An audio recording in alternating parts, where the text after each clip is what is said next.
Feel the love intensify, blow like dynamite. Give it all tonight. Treat me good, I'll treat you right. Let me satisfy. I want your body. Okay, we got this. You want me to. I got nothing else to do. Yeah, let's see how good this is. I got nothing else to do.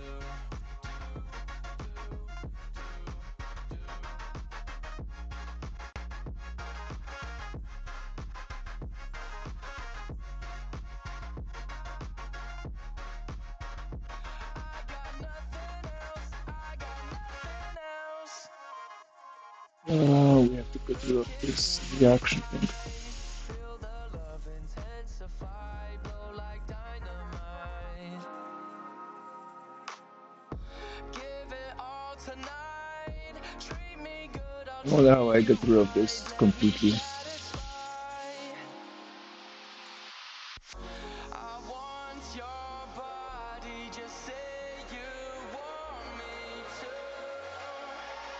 I got nothing else to do. I got nothing else. I got nothing else. I got nothing else to do. I got nothing else. I got nothing else. I love the way you drop it down. Get down if you want me now. Get down, bring it to the ground. Get down if you want me now. I got nothing else to do.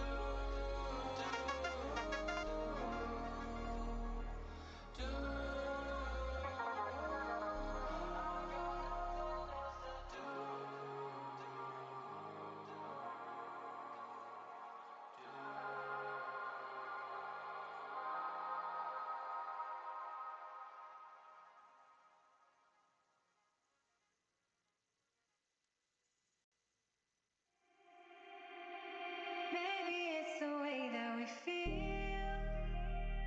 Everything around us unreal.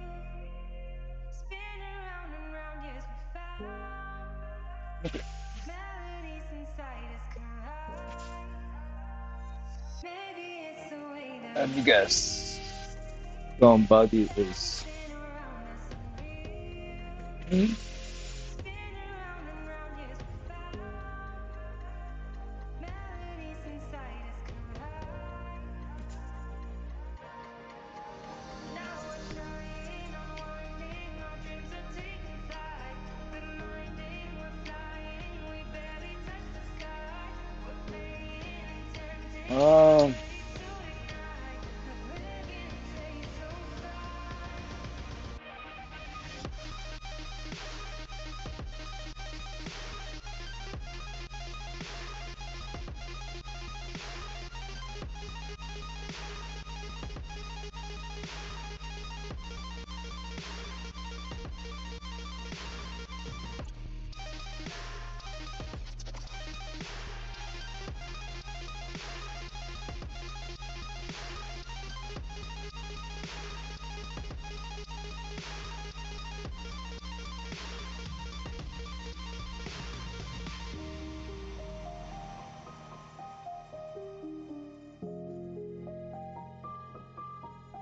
we have to post it. Where do I post it? Team announcements. Maybe it's the way that we feel. SNAFU Central. Everything around us unreal. Spin around Day and round, yes, 39. Damn. melodies inside us Oh, collide. and add everyone. Maybe it's the way that we feel. Everything around us And it's going. spin around and round, yes, we found. Melodies inside us collide. Double check the size of chat because the whole thing looks like it's Now we're trying, okay. Good. unwinding, our dreams are taking flight. We're minding, we're flying, we barely touch the That's about right. I'll put this back and I'll go back to trying to fix the computer. And for that, I'm going to use this. Plus, I have the files for the staircase, so we can take a peek at those. Right. Embedded in here.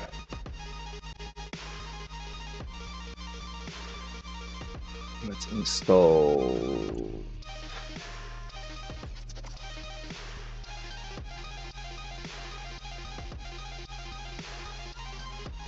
Install Brave. Since Firefox was throwing an issue, let's install Brave and see what it does.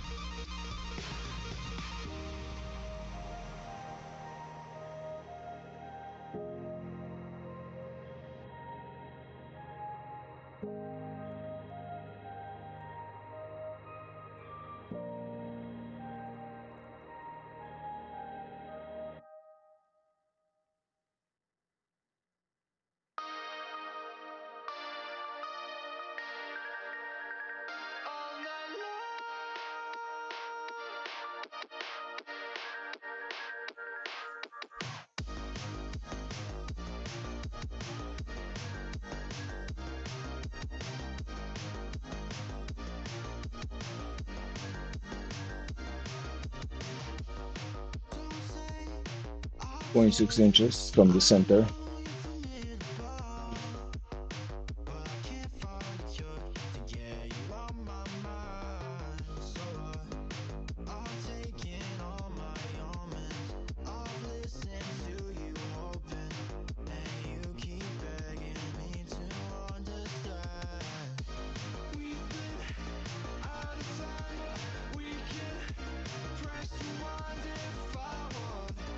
Hey, cool, that's a lot of things you can work with. Good.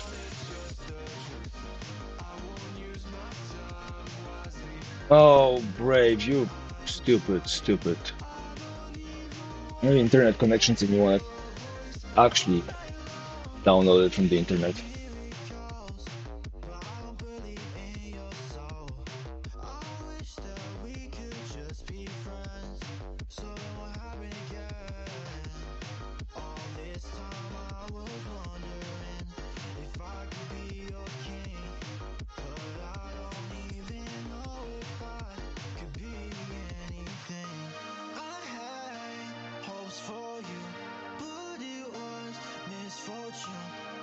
Let's see if this works. Anybody? No. Go here alone, okay. Alright, well, 2 p.m. and I'm still struggling.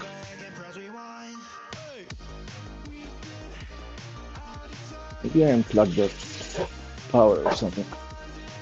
It's easy, hard. No, it's good. Put it on a cable, and worked.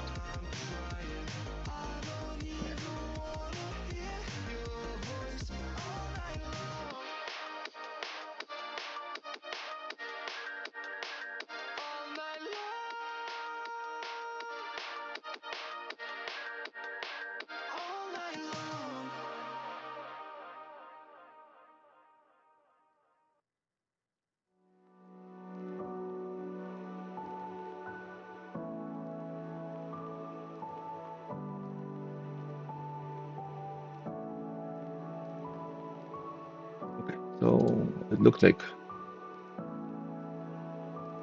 this was that, and then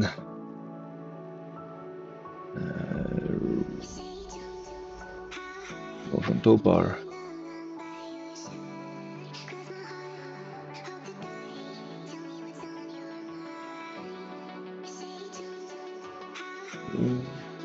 Okay.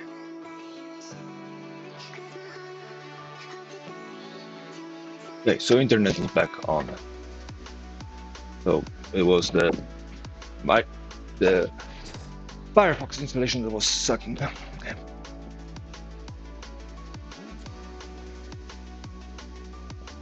You know the news. I have some drama that's happening in general. So there's that, and then we finally have. And this is the one I'm looking for. Yeah.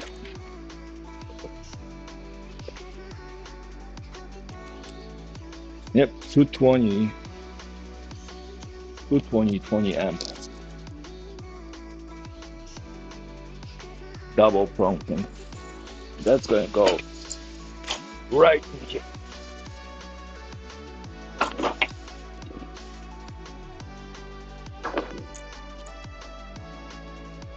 Does it fit? No, it doesn't.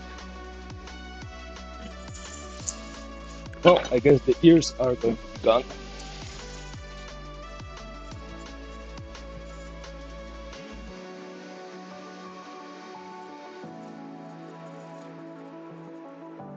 Oh, I feel it in my joints.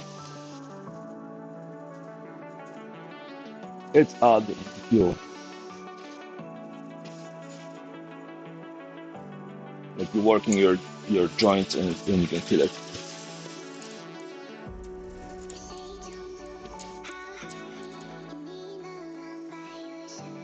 Feel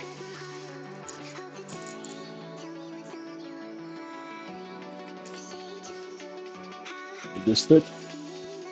Is this still? No, it's still too much.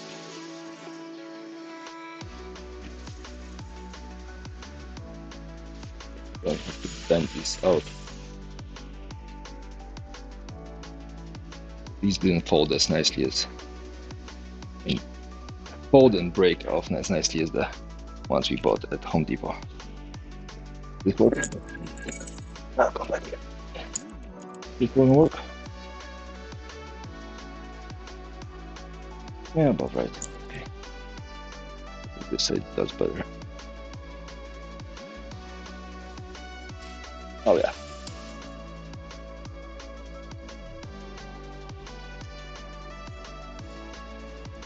And now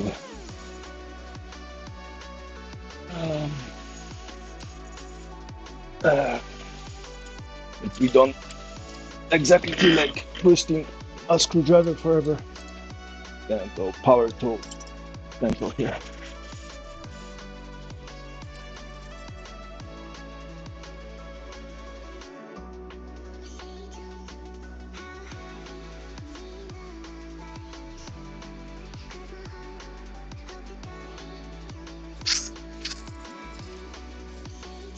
Done.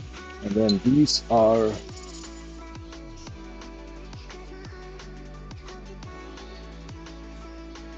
what are these?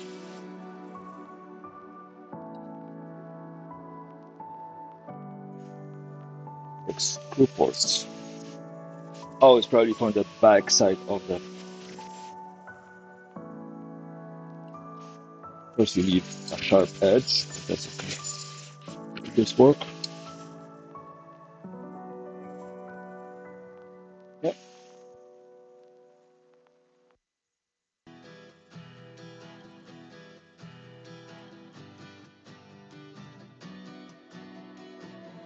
I'll go right here.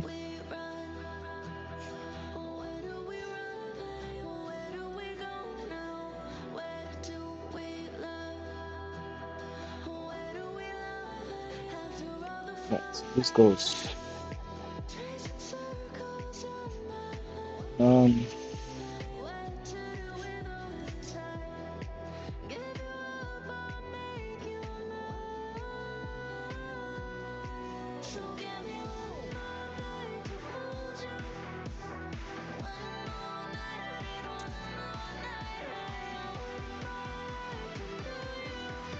And then the extra support comes from these.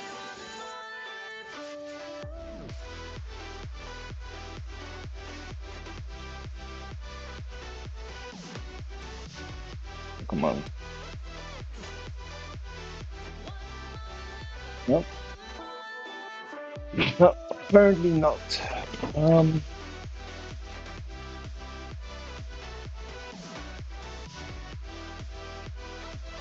Smaller version of this, maybe? Bigger version of this?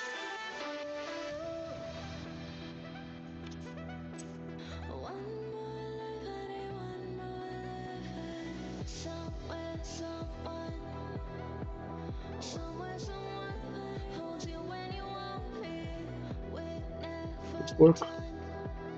No, that's too big. How about this?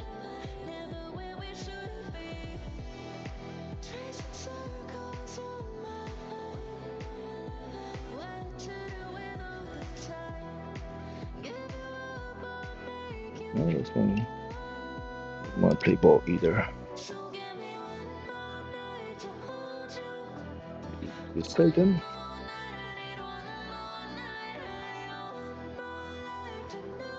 No.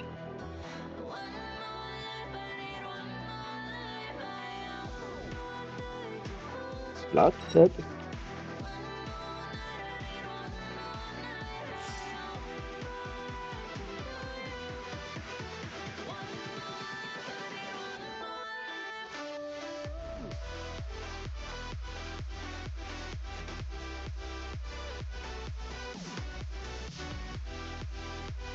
Okay.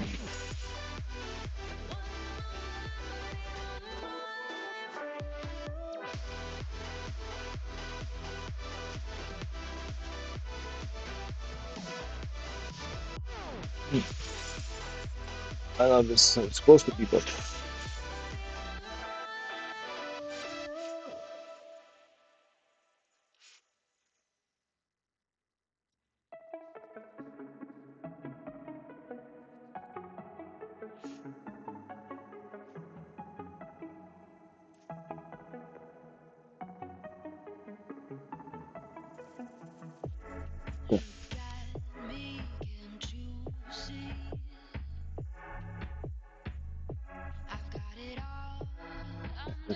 we have to just connect them.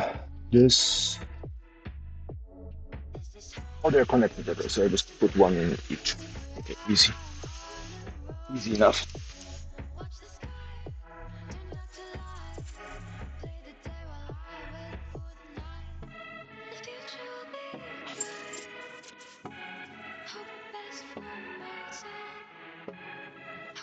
This project. Gosh. And it's gonna go in here. This is gonna be my remote plug over here. I guess I do need a screwdriver at some point.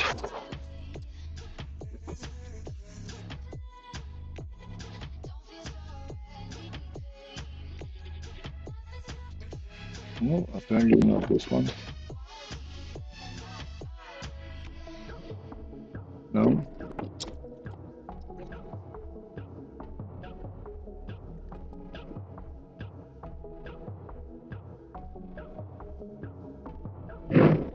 I haven't figured out the profiles of those screws well enough to be like an easy way to do it. And then we're gonna put in this. And this is, how big is this?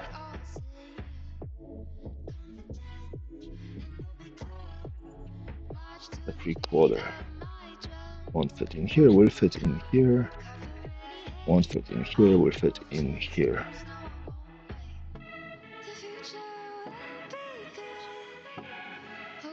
Feels pretty solid. So do all of those. You want to go around its center?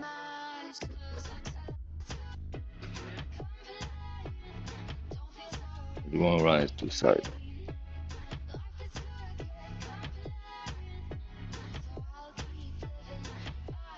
And then which side? Or do you want to run it in the back? But then attaching it flat would be problematic. Middle sounds the most reasonable, but just the side.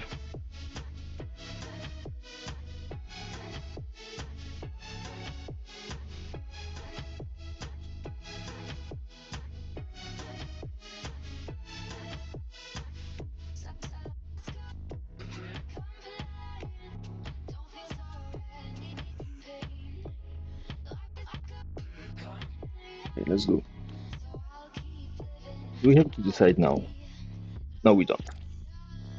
I don't have to decide this now, so I'm going to leave it for later. So we have all the other things set up.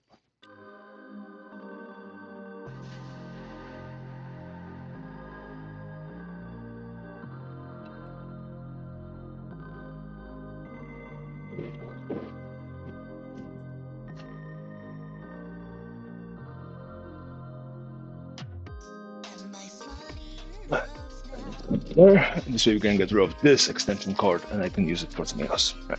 That's off the list. Now, organizing, cleaning, wood.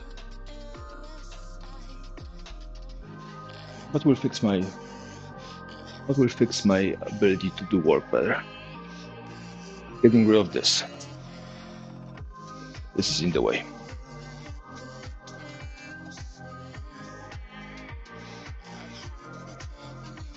I can put it right underneath this.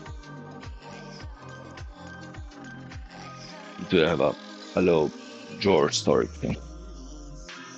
Right, how tall is this and how much space do I have? This is 30 without a top, and this is 35.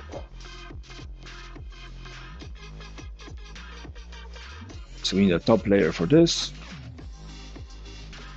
Why there's 3 drawers? 1, 2, 3. Oh, because we took out this one, so we have to put that drawer in, and that's gonna solve that problem. Okay.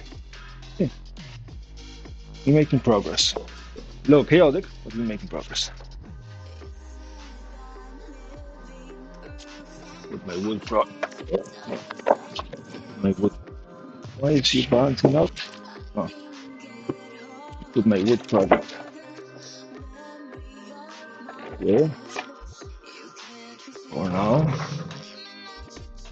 I need to put a drawer here. Okay, why is the drawer not in?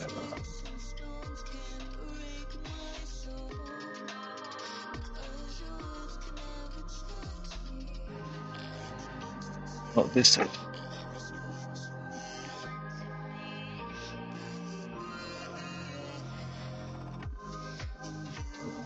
This side. Right, so we need probably 3/4 inch screws.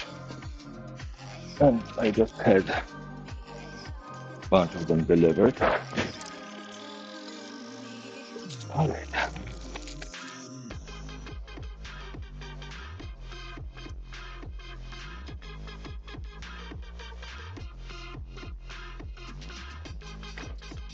Now gonna make a couple recycled screws. Make your day go by faster. We're gonna need impact, an extension,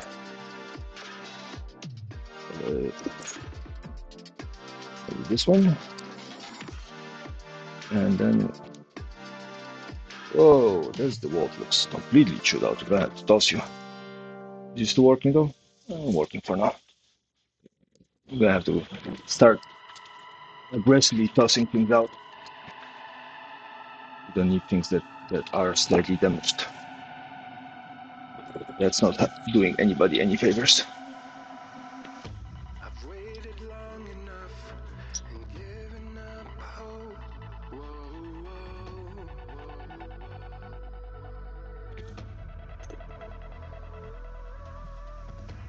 Takes a lot for me to break down my walls.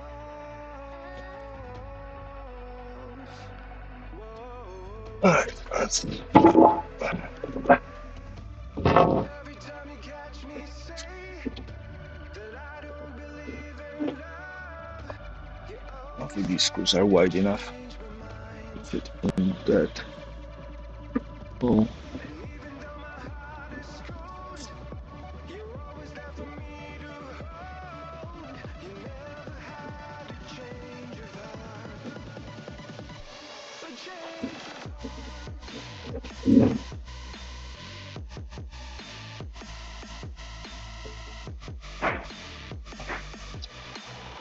Recycling screws, very good.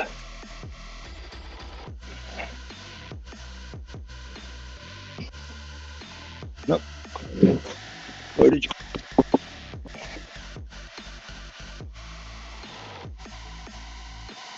If you could only what I feel, you would understand why I can't heal. Your eyes, you see through me. I am not I'm gonna get rid of this one. me. My soul is damned, but you have saved me.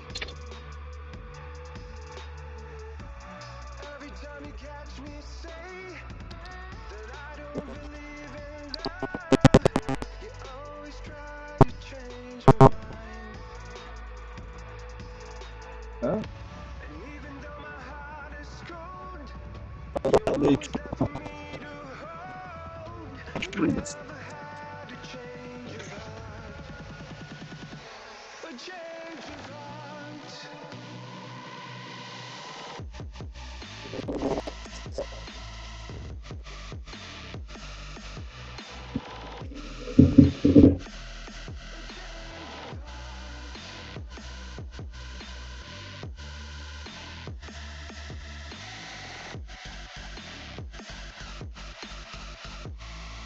Little snug, but that's okay. Let's put the drawer in. Which one goes in here? Remember, doesn't matter. Are they all the same?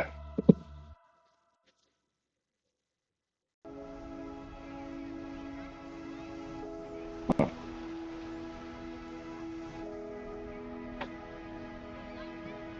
think this one goes in there.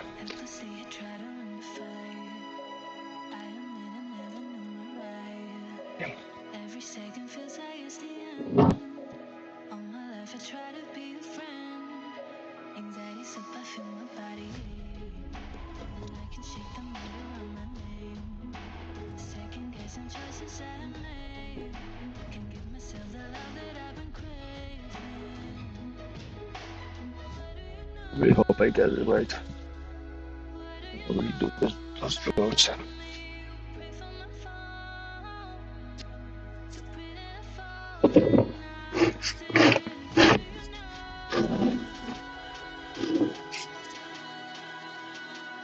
No, that's the wrong drawer. It's the wrong drawer.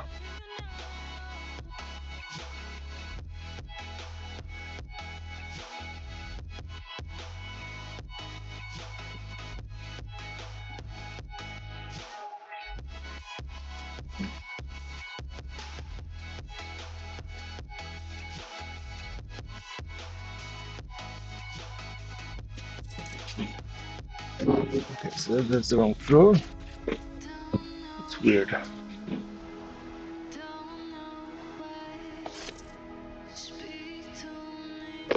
Is it this one?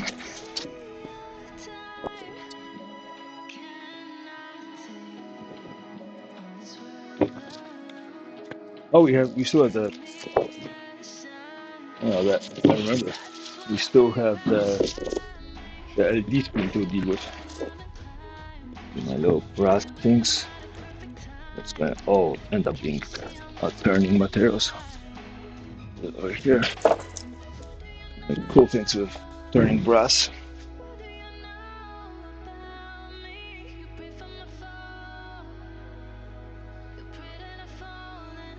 That goes in up there.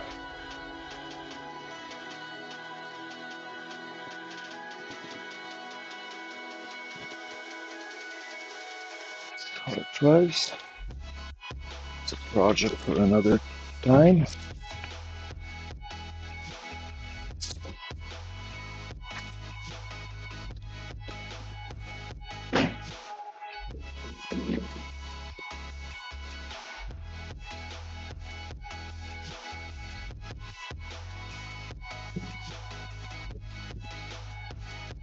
Problem with making custom things for crooked walls,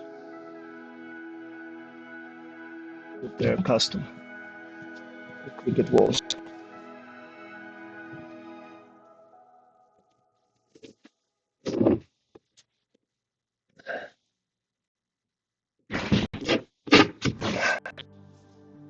Yeah, this needs to be a lot higher.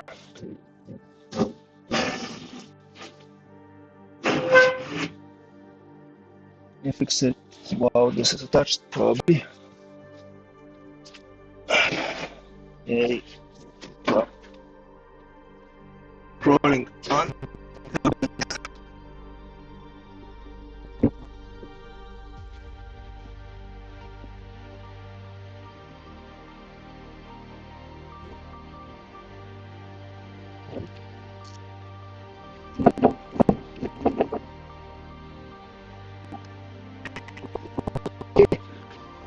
This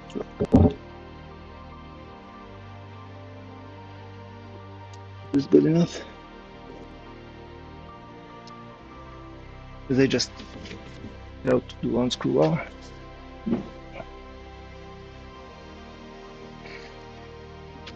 We need to definitely lift it up a lot more than we did.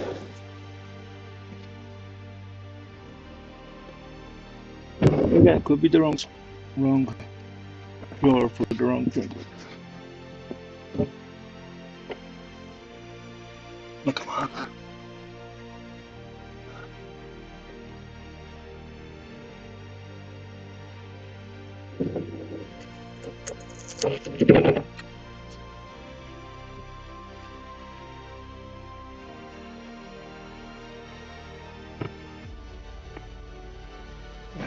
I need to fix this side.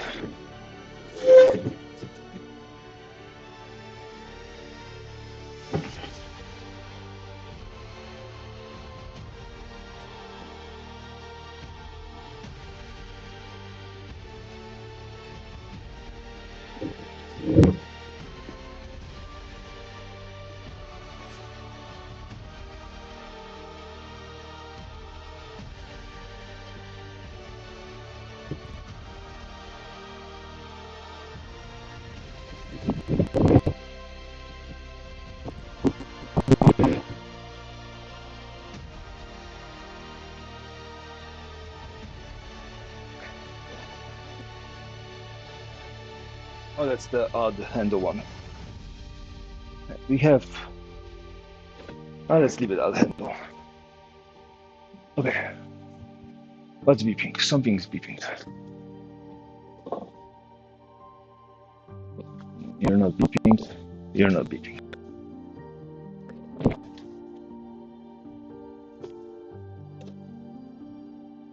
Nope. Where's the third charging cord?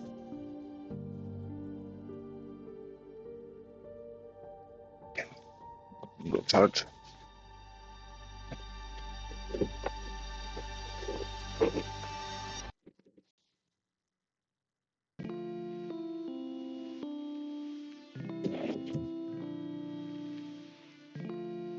A little crooked again. Alright.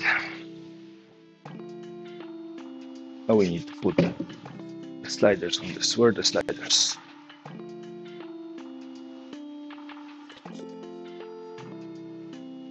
Not here. Here.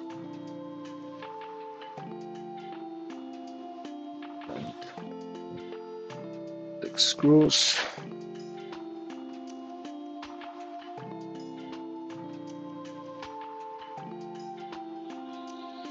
One, two, three.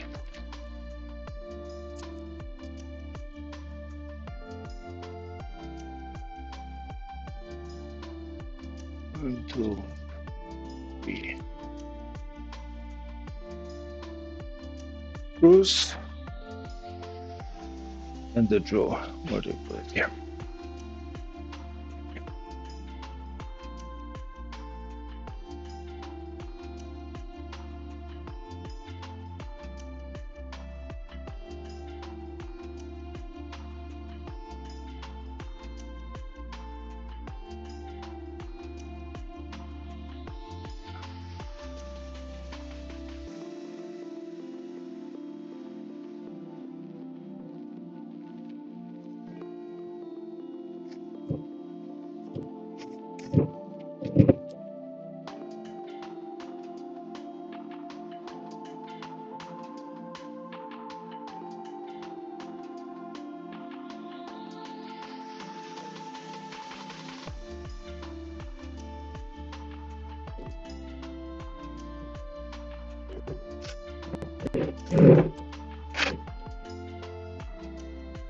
Look, we don't need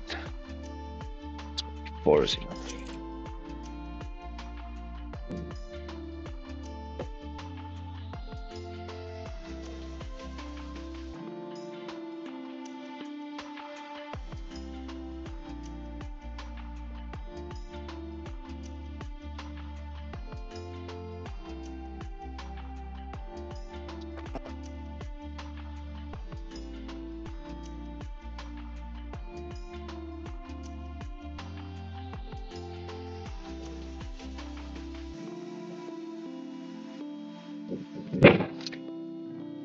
Yep. I'll be looking for this one.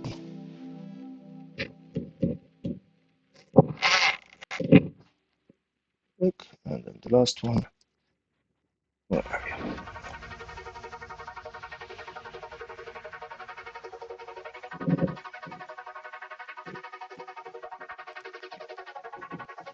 I hope that solves the problem with the drawers. Or was this the top drawer? This was the bottom one.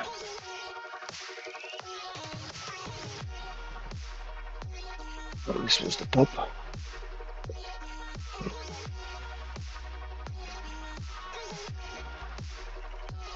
This was the top.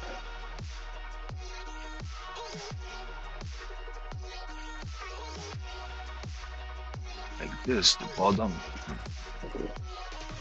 Unload this crap.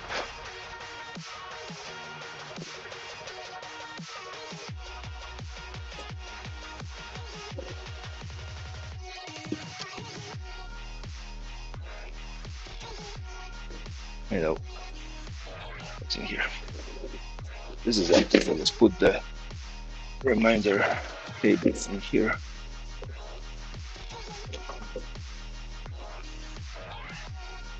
And the clock, I don't have the battery for it. Yeah.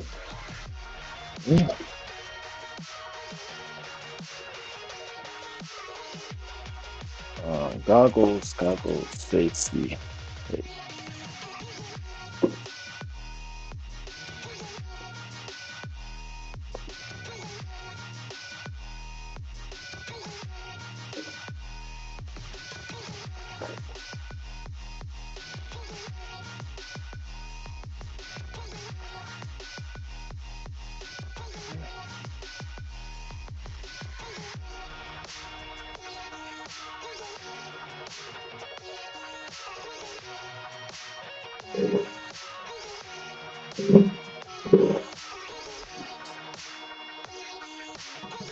That's it.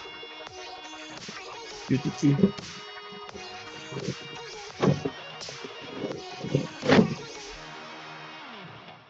No, of course not.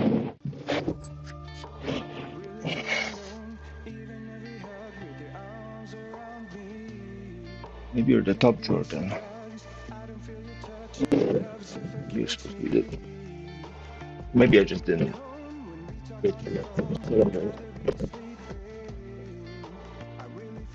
What now? Nope.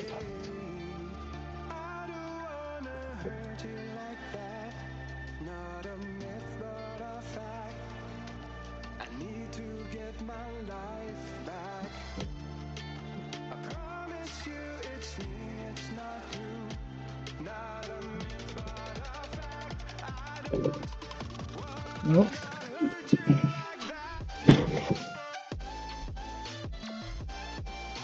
That's the one for that.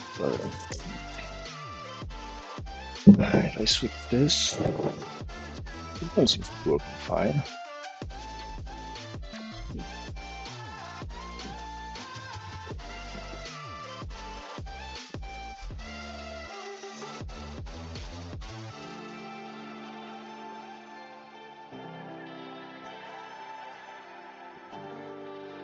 No, that's definitely not. Maybe. No, that's definitely not for the.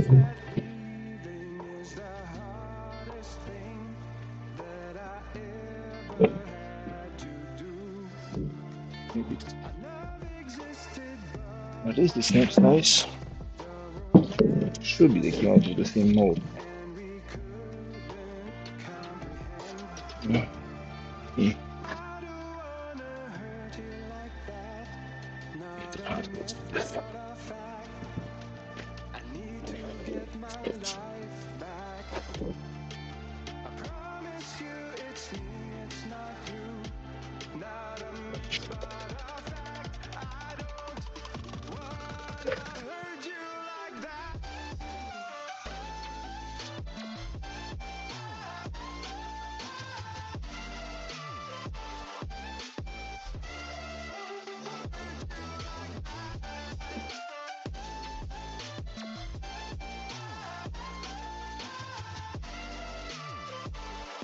What this then?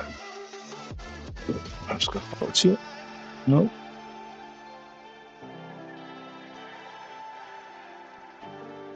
Okay, works, but these need to be moved a lot higher.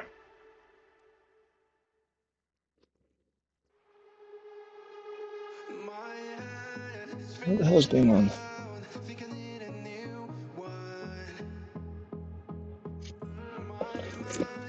Should have numbered them. Let's see if we fix the bottom.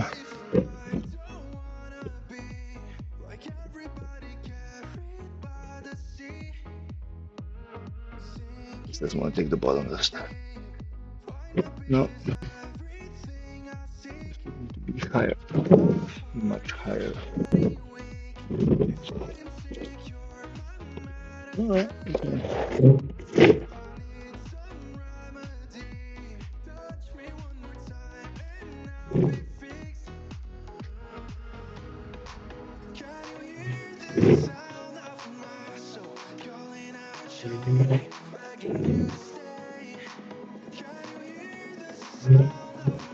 So I'm going to have to lift this one a little bit.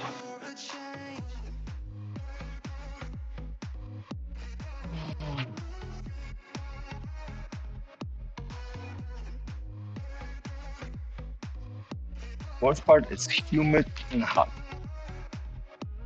So I'm genuinely suffering here.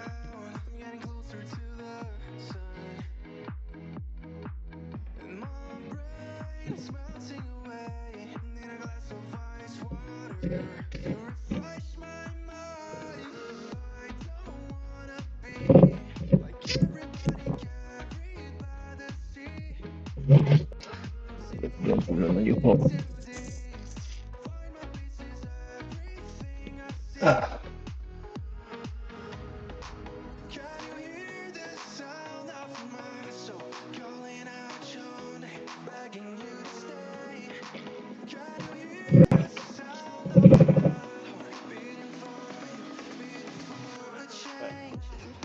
But click it like oh.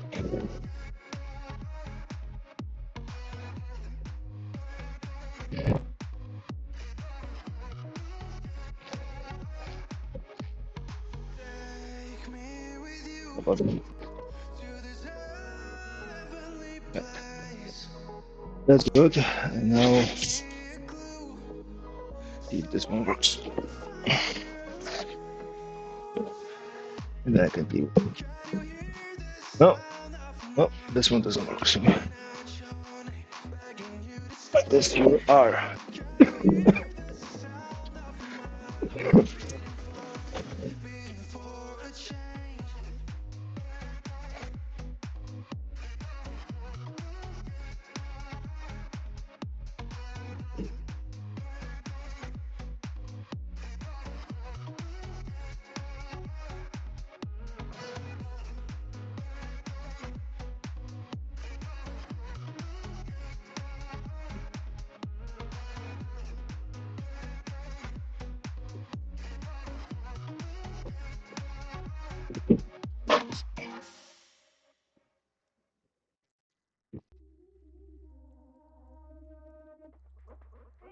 How?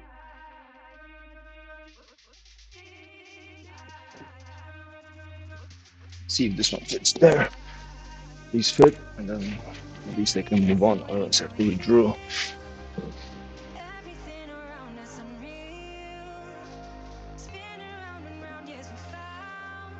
Okay.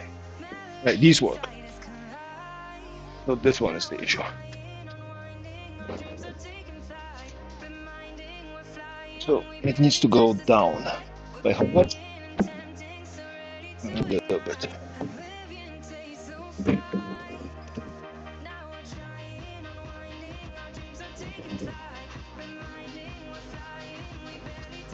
You just move the tool.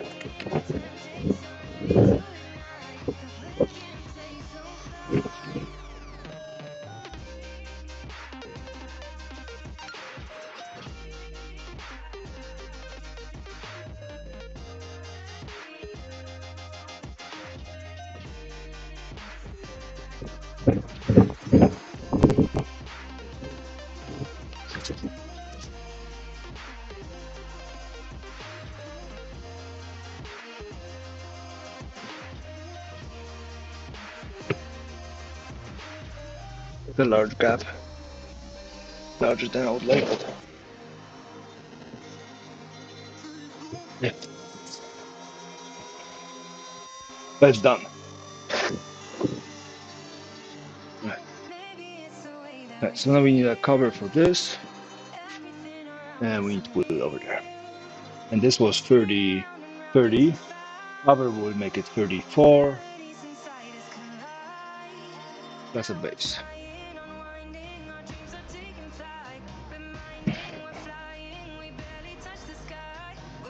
How tall is it? With the base and all that. 34 with okay, good. We just need to put the cover on this. Do we need some special thing going on? No. Maybe put a little backing plate so it doesn't slide off. Do I have plywood I can reuse? No. We have to put a new cover on it. Right, let's make some space and then slide it down there. Go right here.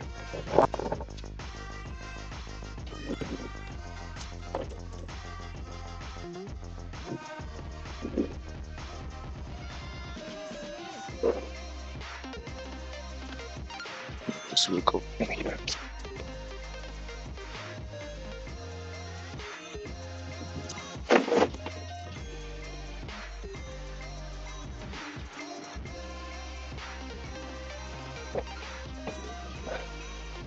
Oh, actually, I'm gonna double check because I think the granite people left. I'm gonna see if they sprayed my car. They were kind enough.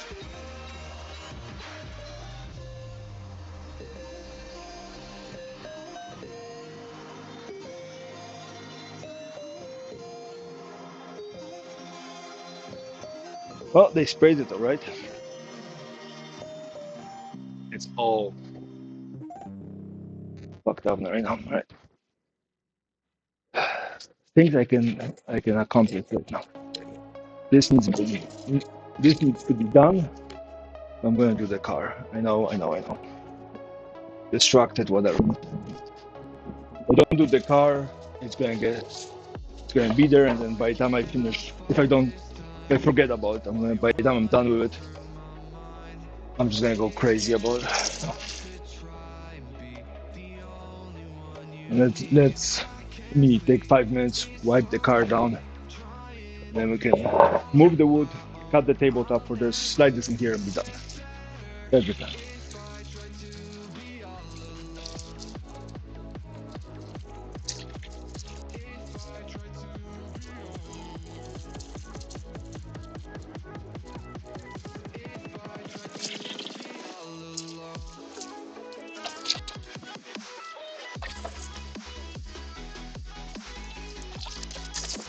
Always something.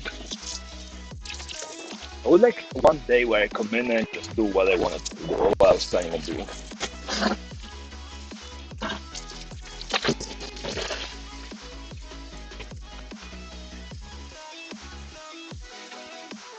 Well, at least the drain is going well. This is the drain, right?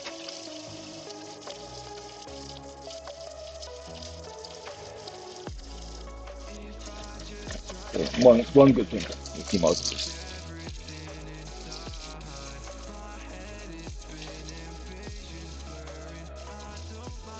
Yeah. I don't know about you, that this music feels very, very slow. I'm not getting any juice out of it. And as we know, QQ is all about the juice. So let's see what we can do for juicing. Funk, Fearless Collection, 12 tracks on. Are badass songs, 40 tracks.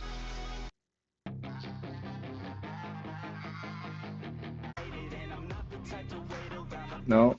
How about this?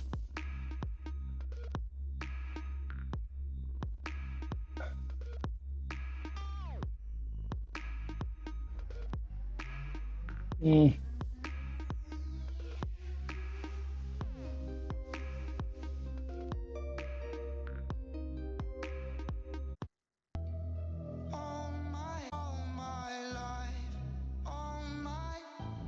One time from side to side, without you by my side, my That doesn't feel too side, bad.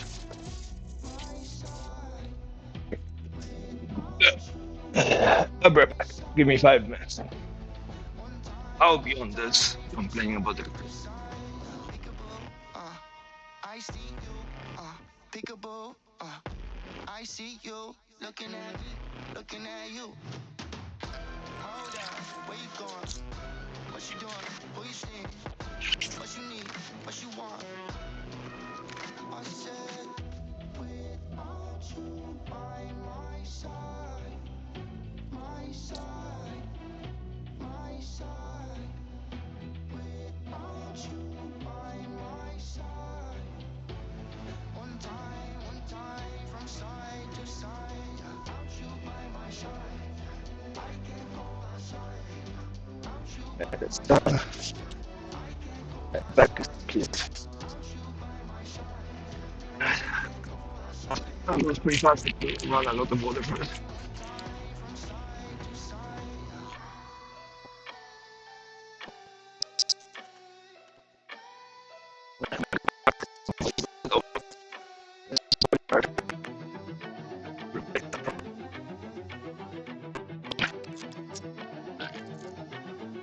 Passenger side. Passenger.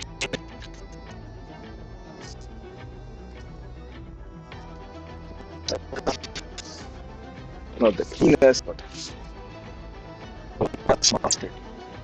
Like this looked like it came out from a quarry. Passenger side. And it's still not ideal.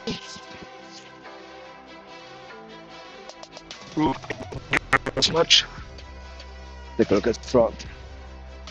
But over the spray on the front.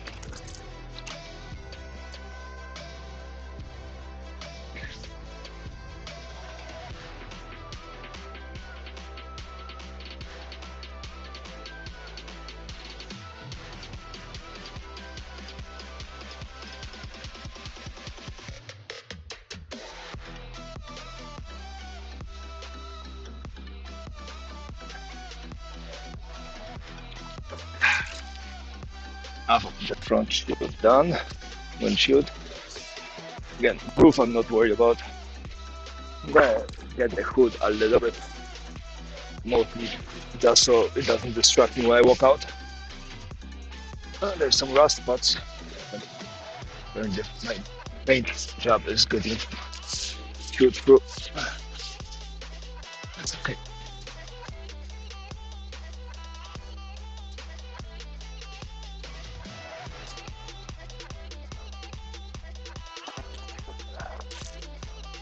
Front reflector's good.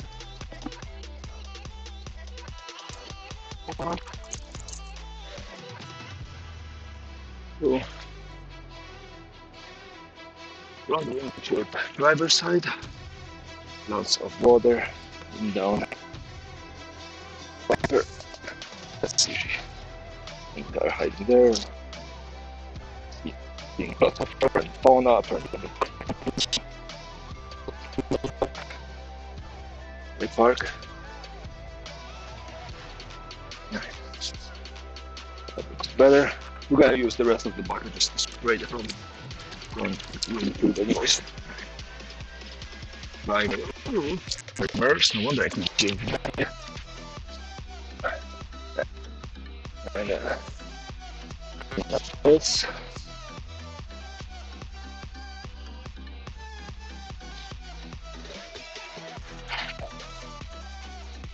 Yeah, we'll put back a screen.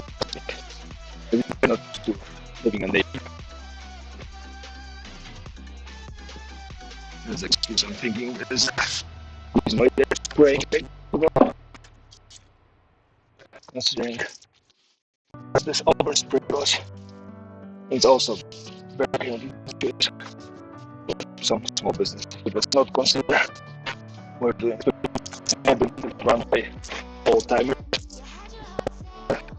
No, dilution is the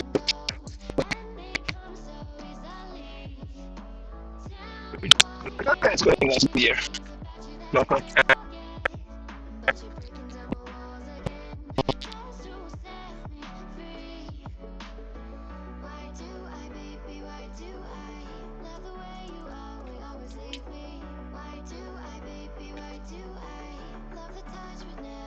That's my inner film on my still. I'm assuming that's from wood.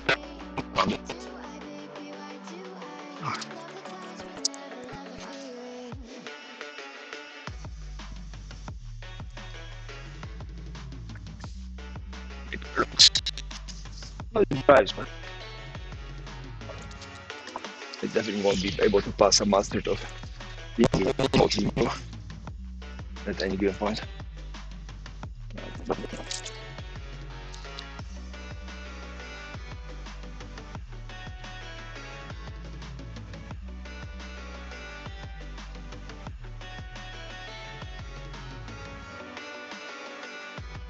But it looks like it's embarrassing.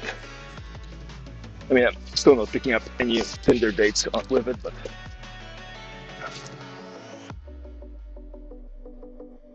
maybe I'll get a 50% discount on perfect.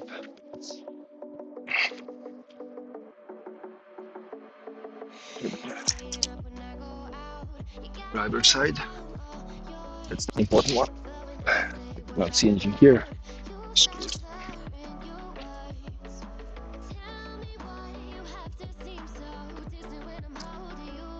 Alright, that's done. That's done. Okay.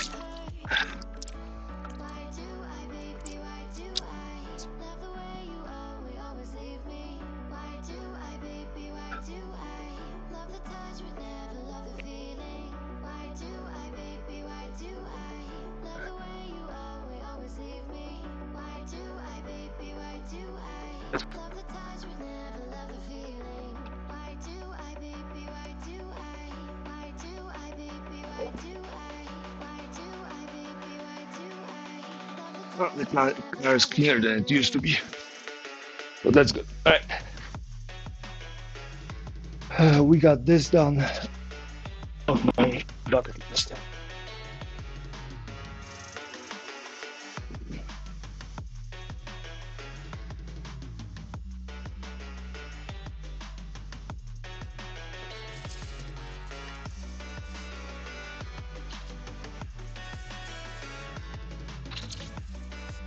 And now we have a clean font. Use the beams for the shelves. So I'll just clean.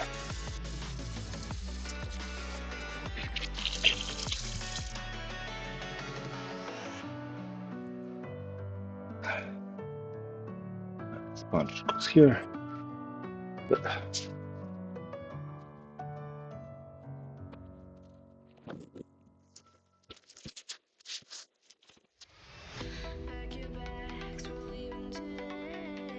Right, next thing, cover for this, so we can close it off finally.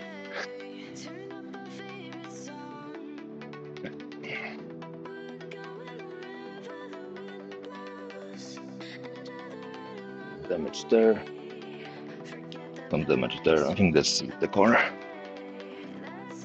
This is going to be hidden. I think this is the corner. Right. We want what, 26 by 24 by 24.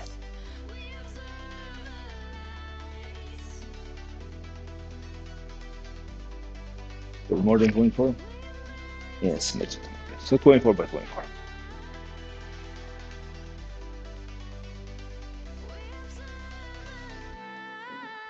And this is, it doesn't matter if we're doing 24 by 24, we don't, it doesn't matter. Okay.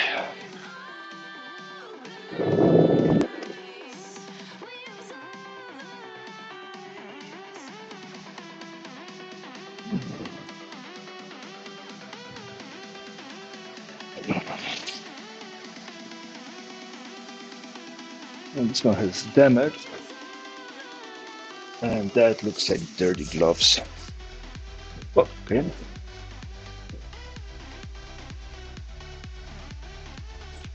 That looks like dirt too.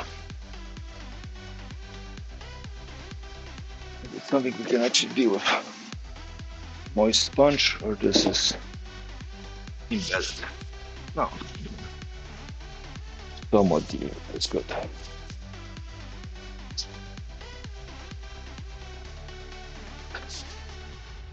Deal with this, so we have to go with the damage, which is this corner. 24 by 24. 24 by 24.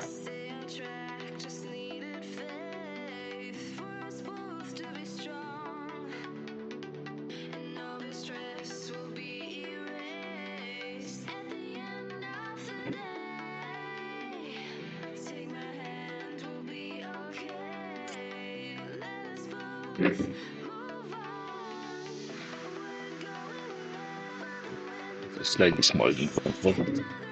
So it's not 24.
Cool. So you have to do a couple quick cuts.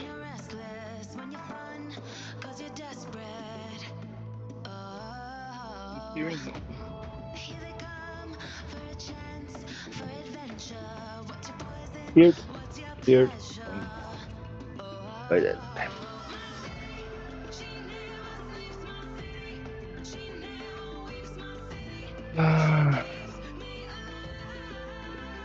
Right there. Nope. Right here. That's fine.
gonna break off. I don't support it.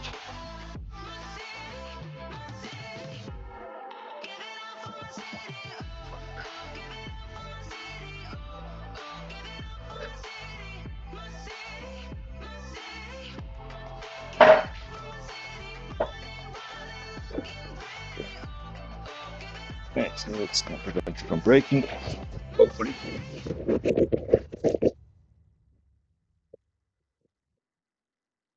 I've got a question, if you'd hear me out. In your defense, you never had a chance. And so tell me straight, I won't go. This is our time now, I'm sure. Make no mistake that we are closer than we're far.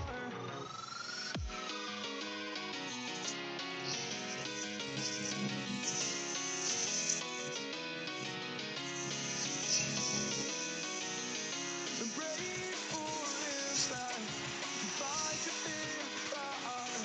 Embrace for impact, I'm the future's engineer, and baby I'm here.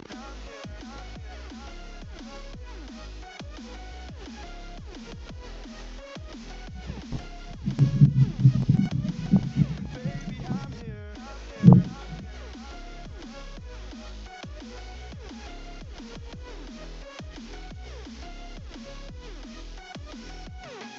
I'm here.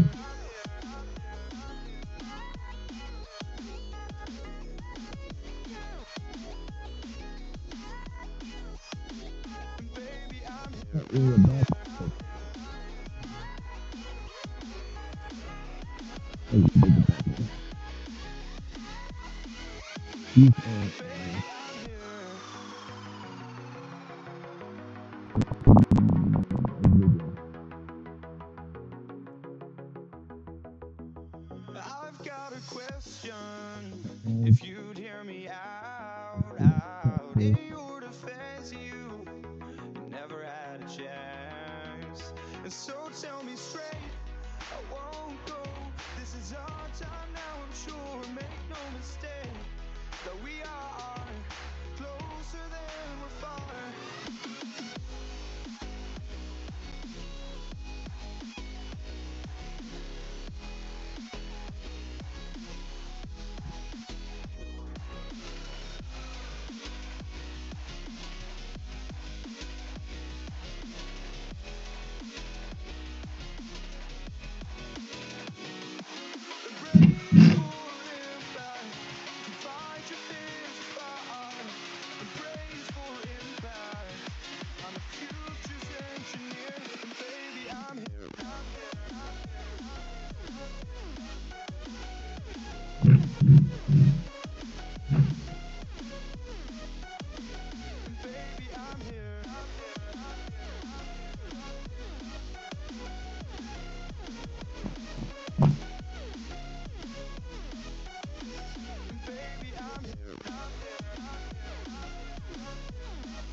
Just beyond past that measurements.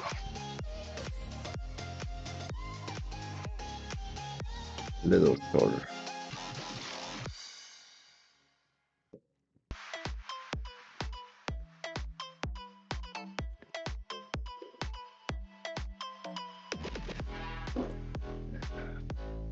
Headphones, and I'm blowing away.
Sun goes down, my spirit's free. Nothing left but our energy. Take my hand, we can go and see the world unknown. Come explore with me. No, explore with me. Explore with me. No, explore with me.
Sun goes down, our spirit's free.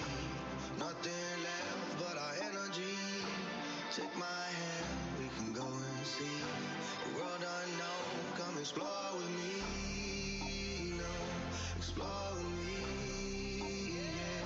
Maybe cable to the weekend.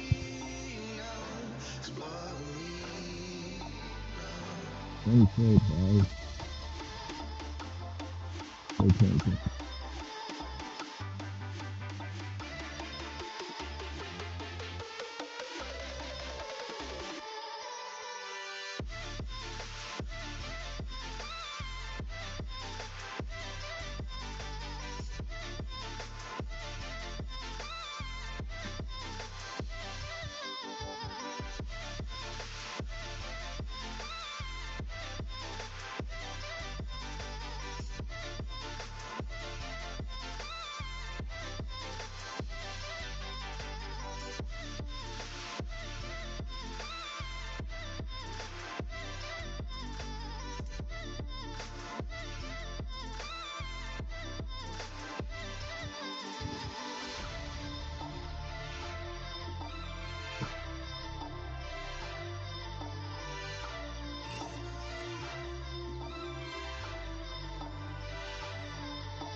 This could be good for me.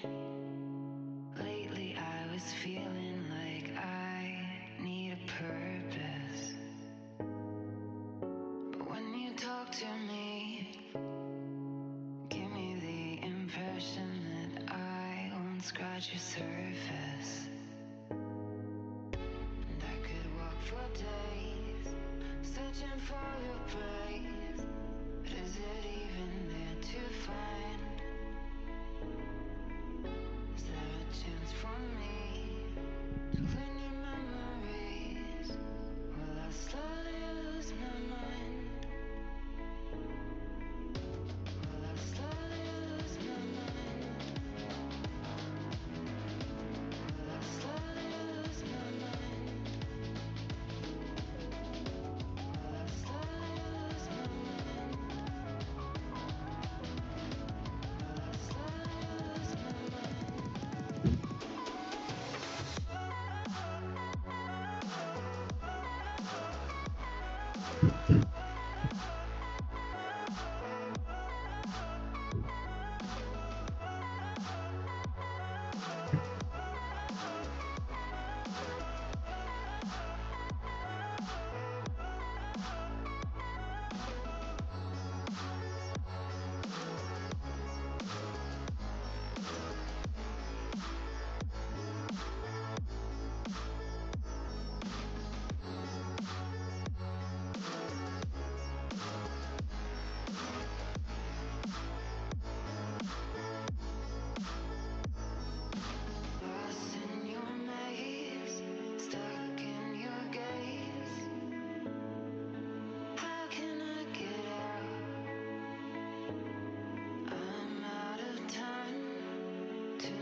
The seasons come and go like thoughts of you. Like a wave returns to the sea into the blue. They change, but in a cycle that I can't Yep. escape. Each painful but delightful to live through. I'm gonna go change, You came into my take a quick restroom break, and then we're gonna tackle this and season. a little bit more clean. Long, just a time, just like another season. Maybe this time next year you'll reappear for no reason. But I'll cherish every day till you come my way this season. Because of the heat and not because of the exercise.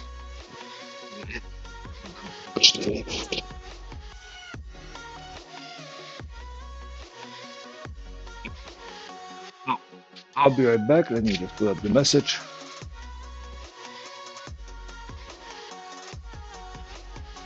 I'll be back in about 5.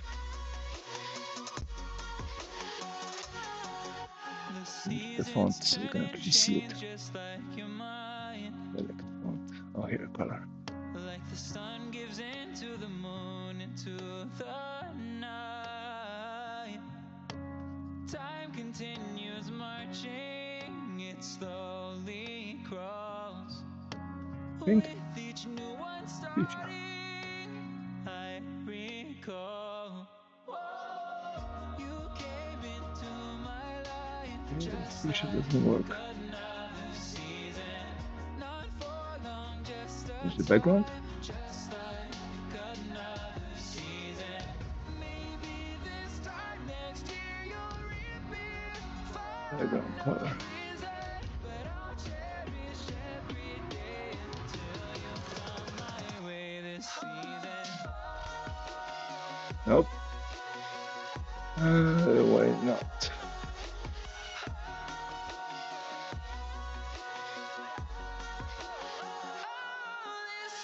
Oh, opacity here.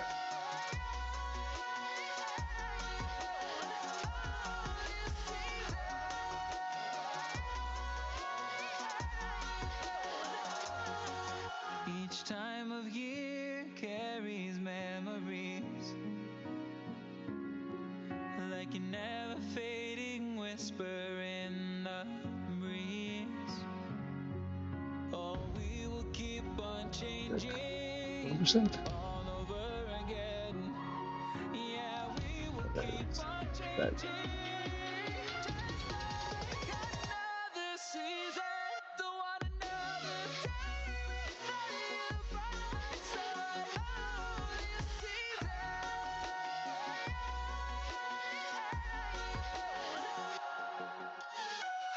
You came into my life just like another season. That's gonna be hard. Just a time, just like another season.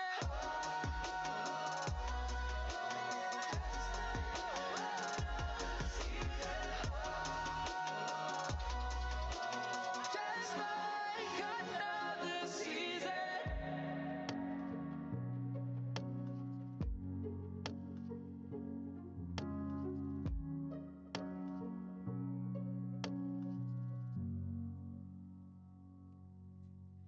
Okay. Good enough. I'll be right back.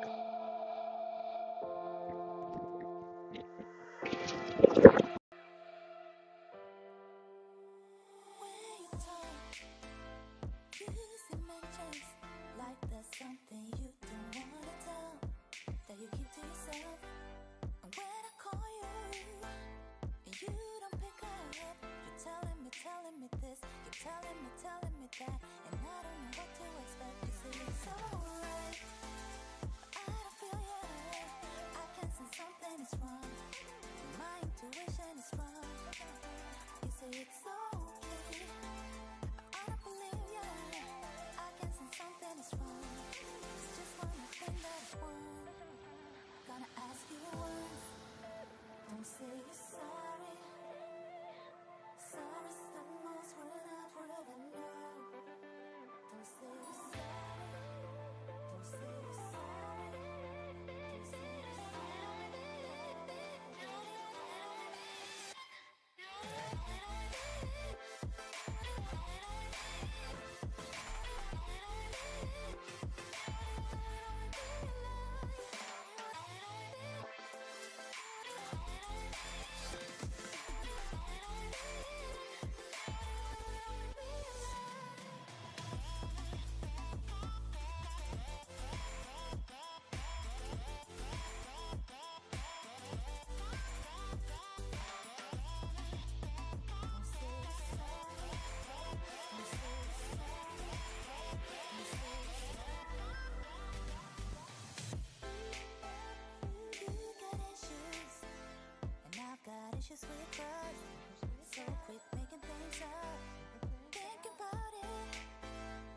Nothing is guaranteed, such a thin line in between. Colder than ice when you're next to me. First time we met, I knew I had to make you mine. Couldn't see all the warnings, cause you looked so fine. When I look into your eyes, my heartbeat stops. Live a beautiful life, there's no love. I don't need you. Your love just doesn't feel true, but you're going through my head a lot. Yeah, I don't need you. Who is gonna be you when we come to an end? So hard to find, feeling left all shivery, one of a kind, drowning in your misery. I should let it be, let go and set it free. Love is rare, but yours is killing me. I don't need you. Your love just doesn't feel true, but you're going through my head a lot. Yeah, I don't need you. Who is gonna be you when we come to an end? We've been going through so much lately. Tell me, how can I trust you, baby? I planned on making you my lady. The deal is looking shady, but maybe I'm just crazy. I don't regret the way that we have gone through yet, cause I learned on this journey just to do my best. At a stage where we divide, happening too fast. Don't want to say goodbye, it's so bad. All said and done, it won't work out in the long run. You said it's what you wanted, but nobody won. Our relation's in demise, so let it die. Go back to our lives, you know why.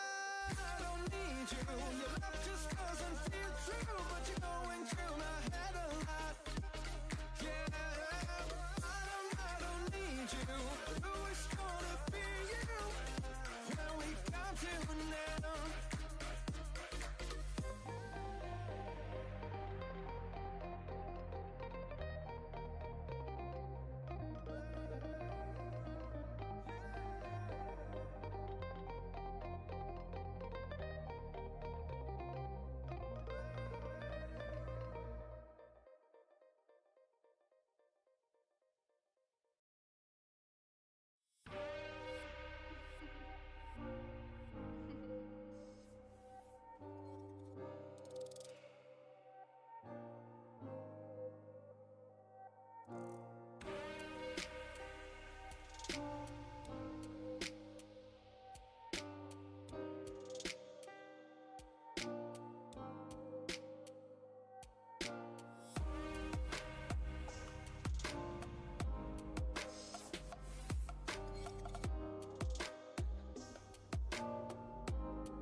storms we chase are leading us, and love is all we'll ever trust.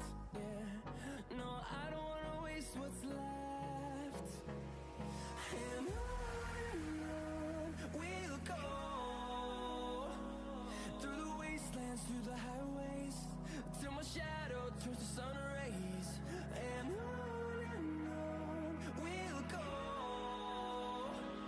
through the wastelands, through the highways, and on we'll go.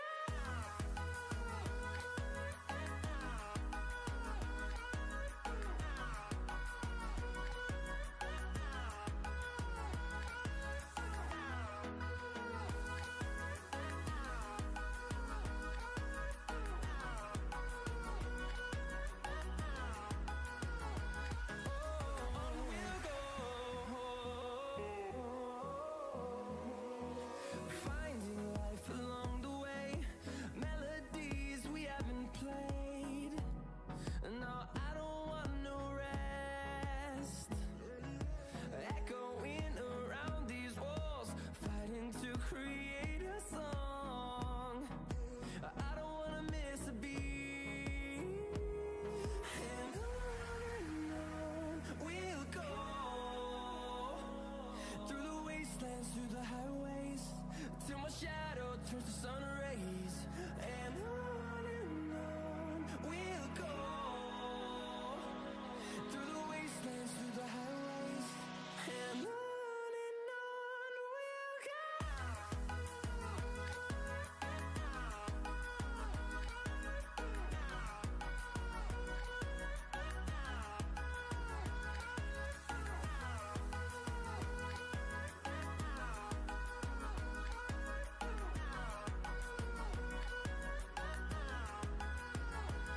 And we'll grow in number, fueled by them to see the horizon, turn us to thousands.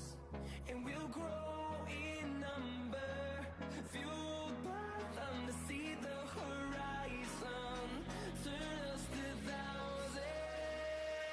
And on we'll go, through the wastelands, through the highways, till my shadow turns to sun rays. And on we'll go, through the wastelands, through the highways, and on we'll go.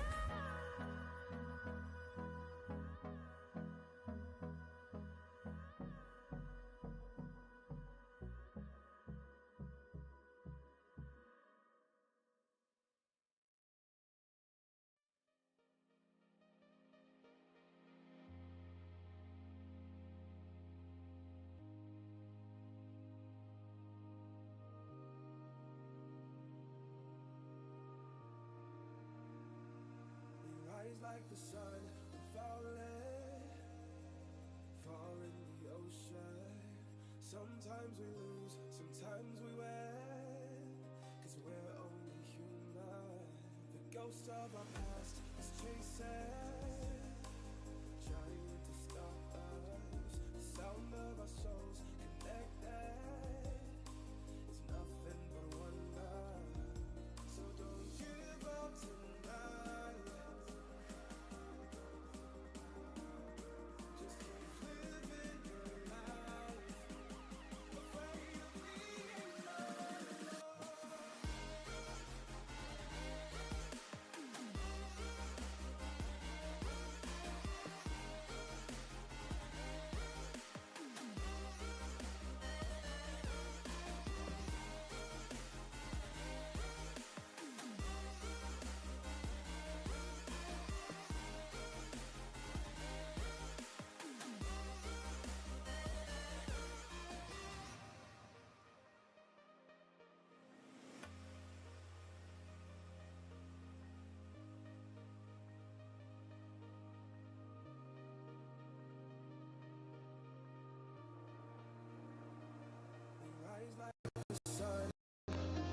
Hey chat, I'm back. Sorry for the delay. I upcycled a couple things from somebody was clearing out their their shop, and they threw out a bunch of things. Most of it was trash, but there's a couple things that I picked up that I think are going to be useful. One set of drawer slides. We've been using them a lot, so having one more set of drawers is good. So that's done. So that was one. Then I got a couple shelf supports. Hopefully, when we start building out those, we have that. A paint roller, which I don't care about, but here, that was the cool part. Is hinges for um, for a front door. The big, massive hinges. They're going to be good when we finally get around to replace the door. We have some hinges, and I just grabbed whatever was there. We probably going to need to sort through it. Handle for the door, a bunch of screws. That's less exciting, but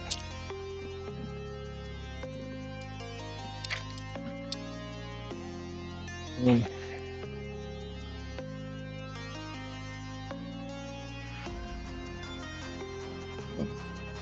this one wants to stay open. This one wants to stay closed.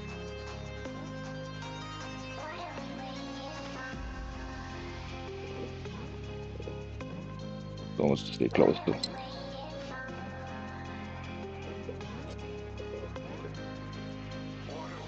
These just soon. So we have hints, which might be good, might be bad. We gotta take a look at them, which ones are rusty, and then pick ones that are the same size. So we have a standardized edge for our door.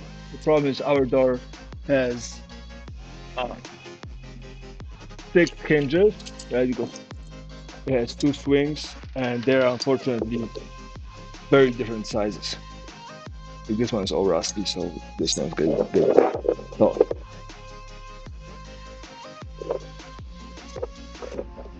this one is missing the other part. No, there's going to be a little sorting to be done, but that's about it. The rest of it is primarily screws, and then a hatch last on those. But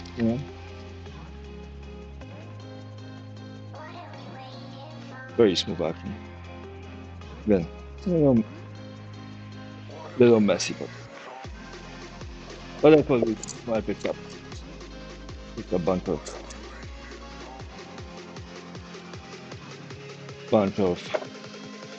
heavy duty hinges.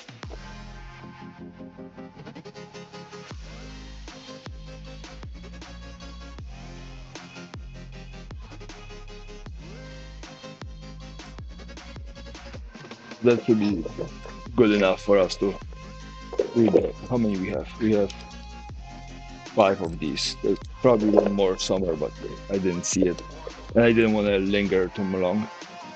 These are painted. Same size? Yeah, those are the same size. So there's my 6 hinges for these doors. It's gonna go rusty, it's gonna get tough. The screws.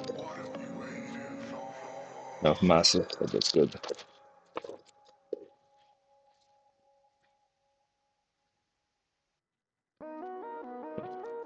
I mean, again, I'm not above recycling things. Ever built.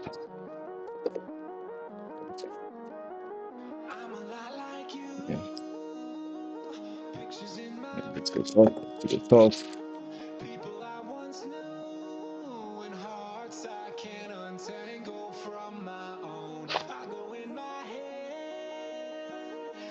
This we probably can use for Tokyo's storage. So. No problem. you know, we had internet problems at the beginning. We finished the little cabinet under the computer. I need to change my t-shirt again for the second time already. So hot and humid. It's actually horrible. And then I upcycled some uh, some hinges from the local dump spot. When we start rebuilding our doors, I will have enough to not worry about reusing the ones that are here, because they're shit. I mean, there was more stuff, but I was like, you know what? I just want to grab a couple things that make the most sense. Oh, there's a few of pliers. Okay. Pair of pliers always. Whatever. And then the rest of it is screws, right? No, the rest of it looks like screws.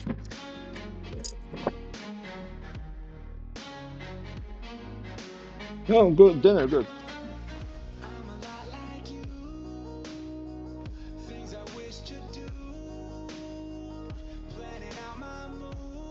I I do. I mean, I'm not a huge fan of dumpster diving for random things. Like if you're going for food or whatever, that's a whole different conversation. But for random things like this, but you know, every time I have to spend $5 per hinge, I'm like,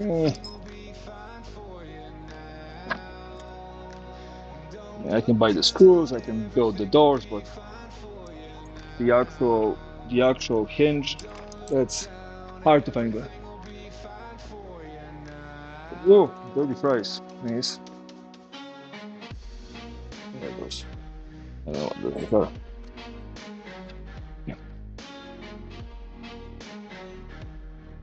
Yeah. And the bucket goes away. But yeah, we have a bunch of hinges. So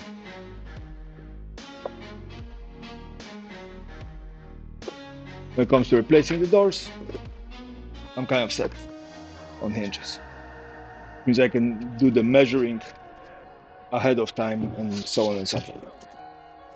We have a box that we can use for storing these.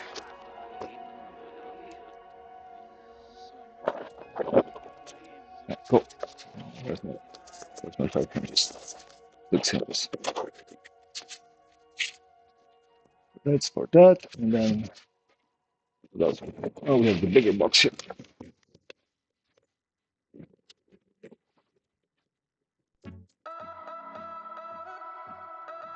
Oh, nice.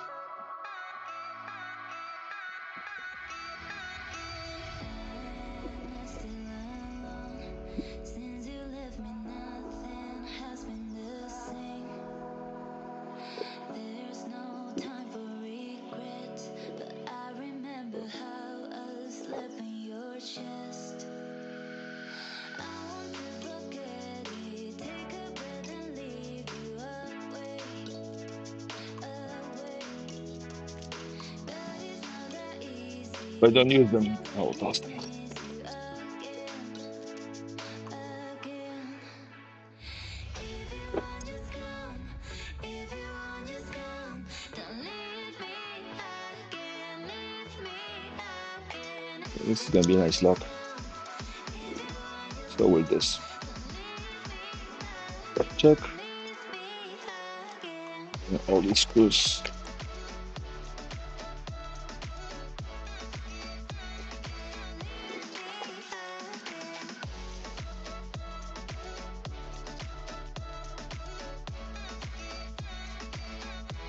Yeah, somebody was emptying like their whole thing. I was like, oh, okay, that's an opportunity for getting things I don't usually have around.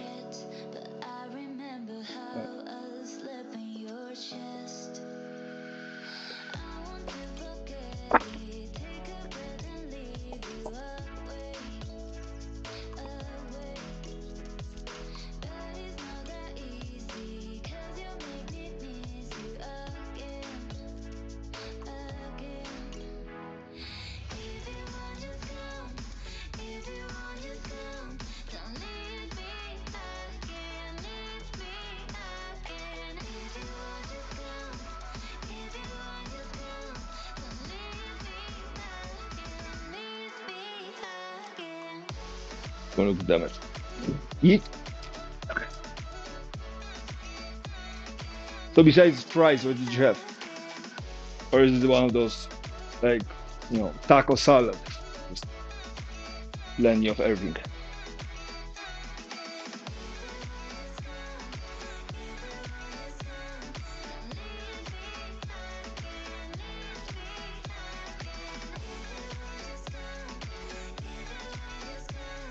Okay.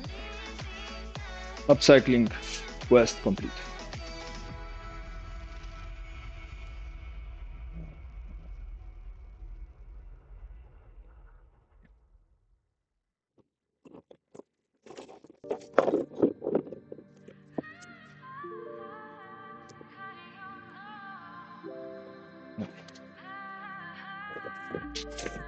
That's what that. Blue tape. I will do obscene things for good blue tape.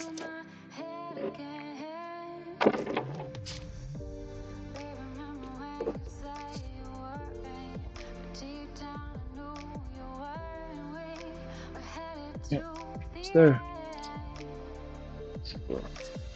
And before testing.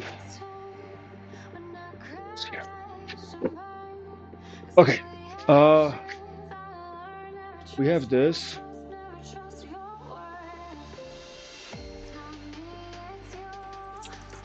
I should probably eat something while I'm already standing and haven't started any project yet.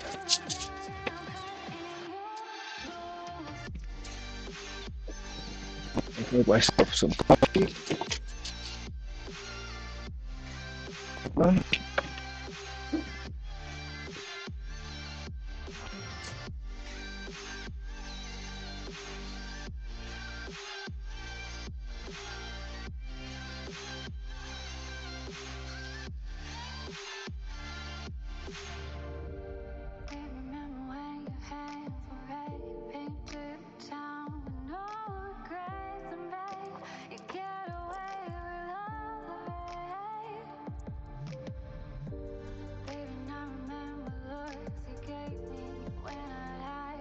Coffee is going. I even have a spoon. Stir it. I'm fancy like that. The coffee.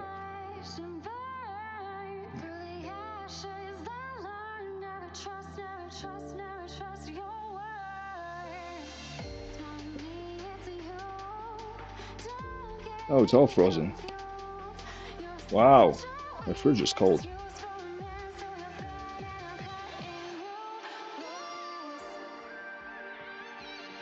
Yeah, it's all frozen.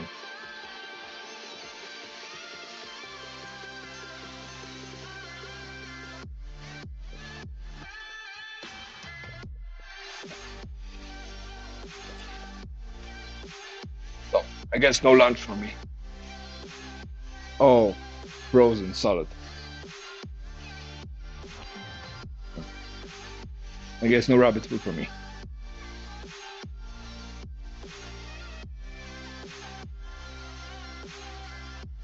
It's okay. I had internal problems on the CNC computer, so that wasn't terribly pleasant. Yeah, but we figured our solution out, or I figured our solution out, and the CNC is better.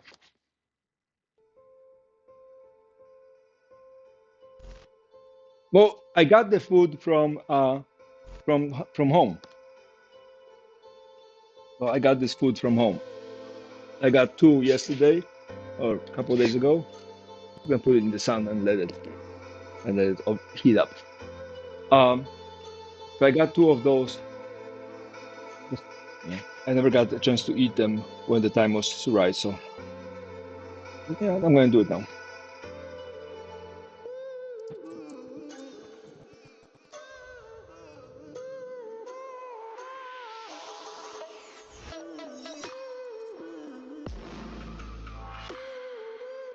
At least we have coffee. Yeah. Let's warm up a little bit. Safety. that.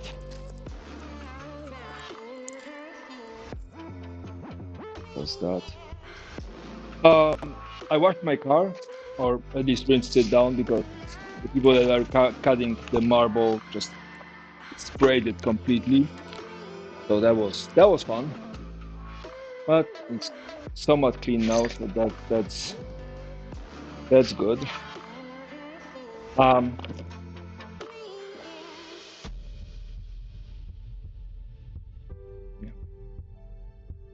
I'm happy about this storage down there, so that's good. Now I have to fix this situation right here, because that's annoying me. But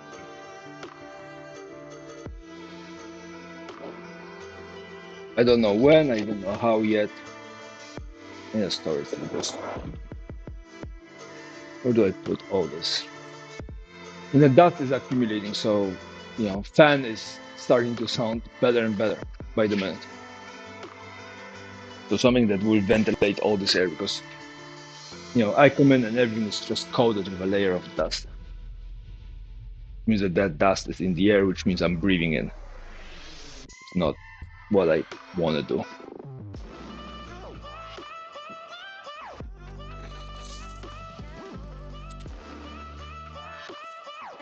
And I think we're gonna start recycling.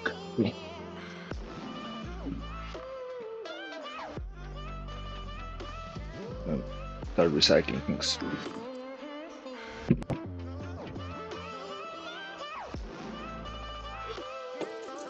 I thought I'm gonna save these for the product, but I have no use for it, so we're gonna recycle it.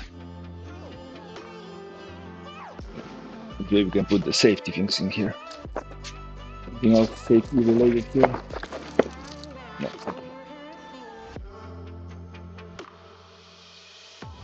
And then the DeWalt tip. Done.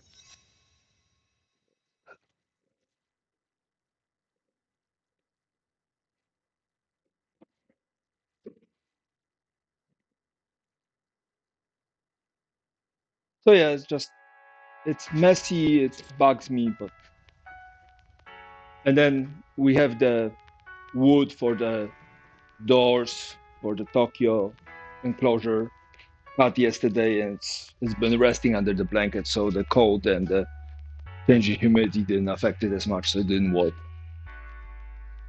So hopefully that will work. Yeah.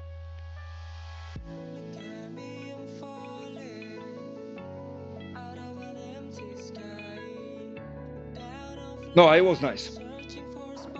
I told them that they might have a quality control issue problem with, and I offered them the pictures and the YouTube video and told them where to start looking at when the issue happened and how I fixed it. They asked me which machine it was because they were doing recent changes to those, like last year. So I sent them the order number so they know which day, and that was it. I was nice about it because the IT person or the customer service person has no say in what's going to happen. I mean, they might, but they might not. So chewing them out doesn't get us anywhere, right? If I had to guess, the fault lies in some manager that decided to cut some corners at some point. Not a fault of a techie. It's not a fault of the people that that are responsible for it. It's a good product. I mean, the CNC works nice. As far as CNCs go, I'm very much enjoying the experience. That one thing was a clusterfuck by all standards. Having two screws on the same coupling, I haven't checked the other couplings, but on the same coupling, one of them, needs a little hand tightening, like literally I can do it with my fingers, and the other one actually falls out. Well, that's somewhere between sad and embarrassing. But it doesn't speak badly about the company. It just means, something failed. Quality control failed. Some other thing failed.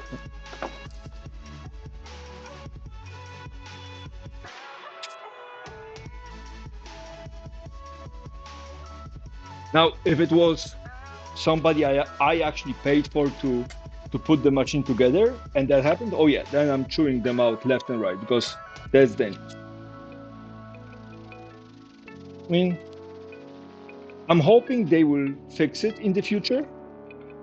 You know, I would love to get a thank you card, not an email, an actual card. Like somebody just mails a card to the address because they know my order number. Be like, hey, we really appreciate it. We are, we're sorry it happened to you. Hey, we really appreciate you as a customer. We're looking forward to doing business with you. I would love to get something like that.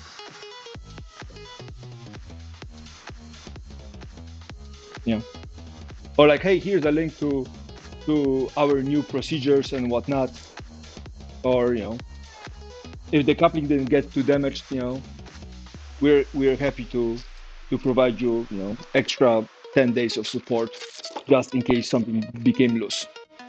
Or have you checked X, Y, and Z? Because in our testing, we realized that there is a secondary screw that seems to be getting loose. Something. Or maybe it's, maybe that's it. I tell them what's wrong. They go, okay. They send it up the chain and move on to lunch. Yeah. Not upset about it, not angry. No expectations.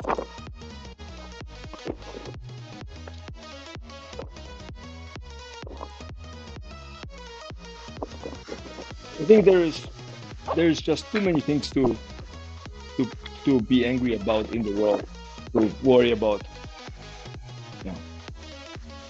One company having a screw or two screws loose.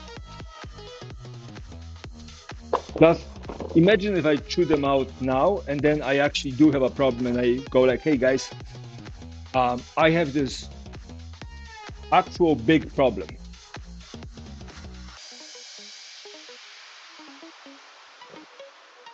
And they go like, okay, we're gonna get to it eventually.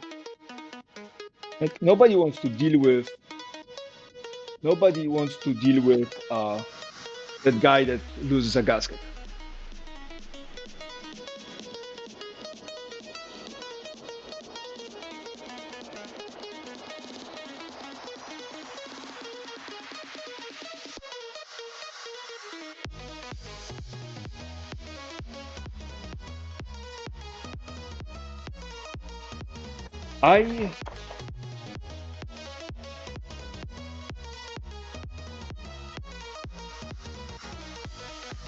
If you want the pen now, like if Andy wants the pen now, like mail it this weekend kind of now, then I'm happy to take your money. But I know you're good for it, and I know which chat you tend to hang out in the afternoon. So like, I'm not worried about the money.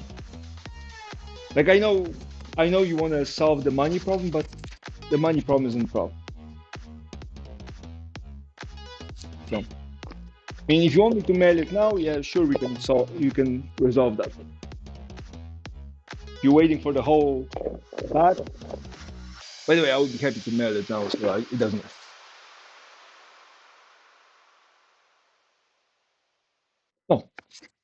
No, I don't feel rushed. Unless you tell me that I should be rushing, I don't feel rushed. I mean, you see me go, do this, do that, and then come back and do something else. But, I'm looking for the drill press so I can do the vertical drills, but I could probably try to do it by hand. Because the problem is the pheasant wood is thinner and I don't have much of it. So if I screw that one up, there that goes. So that's why I'm waiting on that.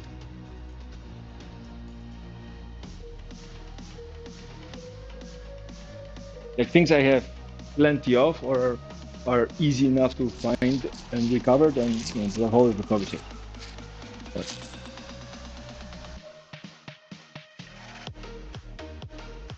Okay, fair. And since the aunties don't know about the rippers, a delay won't hurt them.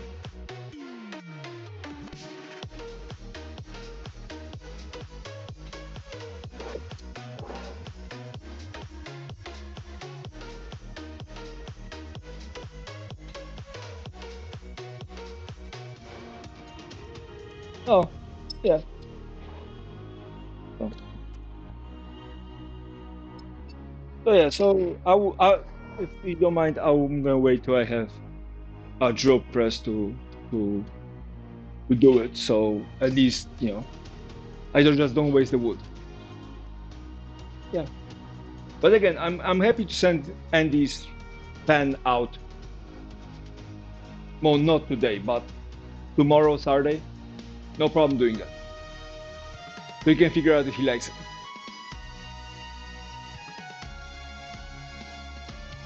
Okay. Well, in that case, I'm gonna have to figure out how much I want, how much I want to charge for the pens because honestly,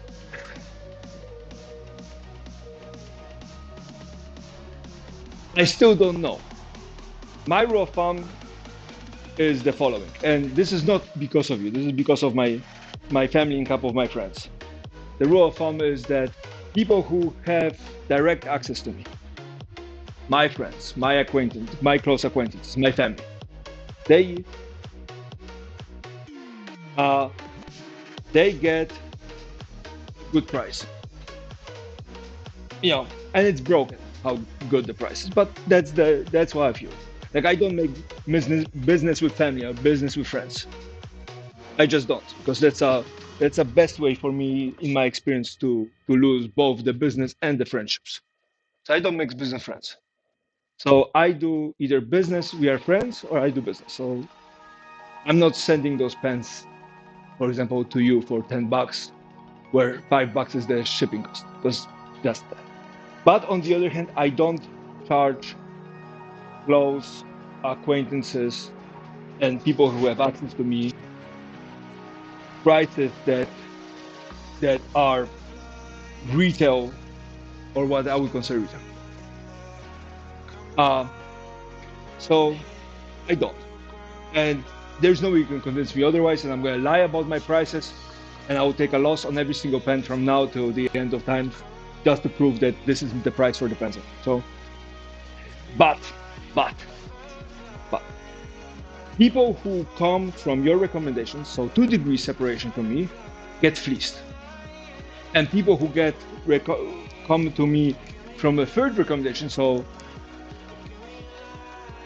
you get your orders are going to come at a price that I figured would be a good price.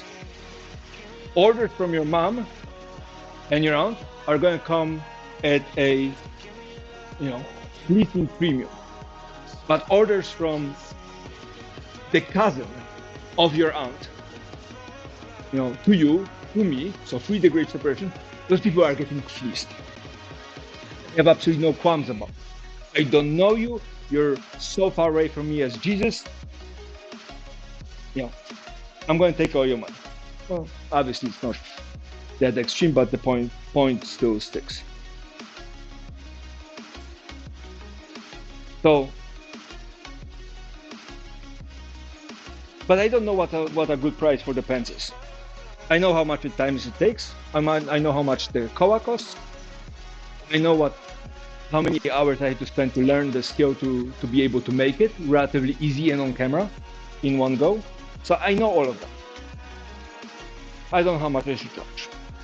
It was a whole different story when I was in an open shop and that wasn't my machine. I wasn't paying electrical. I wasn't paying for the internet. I wasn't paying for rent. I wasn't paying for whatever.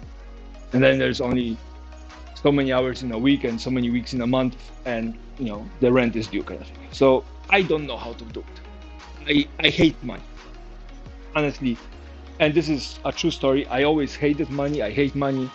If I could live my life without ever seeing a single dollar or a cent, I would be a happy person. But I also am old enough to want a roof over my head and a warm meal once in a while. So yeah, I'm in this weird position where I hate it, but I have to deal with it. Yeah.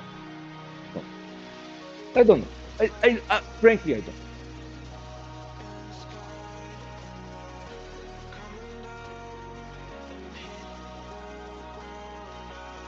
Best case scenario. Best case scenario would be you tell me a number that you're happy with and you think it's way too low, but you're willing to put up with. And I would argue lower, and then we would shake hands, and everybody would be happy. I would be happy that I'm not making you pay the full price, and you're happy that I'm making you pay more than you thought.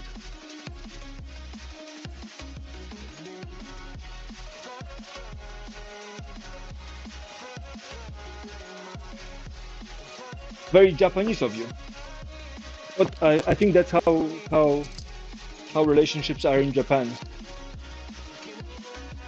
But I could be wrong.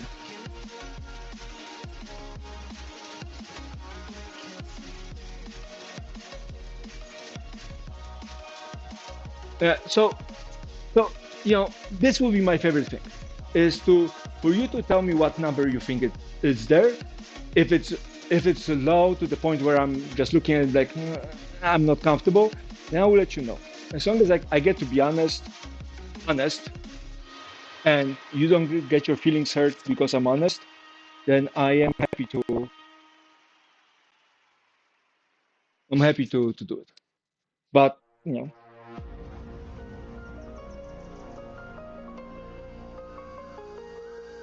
I can also tell you how much I sold Kowa pens before,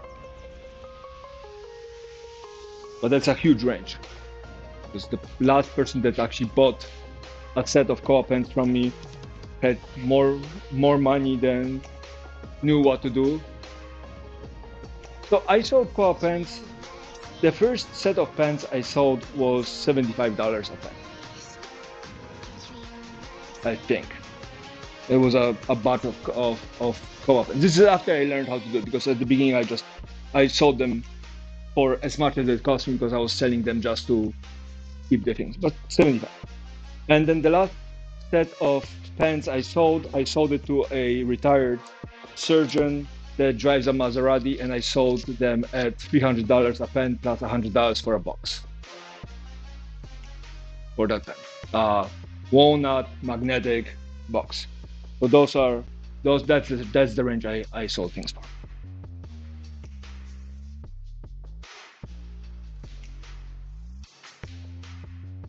The breakdown of time, it's about an hour to an hour and a half, assuming I don't make mistakes. It's an hour and a half. A little bit of CA glue, which doesn't last long. That doesn't get used up a lot. That's the lathe Kowa, which is going for, call it $150 to $300 a board foot. Yeah, shipping is about $5 to $10 in the United States. The last time I checked, and if I put it in a priority box, it's 15. So that's not, and I have the packing down to exact science. If I do it a padded envelope with a lot of bubble wrap, that's about $5 to $10. So shipping is that. Kowa is about $20.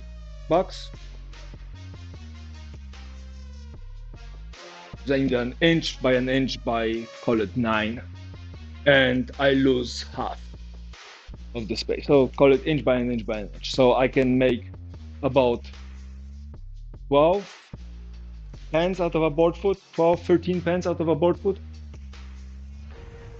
Call it 10 pens out of a board foot. Board foot is about 150 to, call it $250. So I'm using 15 to $25 of materials. And then the insert is about $15, plus or minus. At least when the ones I bought was about $15. So I have about $30 of materials in it. So now again, it's a whole different story if I buy mass produced, mass buy, and I get discount on the Kowa. I'm giving you the Kowa price that is retail, not the price I actually paid for, because most of the Kowa I have got either upcycled or I bought it from somebody who was like, yeah, whatever, give me 20 or give me 50 or give me $100 and just have it. So that's that. This is where I am.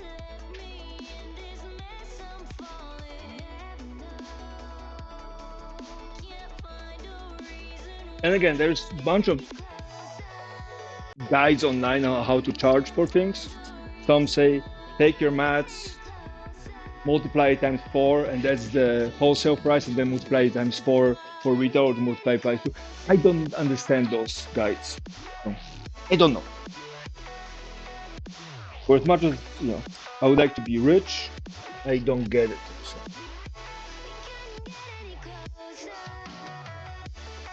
Okay, cool. That solves that problem.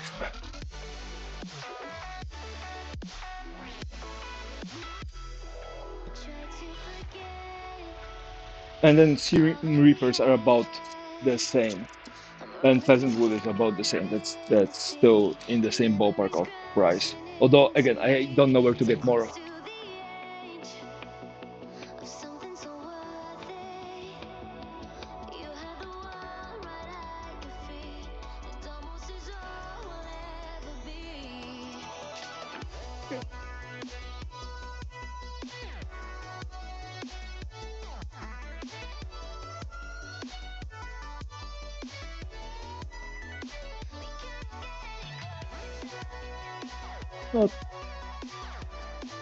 Not low. Not high, it's not low.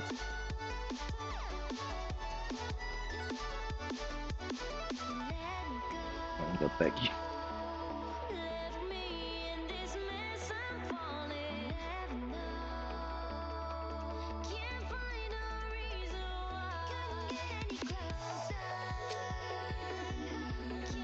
Plus, again, you're first degree separation, so I'm happy to fleece all your acquaintances.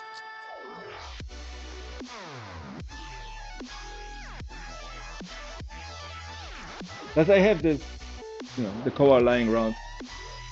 I have the koa lying around, so that needs to get used up at some point.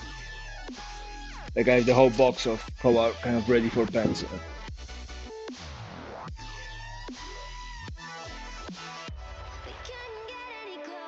Coffee.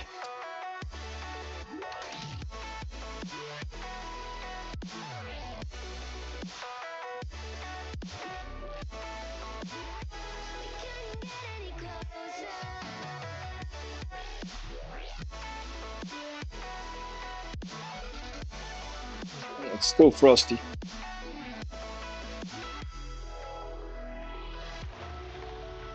Yeah.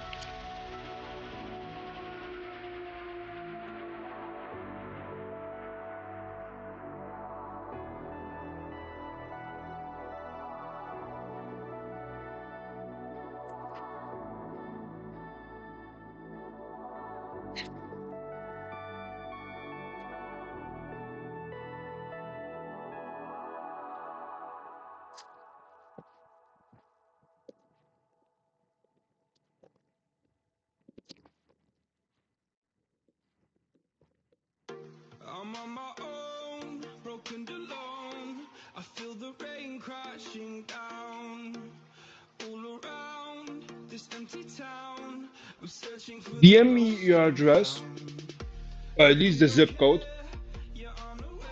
So I figured out the shipping, and then I'll just send you an invoice. Fair? I'll send you a PayPal invoice.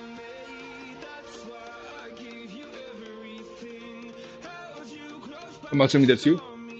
Having beep.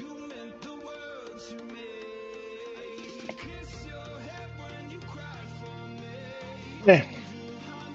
I'll go home. I'll see how much it's gonna cost me to send it to you. And I'll just pop it in a bubble wrap envelope. And I'll send you the invoice, and I'll mail the pen.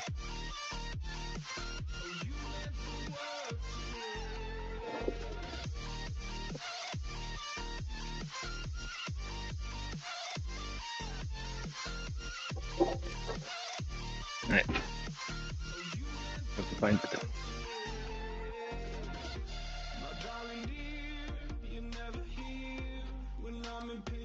Virus. And then I'll toss in one of the wax containers as well. So you have something to refinish it because it looks like the koa was a little dry because it seems to be absorbing a lot of the oil and wax. Okay.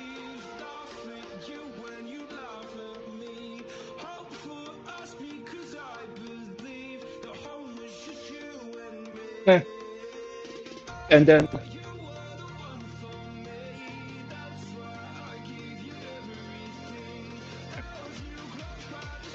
one problem solved.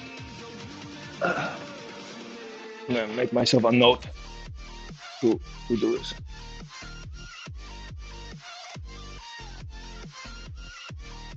No, no. I don't hate you for making me think. I don't mind thinking. I'm just in this uncomfortable position where if you don't, I grew up when my parents argued about money because we grew up not exactly rich. I mean, there was enough for food and books, but no fancy vacations, no fancy toys, no nothing. Like, we used to make toys out of. I made used to make toys out of wood. So the whole money thing is uncomfortable, and then asking people for money is, frankly, I would prefer to crawl over plywood with rusty nails sticking out of it than ask people for money.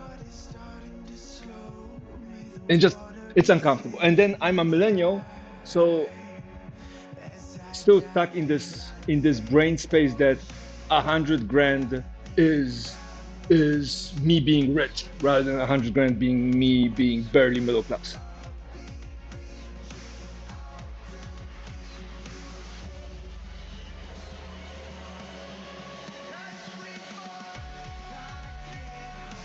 No, I know that.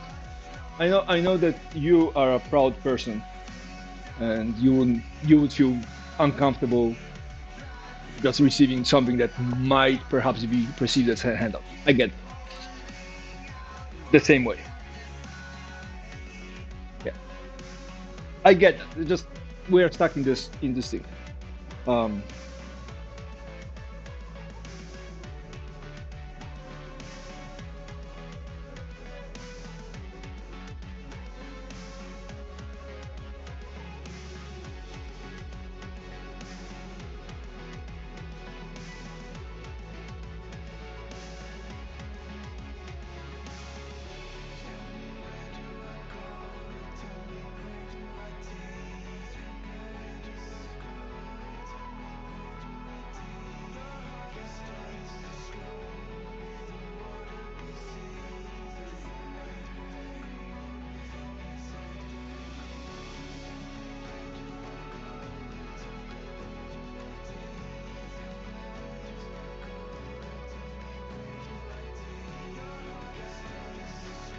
you thought of me earlier, and it would make me laugh. Okay.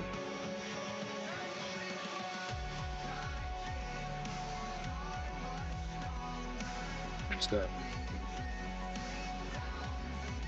double check everything there.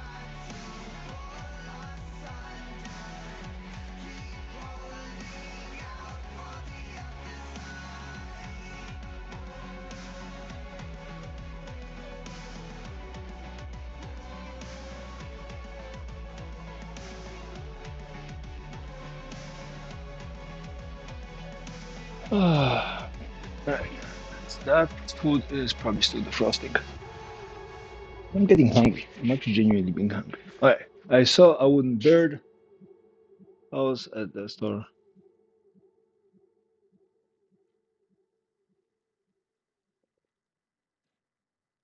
Yeah, well, you're joining my wife's club where she looks at me and be like, I can my husband can do better.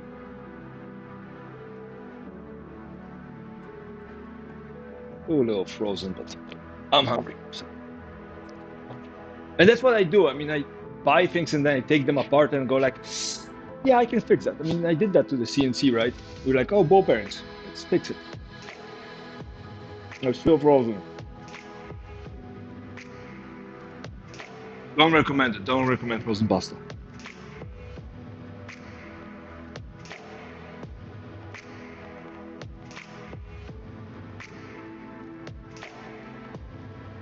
You know, yeah. Well, if you don't have a sharp enough blade and you don't have enough good enough feed rate, yeah, you get burn marks.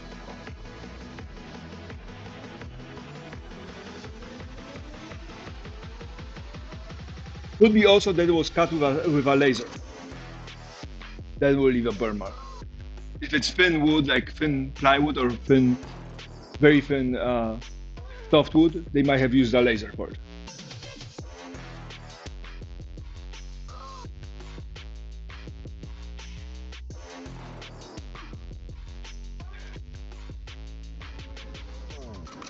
They still might have used a laser, but yeah,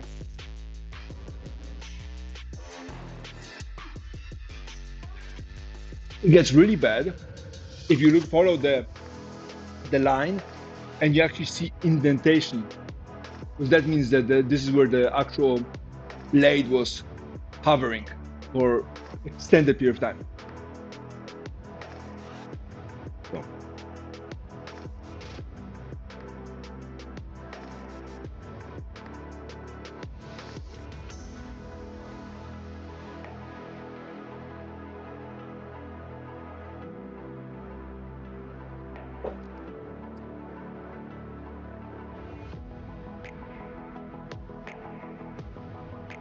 yeah, there's a balance between useful and aesthetic. Like you can do artistic things, and those are designed barbecued. If you're building artistic things, those are things that are designed to create emotions. Or you're building utilitarian things that are designed to actually have a use, right? And so you don't get to have both. Very few things that are made by true craftsmen have both. For I'm not talking about your auntie falling in love with your drawing of a pony that's supposed to be a unicorn and it's has 3 legs, but actually genuinely making something that is both utilitarian and useful. And and that's difficult to do. And a lot of people think that what makes them better craftsmen is to make things that are fantastical, weird shapes and all the curves and all this kind of. And yeah, a lot of things are looking really nice. But for me, you want to flex being a craftsman, make something small, simple, and aesthetically pleasing. And that's difficult. Make a box that has the right proportions. Make a box where you're making it out of half-an-inch koa all around, half-inch lid, but the bottom of the box is a quarter-inch thick plywood that you just put a velvet kind of fleece bottom.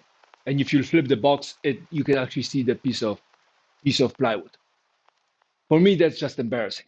And I know a lot of people do that, or to save on the material because plywood is a lot cheaper than koa, and you just put this velvety thing in, supposedly looks nice.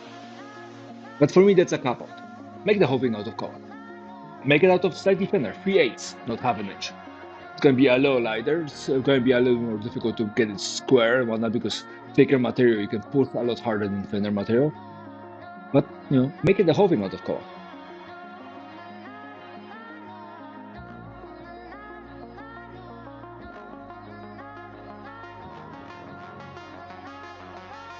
It's a it's a good it's a trick to know how to cut corners and still get the same results.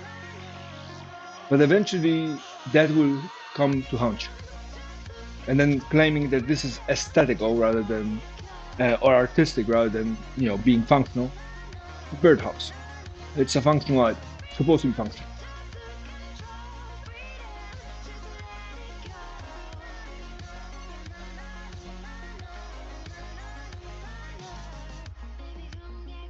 If it's a functional item, it needs to, first of all, complete the function.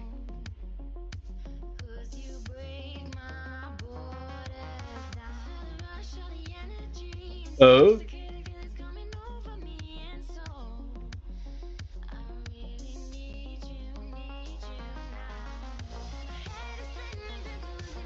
uh-oh. Any hints, or you just gonna leave me like this?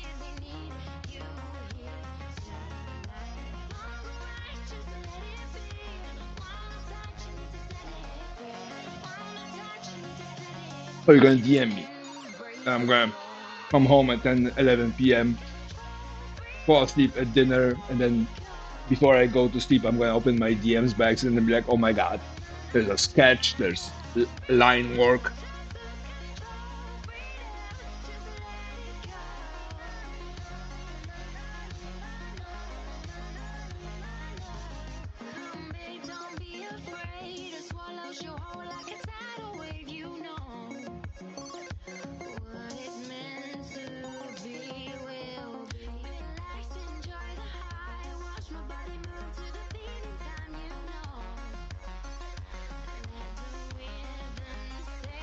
Oh, that's cool.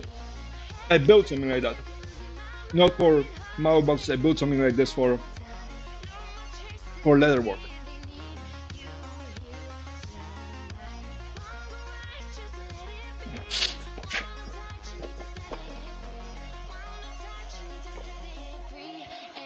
And I can actually flex that because I made out of mahogany. Took forever, but I've built boxes before like this. Hang on.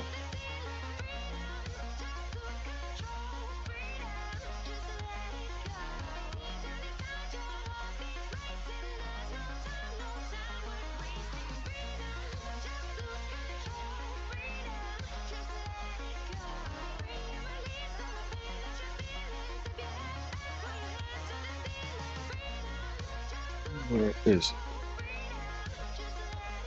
So I did a work exchange with this person, and they supposed to make me a pouch, hopefully a belt and a tool thing across the chest from leather. But we'll see how this goes. Hang on, let's see if I can find it. Please tell me it's saved here somewhere.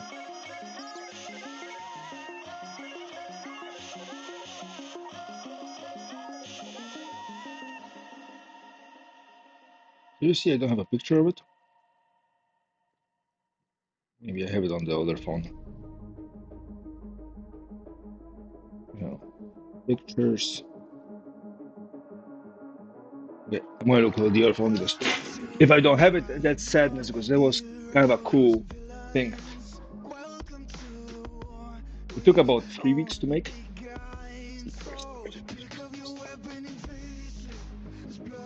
When was it? Around here somewhere. Now this is me making wax, me moving, cutting boards.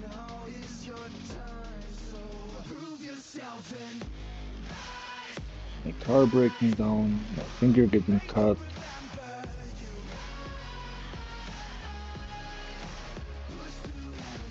Oh, here it is. Ready? Oh, yeah.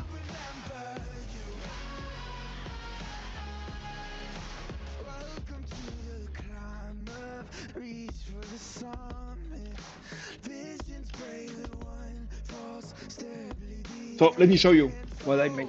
I have to. I'm gonna flip you to the other camera so I can actually show you this. I have to walk back and forth. So that's the setup I made. So you have a little drawer here for things. You can put the pens in here. Set of French cleats with a magnet needle holder made out of koa. Then you have a block here that you can move around to all three sides. Same with this. This can be moved around to attach the mallet with a little door made with maple hinges, and then two secret drawers underneath it, and then spool holder here, and then this is actual walnut press for leather work. But that was the design. It took me about 3 weeks to make it. Yeah. Okay, so that was that. Sorry, no. Then the other thing I made that had a box quality to it is I made this for my brother. So it's a mosaic pattern top for a baton made in mango. That's what it looks like. Is it sharp? Not sharp enough. But boxes I know how to make. Let's see if I have another one.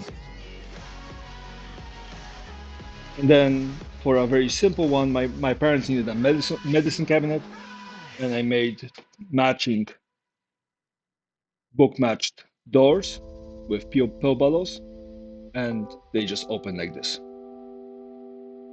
And you have low drawers. Also mahogany. Boxes I know how to make. Crystal skies, crowded places. How big you think that is? You mean, what do you mean, how big? And which thing? Because there's a delay and I talk through chat because I don't read chat in fast enough. The leather boxes, the two compartment was about 8 inches tall and about 7 inches wide and about, I want to say, 5 inches deep. The actual square box was 8 with change by 6.5 by 6.5, 7 maybe. And then the spools were, I think, 5.5 inches tall because they accommodate the basic wax nylon threads. And there was, I think, 6 of them.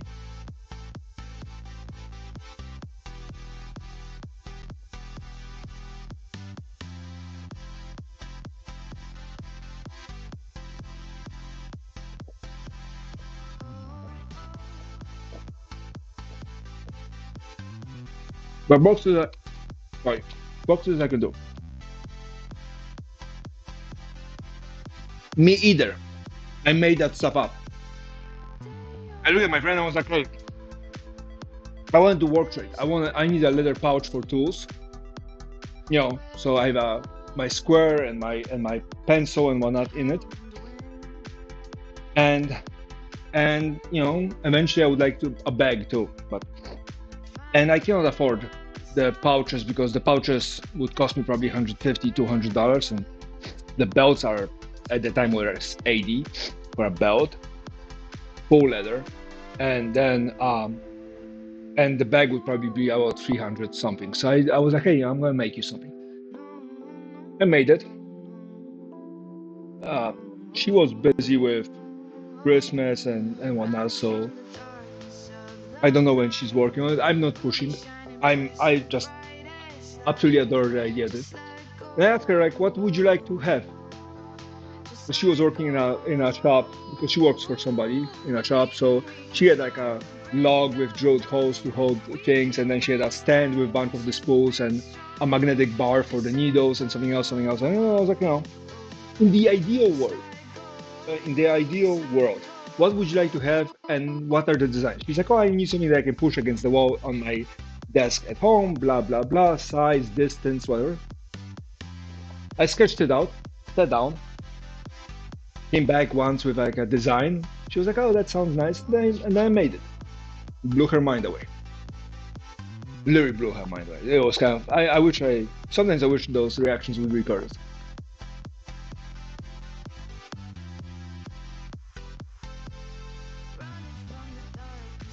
But that's how I make most of the things. I mean, look at me right here. Make stuff as I go along. Sometimes it's planned, but hey, Jen.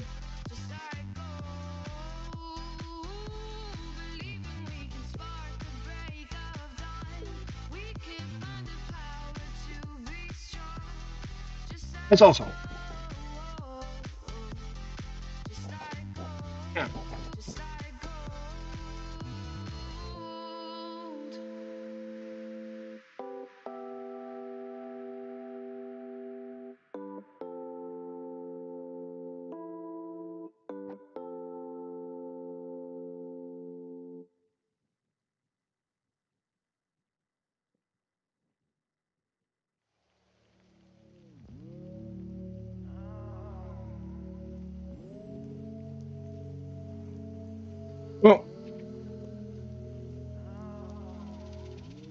Well, we fixed the internet. I put that cabinet underneath this. I did a little cleanup.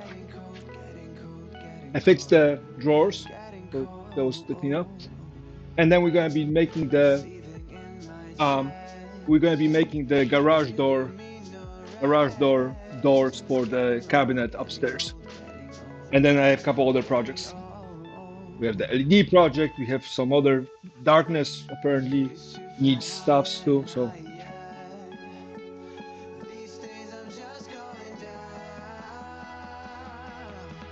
mm, yeah. Oh.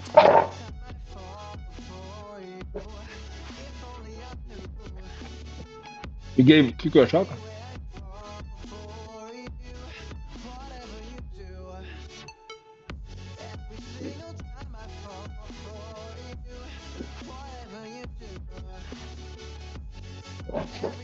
All right, me and you, darkness, are going to have a conversation, and I'm going to bring the other camera so we have a more kind of intimate. You can't get away from this shit kind of conversation. Let's see. Put this up here. I'm going to grab the. I'm going to flip this camera. We're going to have a conversation.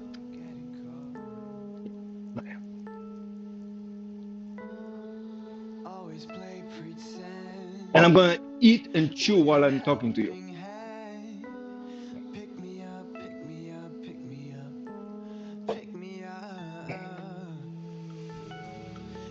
Hi. You see me? Okay. I'm going to keep on looking at this because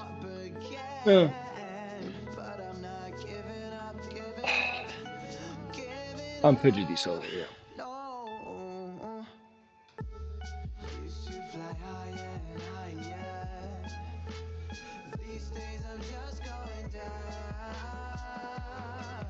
I'm not going to be reading chats. I'm going to be talking. I'll speak my piece, and then afterwards I'm going to take a look at chat. So if you have any last word, we see you, Doc. Okay. Oh, great. Just starting shit. All right. So to speak my piece, I got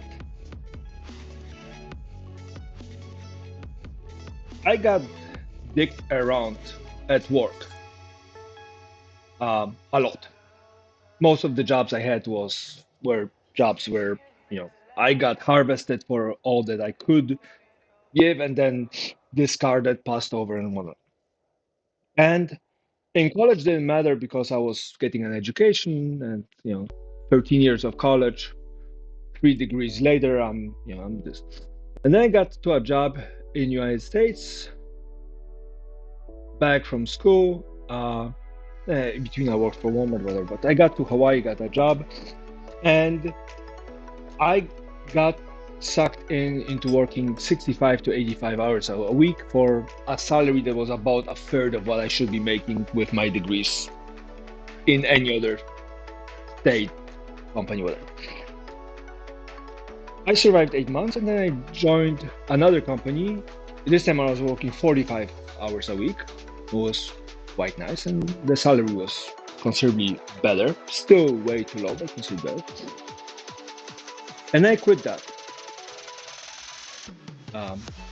I went sailing and then I had some other jobs. Eventually I started teaching. And I realized that I hate the fact that the world is so. It bothers me. Could be because profound sense of justice is one of the beautiful traits of me being autistic. Could be something else. And at that time, I started putting all my effort into making small investments in people. Because I think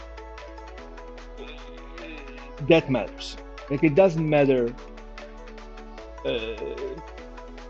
to fix things as a whole. Because you won't. People are too selfish, too stupid to fix the whole world. But I can make small investments once in a while, and those will do it. And I'm not doing it because I'm altruistic. I'm doing this because I genuinely hope that one of those investments is going to pan out in the future. You know, I will help somebody who helps somebody who cures cancer. Apparently, we have vaccines for cancer, so apparently that goal is already off. But you know, this. And I didn't get into streaming and teaching and now woodworking because I want to make money. I want to make people's life easier. Because if I can make life for people life easier, then uh, I can provide them opportunity to fix the world. I cannot fix the world. I'm too black and white. I'm too weird, and I'm very very set in my ways. So so unless you have $1 million in an inheritance, or 10 million or 15 million, and you're willing to drop half of it to me, preferably in unmarked bills in a black suitcase, right, rather than PayPal because they take 3.5% bastards. Um, Money as a whole matters, but it doesn't matter as much as making sure that your life gets better, yours and Andy's. So I'm happy to if said box would make your life easier, more organized, and happier long term, then I'm happy to work on it on the off time when I'm not fixing all this shit or I'm doing some other paid gigs until either I complete it and mail it to you or or or you guys or I'm not working on it or you guys get to the point where like, hey, we want to actually hire. And I think that's going to be a good decision. This is not a freebie. At some point I would love to get paid for it, but the idea is if it will make your life easier and happier and simpler and whatnot, I'm okay building it for you. Because I think that's the point. Right? You have something that is cool, something that organizes your life better, something that you enjoy using once in a while, maybe something that gets you back to your hobby or being creative. Like if you do something you love and you create real things and you make it with a care of not breaking everything around you and being selfish about it, I'm gonna be okay. I'm gonna make it. Again, you have a $10 million inheritance, I would love half. Would love it. Hell, I will sell it for 2.5 million, a quarter. But otherwise, you know, it's eventually gonna make a difference. And you having something that I made that gets everybody around you freaking excited and pouring into my DMs like, how could you make me one? Me fleecing those people for money, it's a good investment. Again, happy to charge you for the box when it's complete and whenever you guys saved up, whatever.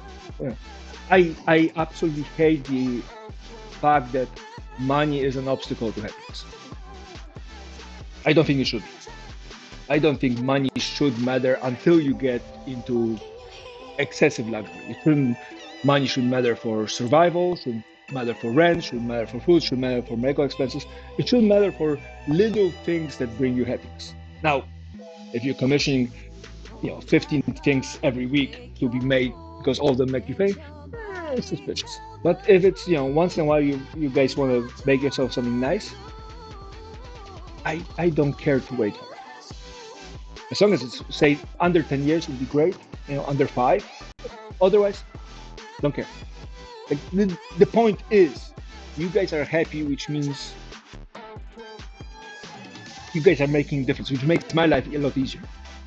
So that's the conversation. Okay, we understand. I'm going to go read chat now.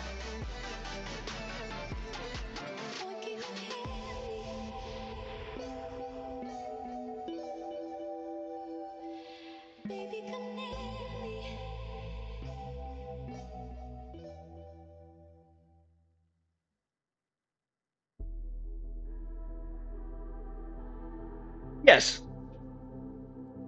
and I'm in charge. Ta-dam! If you look up, it says QQ stream. I'm in charge. But you can draw something for me. There's a bunch of things here. In charge, see? And if you want to say something against me, darkness, This is what you're gonna roll. Just saying. You either go with this guy, or you try and persuasion with this roll. So is it going to be this guy or this? This. Hi. Pleasure to have you in my channel. I'm gonna put you guys on the big camera so I can finish eating. So, to you. Where's the camera? So yeah, last there's also a side thing. Now my lunch is frozen because apparently my fridge can actually freeze things in the fridge. There's also one more reason for this, for making things that are needed, appreciated, but not directly committed. Means I get to have artistic freedom, one, and two is I get to do it on my downtime. So on the days I don't have anything to work with, or on the days I want to try some new concept, I get to do it. Like for example, with the leather working box, I never built a wooden hinge like that, two-tone wooden hinge.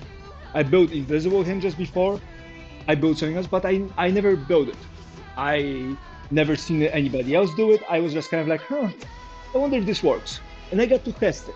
It took a day and a half to just get the hinge right, but it's something that I learned. And now if I want to do that, I know how to do it.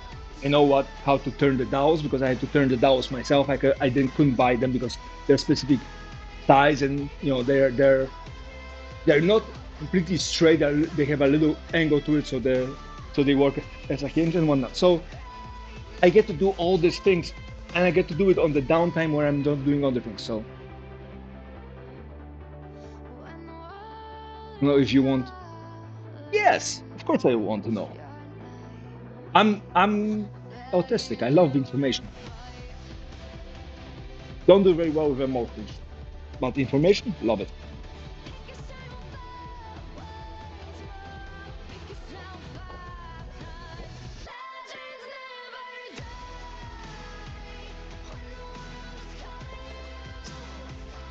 Talking about sprinkling sauce. It's time to sprinkle some real sauce here.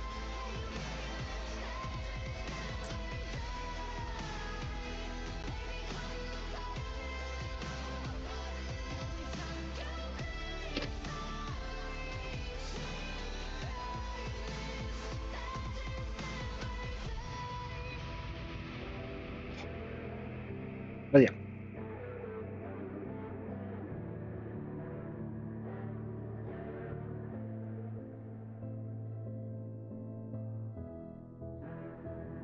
Fuck yeah. You better send me some designs, otherwise I'm gonna start building it on my own. With a story like this, how can I not try to build it? Mickey on the track.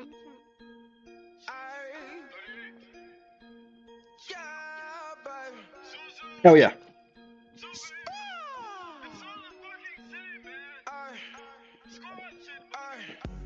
Yeah. And it sounds like a project I really want to do. So I don't know if you guys, I told you guys how I want to set up this shop once I have the machines I'm set up and this whole thing is clean and I'm actually working. But I don't know if I ever told you guys what the setup that I wanted to have.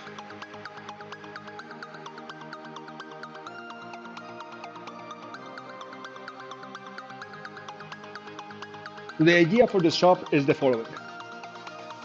By my count, I need to be making between $100 and $120 a day to break even.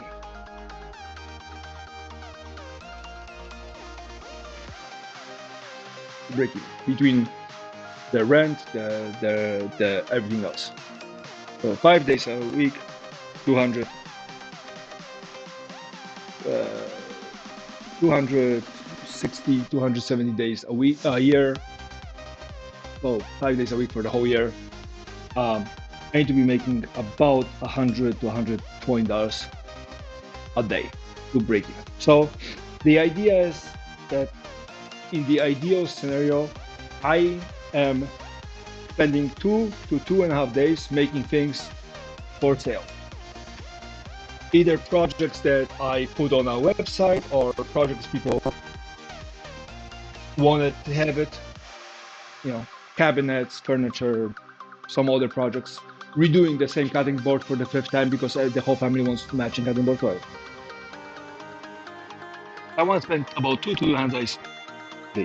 I want to spend about 2 days a day and a half to 2 days. I want to spend doing creative things that I'm uncomfortable with. This inserts would qualify as creative. Never done it, trying this one. And then I want to spend about a day doing pro bono work. I want to spend a day a week doing things for like an auntie that comes in with, or a grandma that comes in with a cutting board that broke in half. And she just needs it glued up. So I can sand down the old glue, put the new glue, clamp it, she can come back next day. And I'm going to charge her $5 or $10 for materials. Not for the time, not for the experience, not for the shop fee, not for the floor space, nothing. Just sheer materials plus, call it 20%, so I can pay tax on the whole thing. So $10 for gluing up a board, $5, whatever. So people can come in, and then I spend 1 day doing just simple pro bono things, because I think this is the most important part. Is that people start a business and they get to do great things, and then eventually they end up excelling, reaching high levels, and then they go like, I'm too good to do pro bono work. I'm too good to do this. And then it's like, oh, look at me, how awesome I am of helping everybody. And I think this is it. Yes, they're going to be removing the bell stay, one of the bell stays from the bell tower, and apparently they have ash on stock, so they're going to bring it to me, or we're going to meet up and I'm going to take a look at the bell stay and see if I can do it. So, and then after that, maybe there's some other projects like a podium or altar or robe closet or doors or something. But we will see. But yeah. Hey, let's finish the toolbox conversation.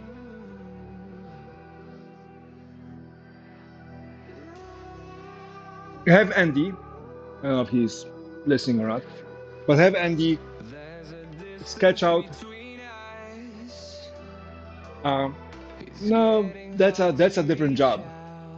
Sanding and refinishing, that's a different job, because those are high abuse areas, and I haven't never built anything that takes high level abuse. I mean, this has polyurethane on it and it's holding, but there's not thousands of people going through this, so that's a whole different level. I'll probably need a spray gun for this, but there's other things to fix. But yeah, have Andy sit down where he wants to work and then sketch out distance of what the thing is. Like, is it one box that has all of it? Is it layered? Is it layered at an angle, right? Is it sliding around? Do you want things that, five things that go together, apart, like a puzzle piece, or magnets or clamps or something? Hooks? Is the stability of the box important, right? So what I'm talking about is, if you have a box, right, like this, and you're reaching, I don't know if you guys can, I'm gonna switch cameras again, whatever. So if you have a box like this, right, with a drawer, you pull the drawer, this slides, obviously. You have something like this and you're trying to reach here, does this stability matter? Right, this stability matter, right? People who get muscle cramps, and I do, for example, after a very long time doing heavy things and I want to do precision things, I get muscle cramps. So sometimes my hand twitches at the end of the day. And for me, having things that I pull, and then my hand twitches, this whole thing goes rattling around. So the question is, is stability important? Center of mass, for example, because then you put more hardware or more intricate design on the bottom, right? So this whole thing is like so sketch it out. What's in it? Approximate distances, approximate spacings. And again, when you guys thinking about the box, and that's going to take you a second, and I would like you to think about it clearly, is don't think about a box of like, hey, one drawer and one cabinet is all we can save up in the next month or so. Think about best case scenario. What would be the absolutely ideal scenario? Assuming I can, of course, make it, so none of the air gel, titanium bolts, whatever. But best case scenario, what would this look like? Because once you tell me the best case scenario, then we can figure out what I can actually make in both time and material. Because not all materials function very well in certain scenarios. Some things work better when they're small and dense. Some things go away with if you have it too wide and too thin. They warp in humidity changes, and Hawaii and mainland have different humidities and different temperatures, right? You get winters, we don't, so there's this whole aspect to that. But best case scenario, this space, how many, what are the alignments, whatever. And then I would love a couple sketches. Doesn't have to be very detailed, but a couple sketches. Be like, hey, I would like a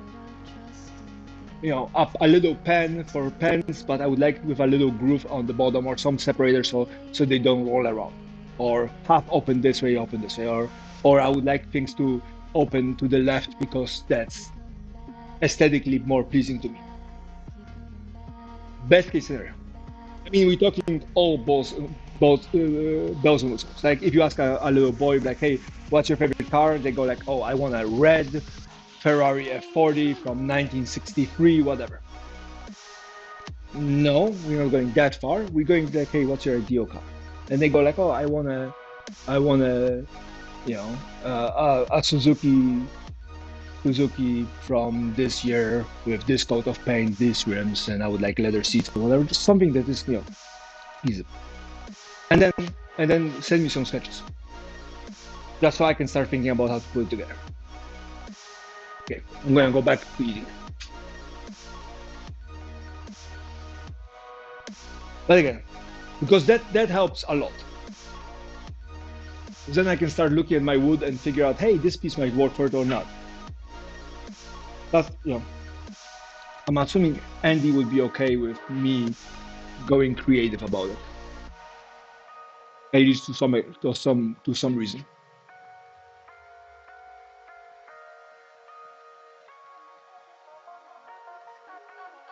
Oh yeah. But again, the delay should be the measuring and the creative process, not the other thing.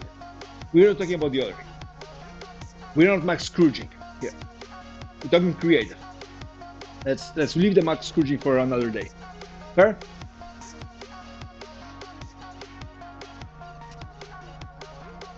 Good. And because you've been sassy like this all day, girl.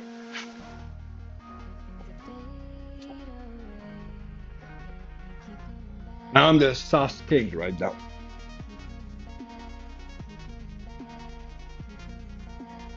Oh, you see, that sounds like a you problem, not me problem. I'm still in charge. All right. I'm finishing up and we're gonna get to this. So I would like to get this done and put things up there and be done with it. So freaking excited.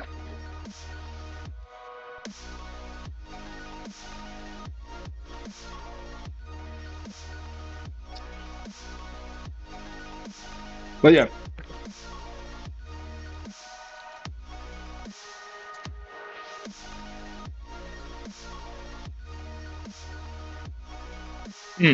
That was good. A little frozen, but a little chewy here and there, but very good. Bits on the table. What's the story with all the bits on the table? Bits? You mean this? Oh, the wood. Oh, the strips. Okay. This is cut-offs from this other thing. I'll show you in a second. So those are cut-offs, and they were all on the ground, and it's hard to sweep when you have those large cut-offs. But those are just cut-offs from trimming of the boards. So I took 2x4s. No worries. I'm glad you're feeling better, at least a little bit. Well, don't let it.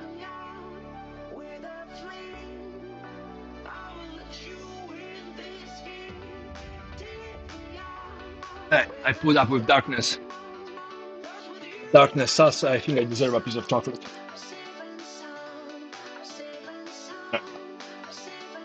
We have our water for future. I'm gonna grab myself a piece of chocolate.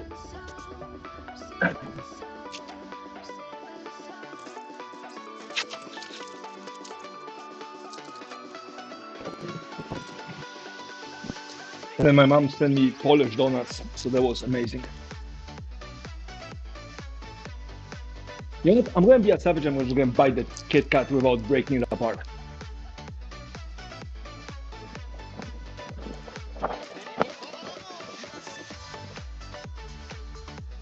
You wanna put up with sauce? Yeah. I'm just gonna bite the Kit Kat.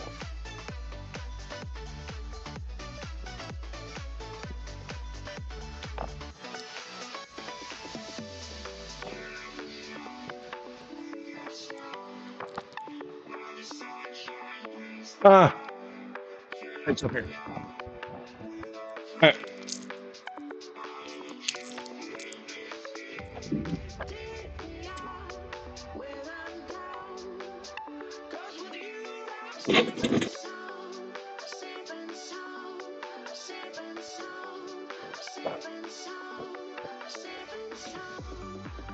Hey Jen, don't encourage her.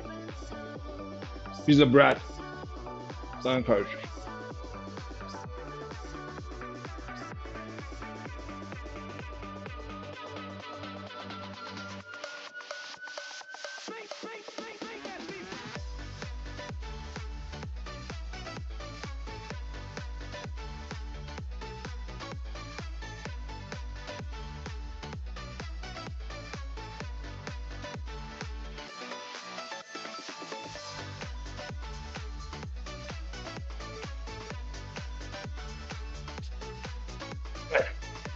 Oh, by the way,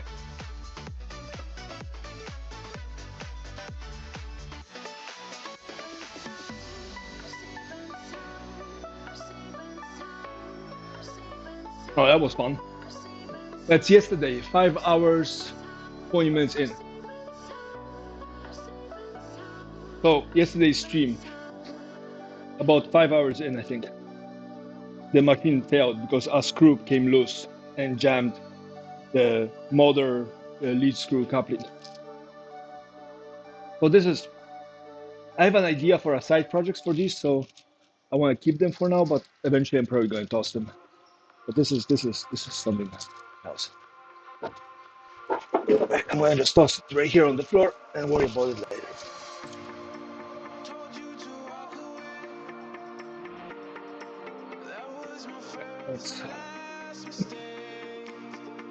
So the reason why I covered the wood, yeah, we fixed it, but it was fun. By the way, Jen, if you want to draw something for me, let me know if you want a direction or you just want to do creative things. I'm happy with either.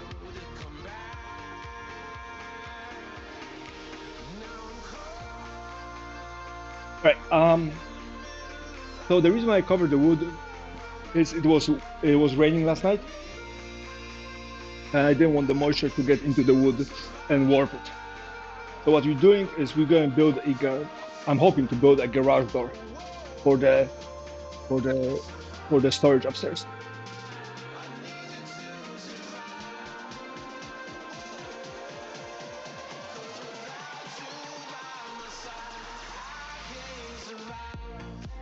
Yes, yes, and I think I think this is going to be happening tonight, tomorrow morning. So that's on the.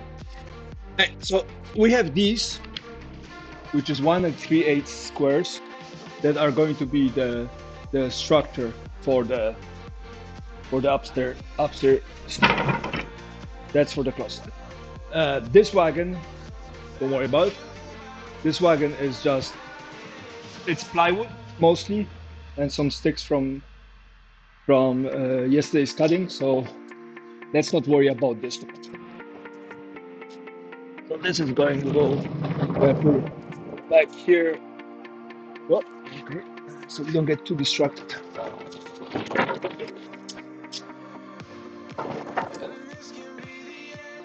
Then we have this pile of cut-offs for 2x4s. So we gotta deal with that. And then, okay. All right. So this is what we made. We made the 7/8 thick. 7/8 thick.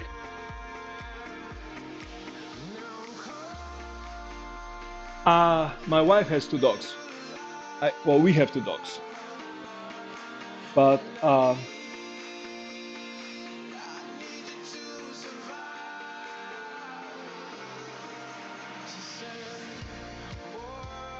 you're best at animals.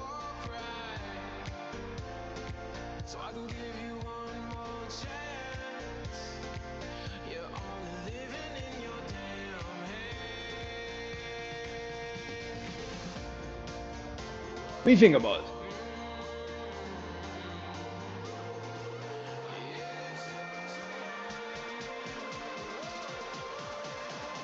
Yeah, we have too many ducks. We do have too many ducks. So I cut down the 2x4s into these strips. They're about 28 inches long, 7/8 by I want to say 3/16 thick. And the idea behind this is that they're going to ride in a channel that we created. Right, and they're going to just move around the channel. Okay, you guys can't see shit from up there. I guess we bring the secondary camera into play.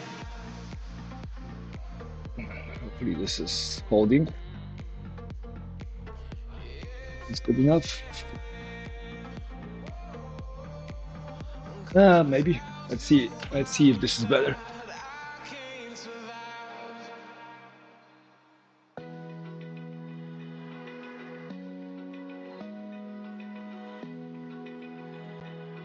Yeah, like a bread box. Okay, so the idea is, right? We're gonna have this, and then these are going to ride in here. So, and then on the top, we CNC'd this last night. It's not the greatest job, but gets me through the day. We CNC'd a turn. So these will. Okay. Now the problem is they will need these sticks will need to be rounded on one side, so they actually fit through this. And then we're gonna hold this together using this polyester sheet. So this sheet is going to go on top of this. It's going to get glued together, leaving about 1 inch on each side. And that's what I mean by warping.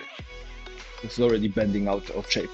It's going to be a problem. So yeah, but we're going to have a polyester sheet on top of it. We're going to glue it and tack it in place, and that's going to hold this together.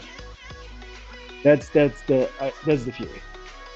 And then we're going to have to cut this in half because this has grooves on both sides, and then mount the bend. And then I think I'm gonna build a round wheel that wraps the whole thing around.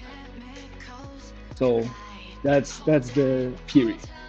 Now, if it works, I will. And then for the very bottom, so the lowest Where's oh here? And for the lowest tile, we're gonna put a thick wooden one, and we're gonna use maple, which is a hardwood and relatively stable. We're gonna put a hardwood insert that's gonna actually go very easily in this. So maple, we're gonna use a little bit of maple to cover the bottom. That's the plan. Now, will this work? I have no freaking idea. But you know, we need to round these things out. Round them and arrange them. Like, there's some of them have big knots out, so I'm gonna try to separate those out because those knots mean weak spots. Yeah. And if you watched yesterday's video, you will see me flinching with my hand, and that's because when the nut goes through the saw tears the nut apart and actually sends it flying at high speed towards me. So it actually genuinely hurts to get hit by one of those.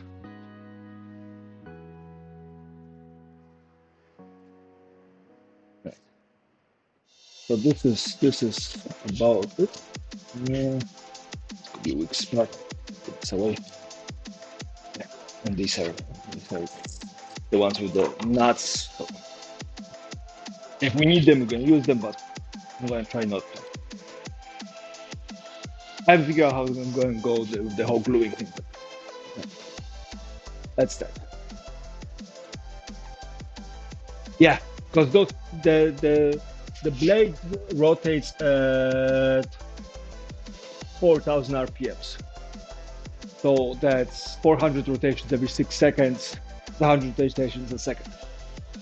Just about. At 4 inches, that's a lot of speed. So. And those nuts are usually denser because they're more sappy, so they're a lot denser, a lot heavier, and not pleasant experience. Okay, so that's going to be the idea. So today I need to round the edges. Well, I need to figure out the arrangement of these because some of them are, I don't know if you can tell. Some are a little bit more pinkish than others. Like this one's a little bit more pinkish than this one. So we have some arranging to do, trying to separate the colors so it kind of flows together. And then of course they can be arranged in 4 different ways, right? 1, 2, 3, and 4. So there's 4 arrangements. Let's pull up the. And of course, some of them come from the same grain, or the same stick will have slightly different grains. And it's not gonna bore you with the details. It's definitely good. And not all of them are cut completely straight, but that's okay.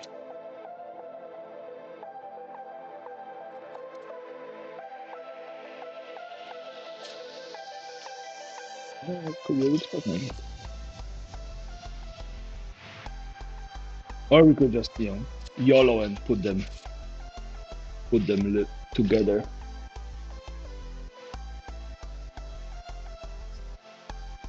Separate them a little bit, not a lot. Again, there are 3 different 2x4s, so going to mix and match a lot of things.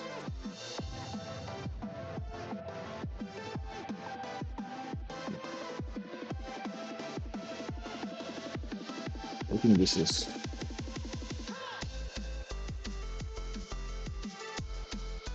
gonna be about right. I'm gonna put a clamp on it and start gluing it together. This one. Yep.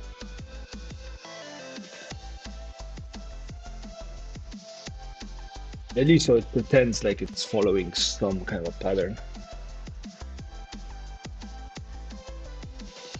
Nope, that's different wood. Okay, this goes there.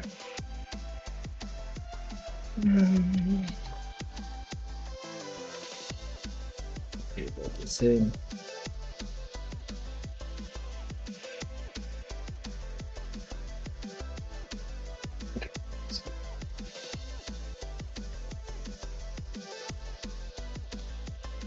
Okay, now we have to just round them out.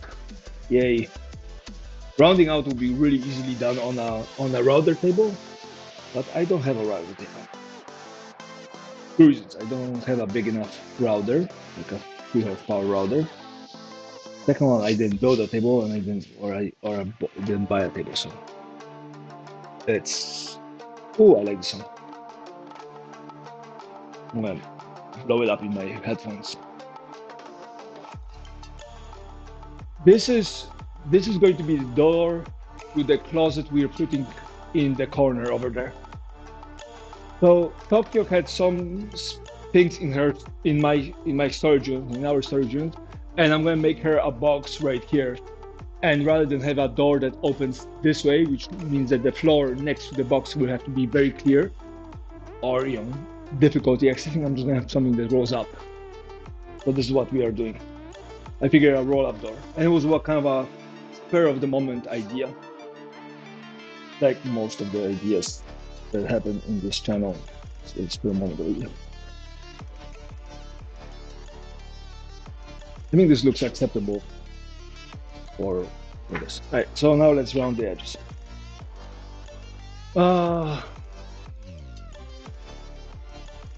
Yeah, I tend to do a lot of it, but for me that's the fun part of doing it. So like when I said I want to spend 2.5 days doing paid work, that's not paid work. This I would consider the creative part, which I want to spend 2 days doing creative part, about 2 days being creative. Never build a rolly door, never build a bread box for my life.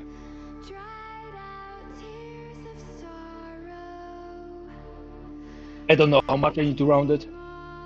I don't know if I need to round it, how much.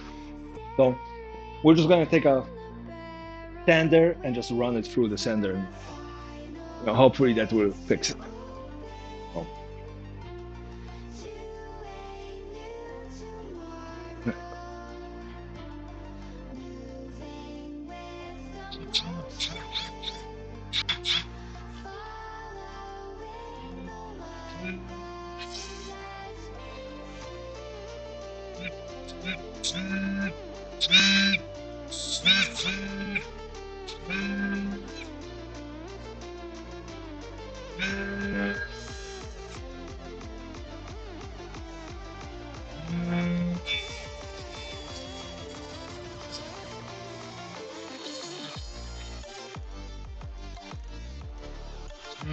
No, that's going to take forever.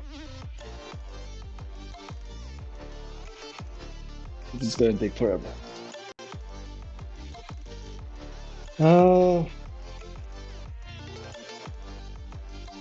This is enough though.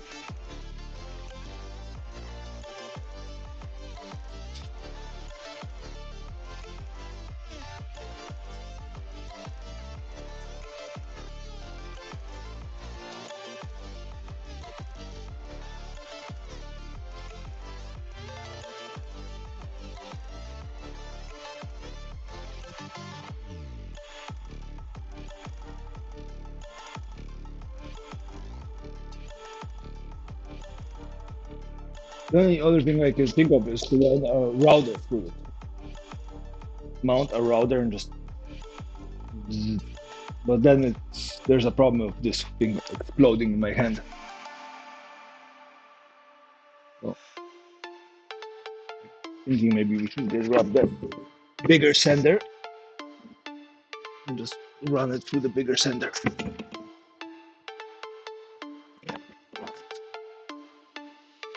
Bigger sander, grab a 220 paper.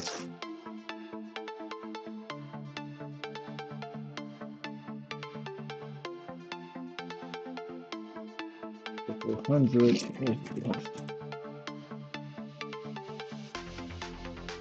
That's what. 200. That's 220, but it's a solid 20. I like that match. Nice.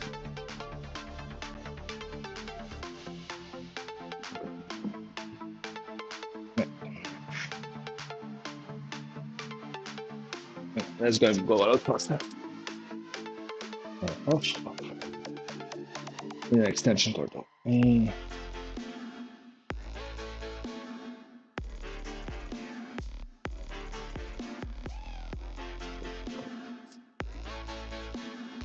Do I need to build myself another? Oh no, we have an extension cord. I forgot I actually did buy an extension cord. Okay.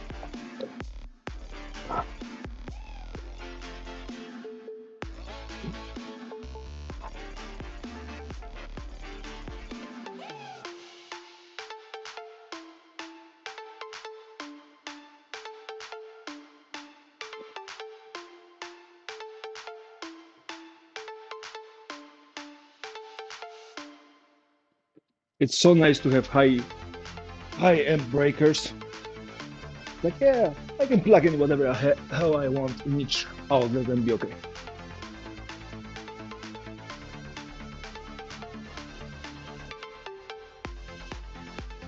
Really nice darkness.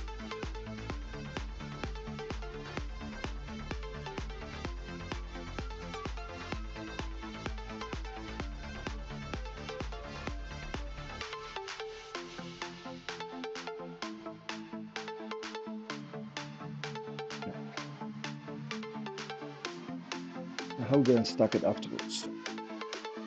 Hang on. How do I stack it afterwards? I know which side is up, which side is down.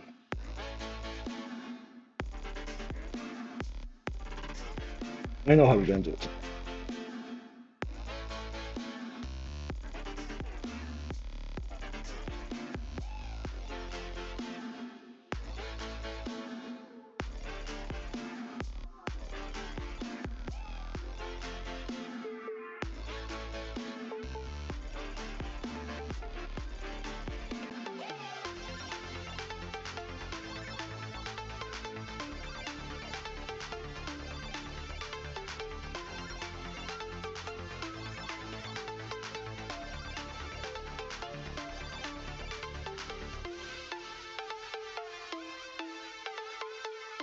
Put a line through all of those and see we know we curve them back.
And now we know which side is the back.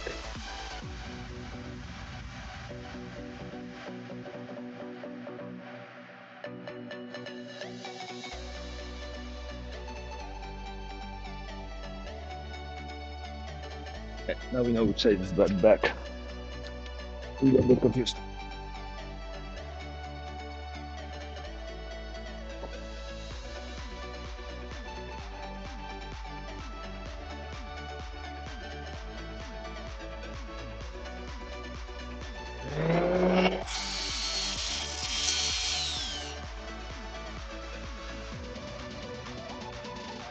Oh yeah. I'm gonna put headphones on so I don't go deaf doing this.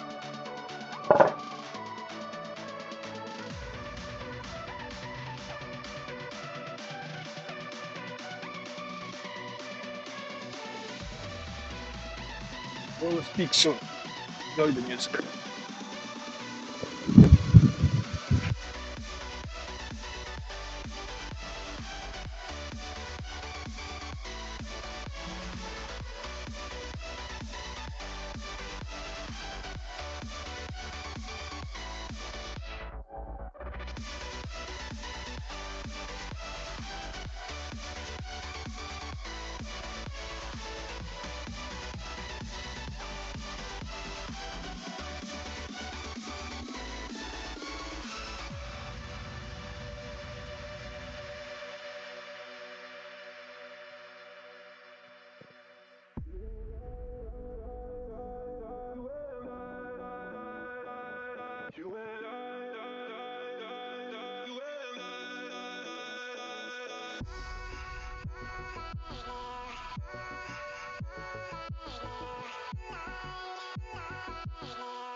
to my joints.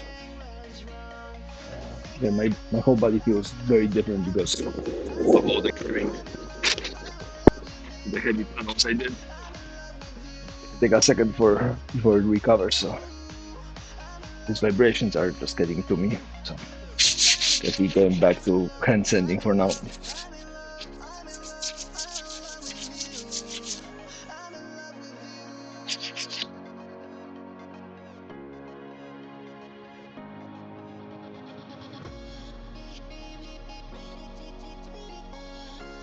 A little bigger one.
Other contracts. I would love to get on the military payroll, not because I specifically love the military, but because they usually have way bigger budget and very grandiose appetite. But we'll see about that. And then once I have a jointer, I will reach out to local condos to see if they need the wooden benches, because those are relatively easy to make. I can, build it here, put it in my car, deliver it, put it together. But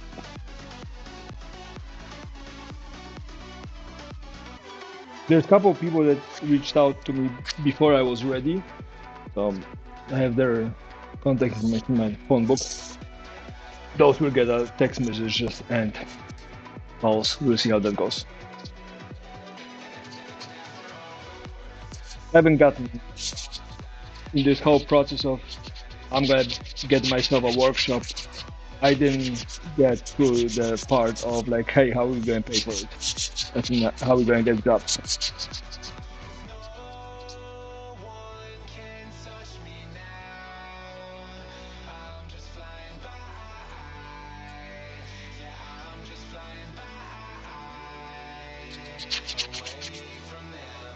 And no one can see me now. I'm miles above you. Don't care what they're seeing below. 'Cause I'm miles above. I'm miles above you.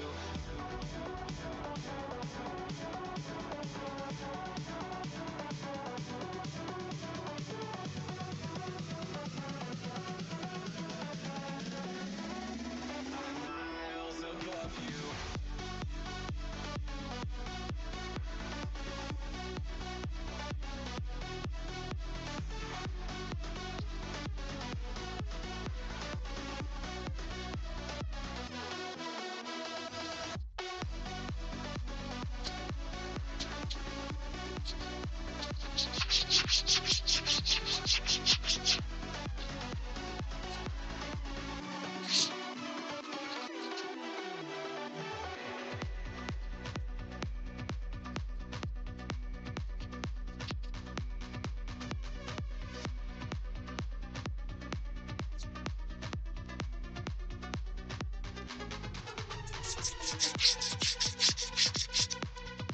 You know, it's gonna be like you build it and they will come kind of thing.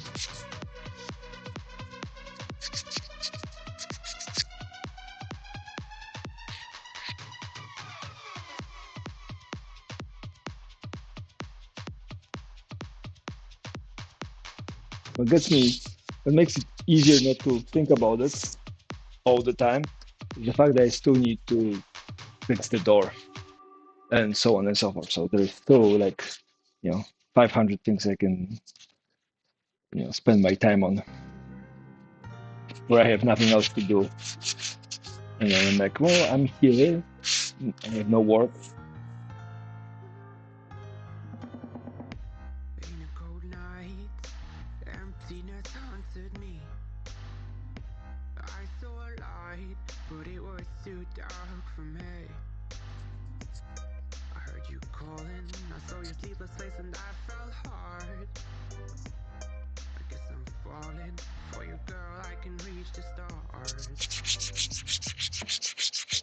the night I couldn't sleep, I was there carrying my gun, shooting at the demons, see your dreams, making them more fun. Yeah, and if you wanna run away from Has been looking, Andy's been looking stuff unholy.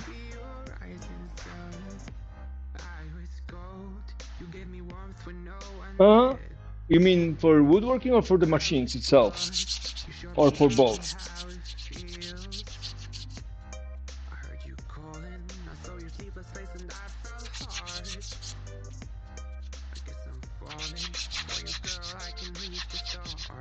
I mean, again, some things are genuine. Oh, yeah.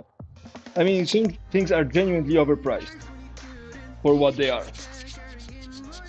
But some things are just, dim. Like you can get a koa pen on Etsy for $39, I think nowadays. Maybe more now that the inflation hit all the sectors. But you can get a cheap cut of koa pens that is mass produced, and just mass producing things just takes the soul completely out of the woodwork. But yeah, but you can get nice quality things made out of wood, woodworking things, for relatively affordably. You can get really nice nightstands that aren't made out of particle board, made out of actually hardwood and solid wood, for prices that are a little higher than the particle board, but not a lot. I mean, hell, the Amish are still building houses for cheaper than any other company out there.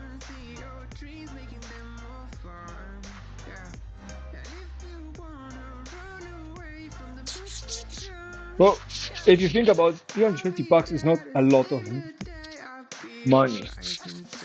Like, let me phrase it. It's not a lot of money when you think about how much time it takes to build certain things. Right? But because the cost of things went up a lot faster than people's income, it's a tricky conversation. But yeah.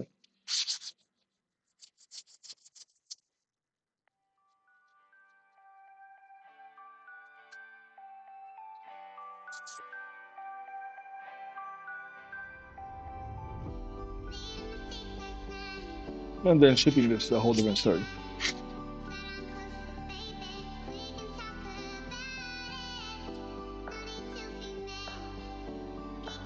And it's also different if that thing is mass produced or not. It's a whole different story if a company has a pattern, right, and a large production thing. It's a lot faster to go than if somebody is sensoring it.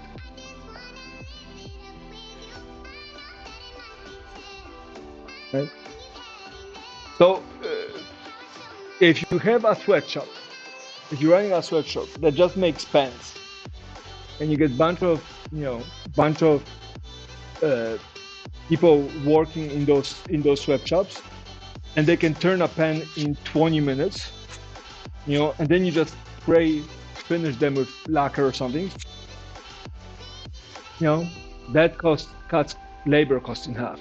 And you not paying them very well because you're going to be like, oh, we paying you very well, $15 an hour, which is right now like in some states it's a minimum wage, but it's not really a minimum wage because $15 an hour is 30 grand a year that you cannot survive on that in a lot of places.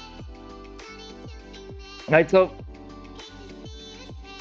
it's very weird because when I and Tokyo were looking for jobs, people were like so excited to tell us that the jobs we are applying for pays 40 or $50, 50 grand a year. We are paying $25 an hour. It's above the minimum wage, and we're looking at them like, yeah, you need to be paying 35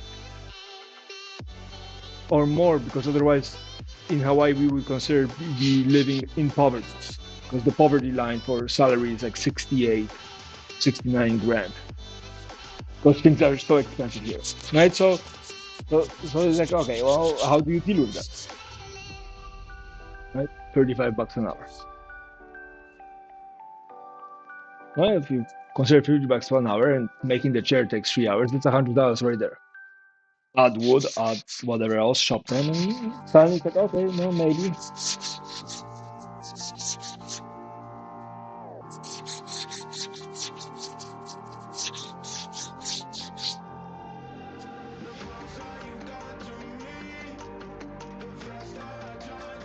But again, I don't know what a half log bench looks like. You mean just a bench with 4 legs? Like a half a log with 4 legs? That doesn't take a lot of time to make. So it's primarily cost. So it's the primary cost of material. In Hawaii, that might be expensive because things have to be shipped here. But yeah.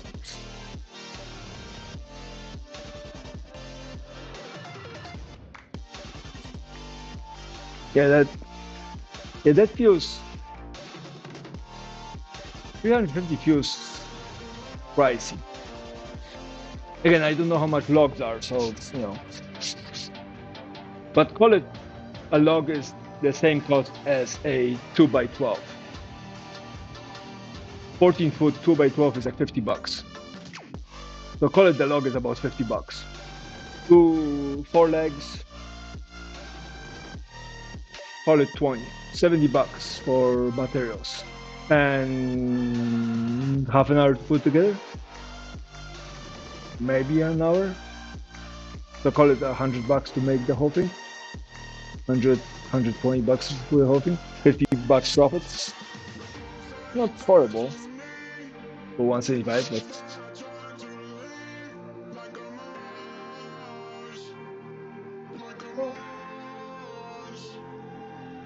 Oh yeah, so 350, that does feel a little off.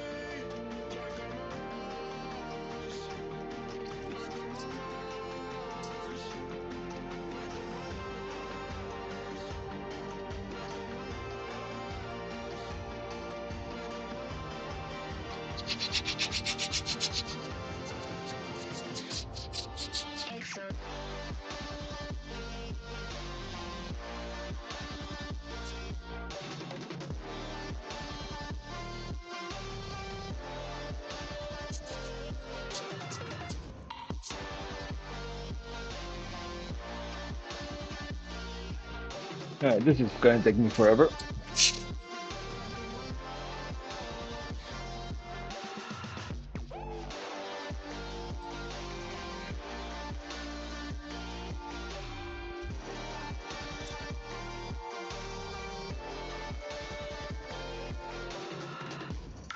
As long as you know, pin it well enough, like you make the legs actually have a dowel in it or something.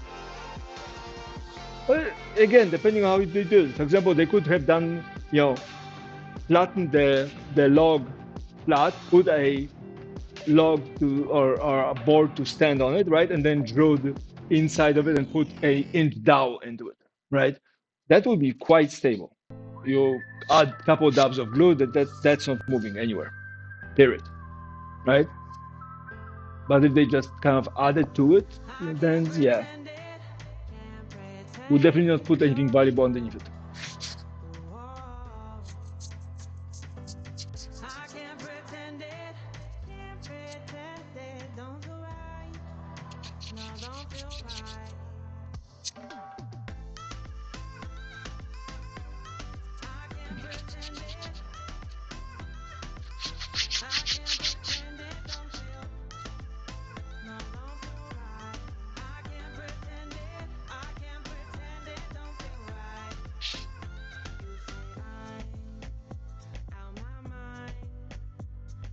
Yeah, called kids.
Hey Jen, do you ever scan your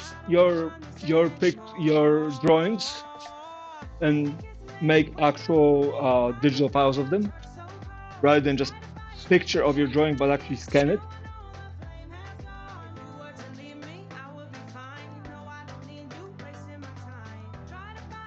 I have an idea. I have an idea, and I'm willing to do work for it for that idea.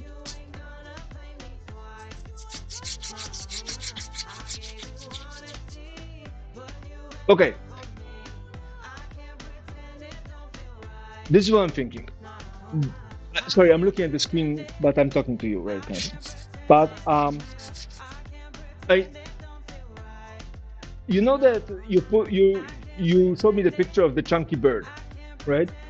But I know for a fact that you have drawn several things, because I remember seeing a bunch of things both on your stream and in Discord. I was wondering if you could send, you could. Yeah, it's a nice chunky bird. I was wondering if you could see if you can make an acceptable vector file out of it. But here's the part. I need the vector file to be less detailed while still maintaining the actual feel for the bird. But I want to see if I can CNC it out. The bird or any other picture, but the chunky bird is kind of cool. And that's the tricky part, because everybody can scan it and just turn it into a PNG or a SVG. But the question is, I need something that can, that becomes a bit more of a line drawing of the actual picture without losing the feel and the aesthetic for it.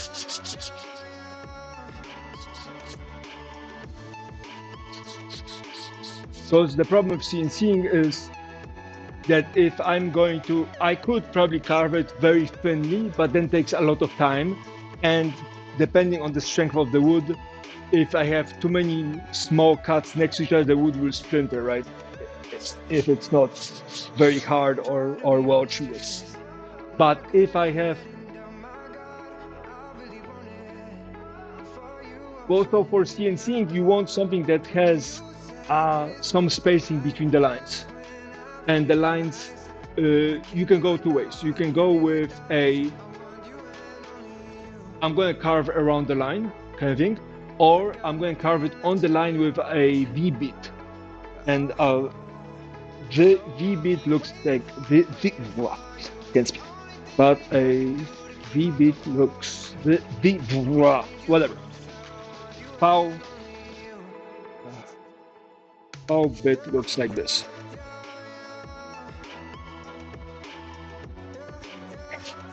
Like this, right? So this goes across the line and it expands wider, right?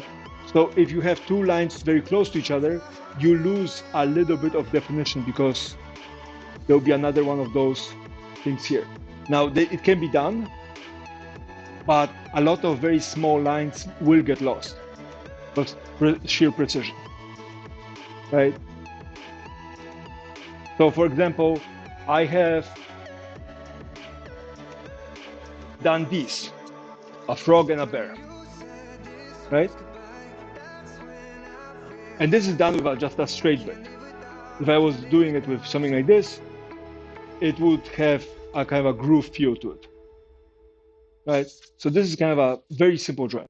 Somewhere between this and the pencil drawing you did, there's a drawing that if I carve it out with this flat, right, it will get this. Now there is also this whole building three-dimensionality to it, so you can have a ballpoint bit that goes up and down, and gives you a three-dimensional feel. But I'm looking for something, that produces simplicity like this, but with the detail you have. And I don't know what it looks like. I don't know enough about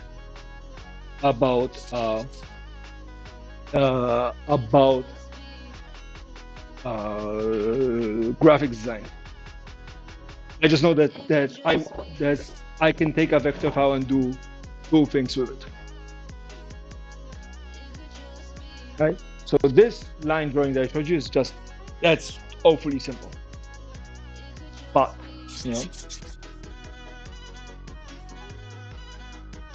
taking a picture and just adding a little bit of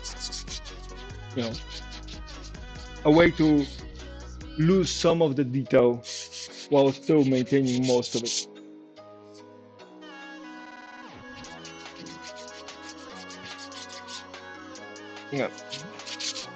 I know Inkscape, if you scan a picture into Inkscape as a PNG or a vector file, Inkscape has a way to digitize things into vector files, and that removes some of the things from it, and you give it some kind of. But I'm just saying that if I can CNC some of your birds, I'll be willing to do a little work trade. But, that might be a cool thing to add to a cover of a box, like a chunky bird or something.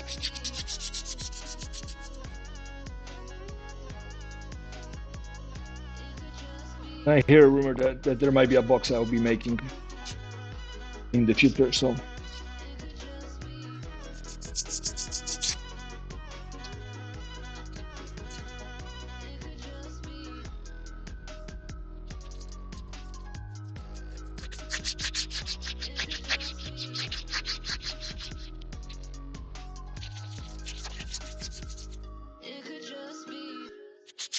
again, don't necessarily have to spend the rest of your life and your day trying to figure it out. But if if you come across, you know, a little bit of time in your busy schedule and you don't feel like drawing but feel like doing something artistic, that will be kind of a cool thing to see if we can do it. Get to the part where there are no doubts. Get to the part where I feel complete. Okay.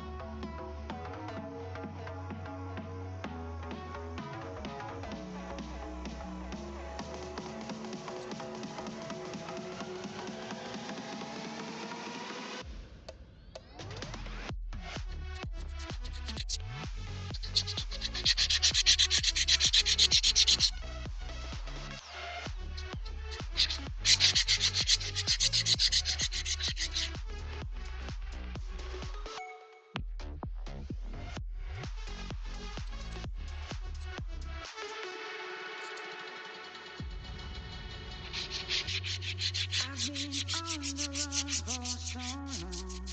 Now I found me. Oh, also, Jen, Fears disappear. I if you have stand a strong.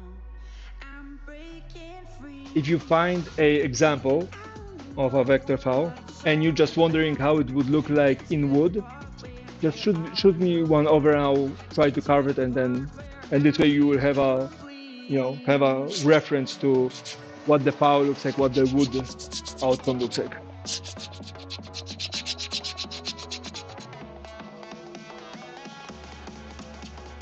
Because I figured that would be a pretty good way to upsell things, to have them, like, hey, here's a, here's a beautiful artwork by random Jen on the top of your box or something.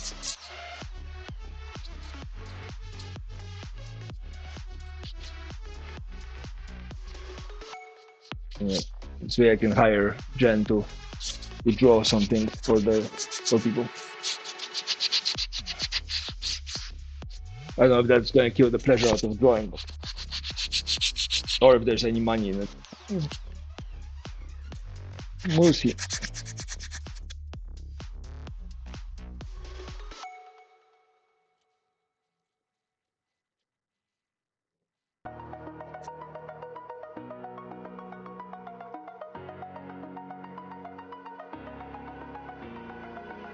Well, yeah, you saw the chunky bird. You're telling me somebody wouldn't buy a Japanese style scroll with this? It doesn't matter, does it? How fast you are. You because the people I want to pay for my shop are people who are not looking at tangible value of items. Almost everybody in my chat, with exception of couple individuals, like the guy that called me cute and then donated $300 to my channel, right? Short of people like that, everybody in my chat has a limited access to resources. Some people have higher, some people have lower, but they have a limited amount of access to resources. And people like with limited access to resources will look at a thing and go like, hey, there is, well, Andy has a limited resources, right? But uh,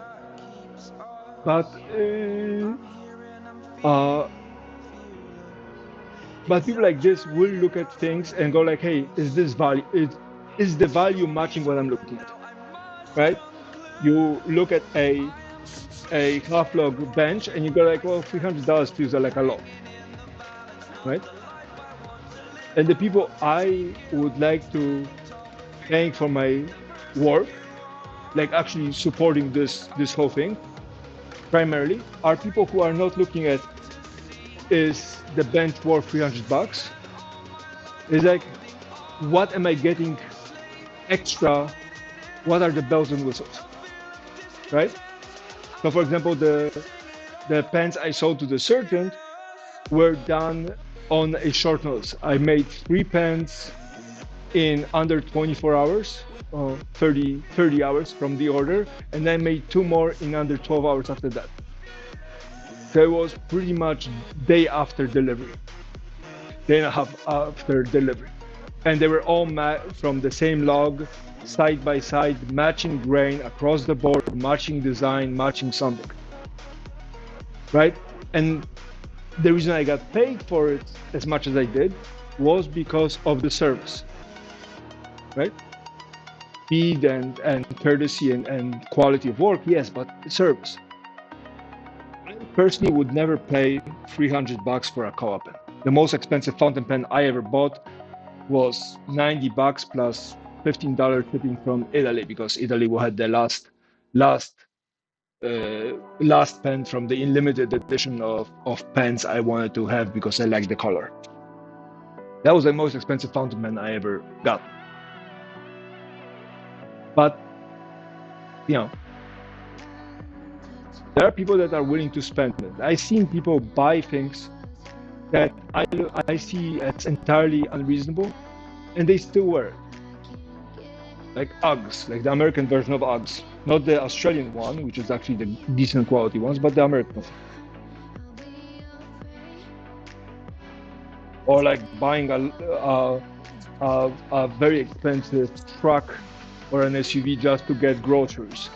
Like, those people aren't looking for a car and as an object that gets you from point A to B, or a vehicle that gets you from A to B. They're looking for something extra. And for that, the quality matters more than the time. Because you're not mass producing, you're producing specifically for a client, and clients are willing to wait. I know somebody who has waited for a custom table.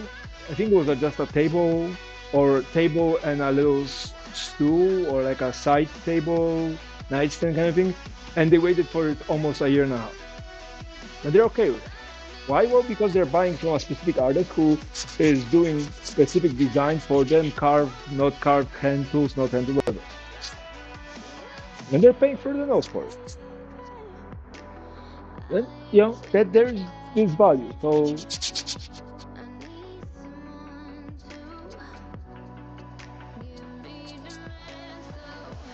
Tokyo does photography, and honestly, 80% of the time, somebody with half a common sense can take pictures almost as good as her, half of the time. The other half, the weather changes, something moves, something unexpected shows up, your camera fails, and suddenly, an average person is not going to keep up. And Tokyo is, right? Anybody can do this.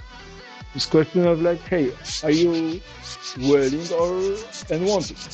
Right?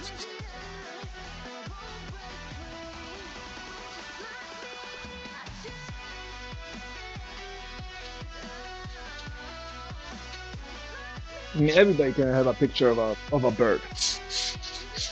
You can have AI draw a picture of a bird, but is it going to be Jen's chunky bird? Is it going to be chunky? I don't think so. Oh, by the way, Jen, important.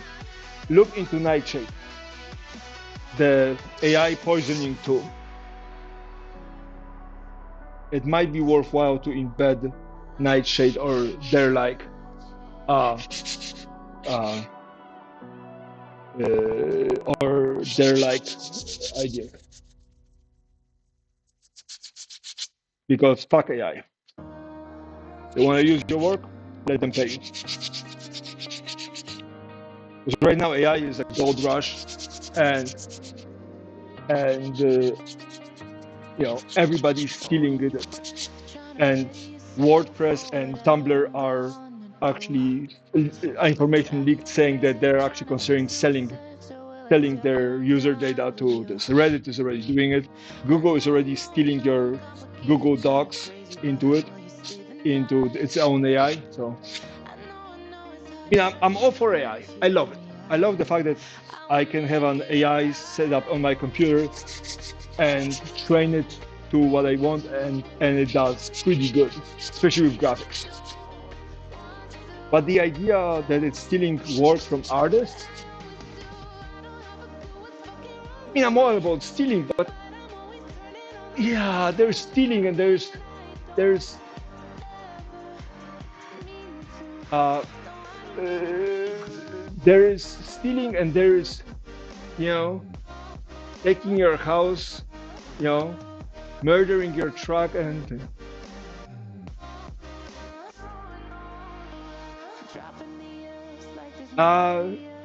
for me to monetize YouTube, I need 4,000 subscribers and 1,000 hours streamed or something, or one or the other.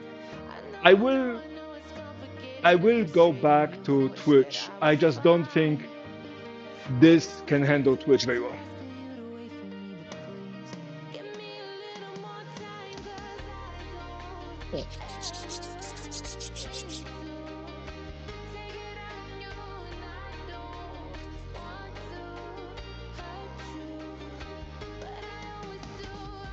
I have a problem with, so in my head, sorting out what AI art is. Like, I really like the fact that I can, for example, design tattoo-like shapes, like logo-type shapes in AI. Like, I genuinely like this. But I would much rather prefer that to be trained, and not as good, but trained on data that is Creative Commons. But the idea of selectively monetizing open source or publicly driven databases bothers me. Like, people post things because it's good for the community, tutorials, whatever, then somebody comes in, steals it, and then monetizes it. And that bothers me.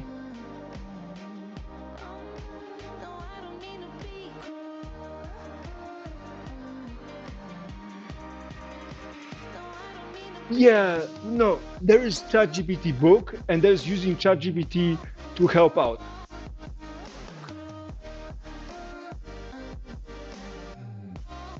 So, for example, I absolutely love the fact that Grammarly shows up or spell checker shows up. But there's also a girl that got quoted for plagiarism for using Grammarly to fix her spelling errors. So, there's this balancing act. Pieces hung. We might be having 3 pieces hung next week. Oh, nice! Congratulations. Should've known better than to trust in love, huh? It's like this whole world keeps on messing it up, yeah. I thought that I could do better if I just believed, yeah. I'm thinking back to when you were in the sweater that you got from me. Oh, now it's so complicated. Why is this Yeah, that right. So there is really good sign, but it's like any other technology. Hell, fire for that matter, right? If you have technology, that's a double-edged sword.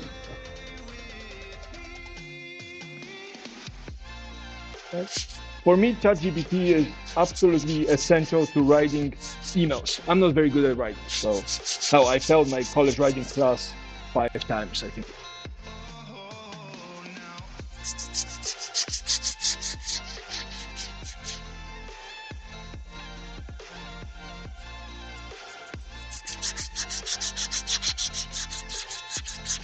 But I also found that it takes a long time before ChatGPT doesn't sound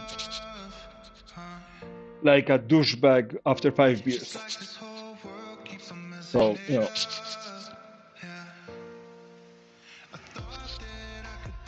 I think ChatGPT, writing things with ChatGPT is like using ghostwriters. You have this soulless aspect to it. Doing an amateur event and they offered her a place. That's awesome.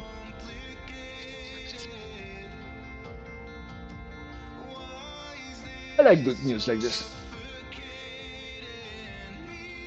I think it's the same thing as you know as woodworking. Doing a pen here, a pen there, doing a box here, a box there, leaves you space to add some extra value. You know, going from being utilitarian to dabbling in artistic. But if I had to do you know 10 pens a day for months, it's good. That removes all the artistic feel for it and just makes me mass produce things.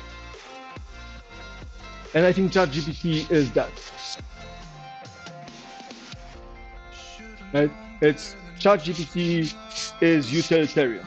And if we treat it like this, there's a lot of things you can use it for. But if you're trying to make it artistic and writing a book that isn't a set of instructions,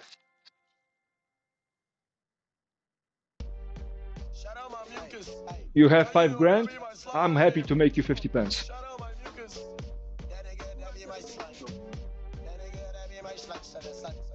I'm very happy to. Plus shipping and tax, obviously, but I feel like a Gucci ad lib. Colder than Coca-Cola, Mezcal, Coca Bird. Put my sauce on lasagna, it can make Garfield purr. I ain't really fucking with these niggas like a water. You can like Tiger, I tell him earn your stripes. You tryna beat me, but big and never in your life. Even if you had on my sneakers, I have made at this point I have made probably about 200 thumb pens, ranging from 75 to 300 bucks a pen. So.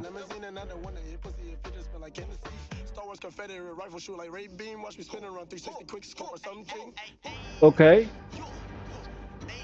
Here or in DMs, because I'm very happy with either. I don't know how much of your business you want to.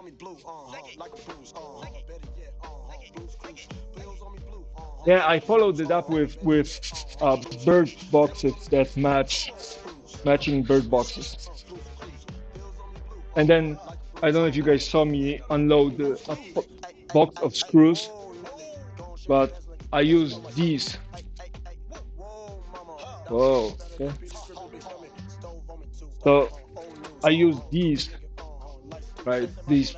I'm gonna show you. So I use these to actually weigh the chess pieces down, so they don't tip over. Yes, a whole set for my. Ooh, okay. Okay.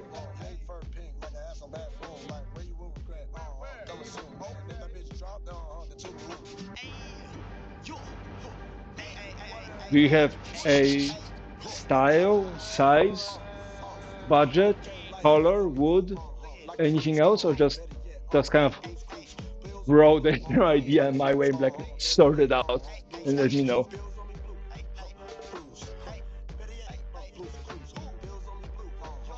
And do you mean chess pieces and chessboard, or just chess pieces? And then again, size. Because the ones I showed you guys the picture of, they're the size of a world championship size. So the king is 4 inches. Similar.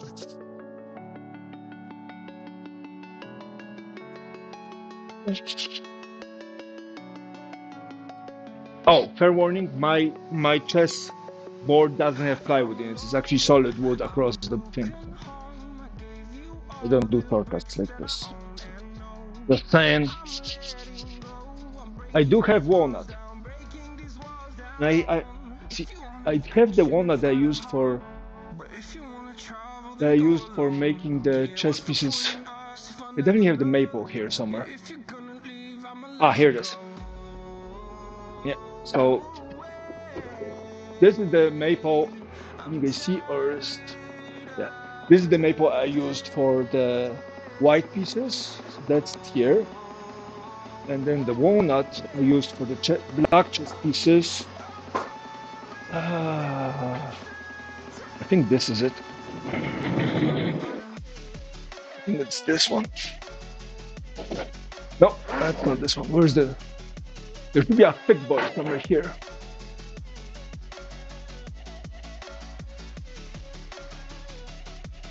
Where's my walnut for chest pieces? No. Is this one? Nope. Now you guys making me think. Where's my walnut piece? Mahogany. Yep, there it is. And then the black pieces came out of this piece. 8/4, probably about 6.5 inches wide board. So that came out, the black pieces came out of that.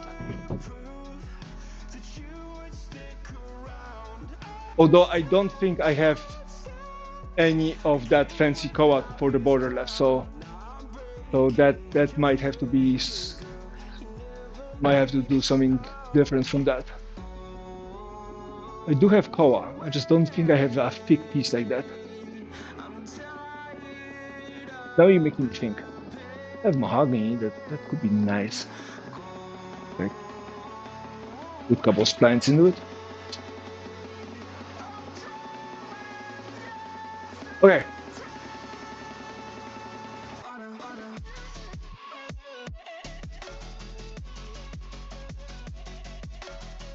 Oh, one of those.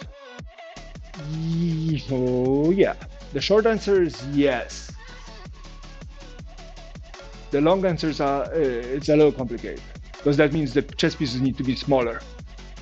Because the pieces by themselves, the big ones that I made for my dad, if you lay them flat, they would occupy, about much space. On to December, okay.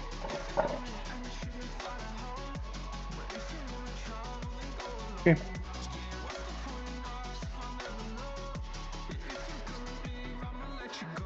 I would love some more information, so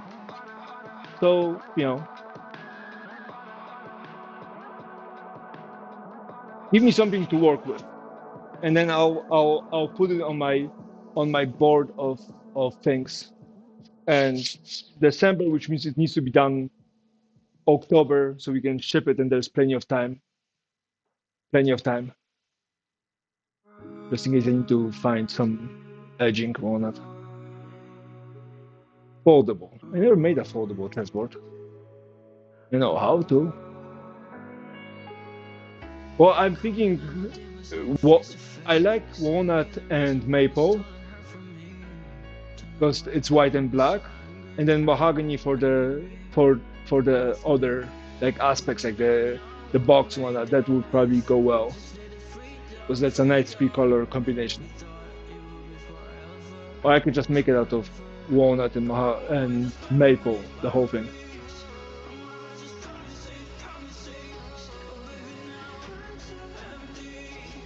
Yeah, but maple for white, black walnut for the dark pieces, and I can oil them up to be darker.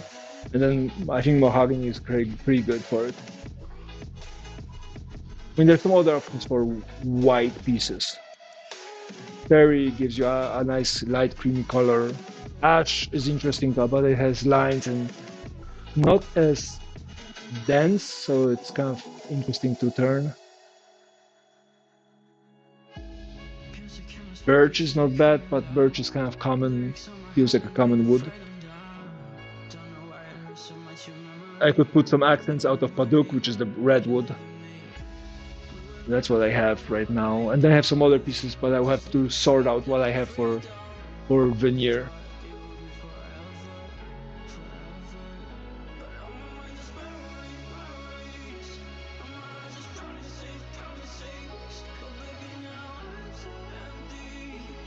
Yeah, but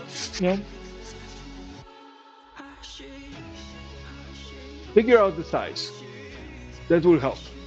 And there's some guides on it saying, hey, the size of the square of the board needs to be X times bigger than the base of the king, and the base to the height is a proportion something. And so when you figure out the size of each square, then you can calculate 8 by 4, and that's going to be about the size of the box, plus maybe a inch or half an inch around. And this way you have a vague idea of how big it is. So figure out how big the whole thing is. And then I will see and then once we have those numbers, we can figure out if I can actually make it. And, and how much the whole thing would end up being. Unless you have a budget that you want to keep it under or over or in the between, then so that piece of information would be helpful as well.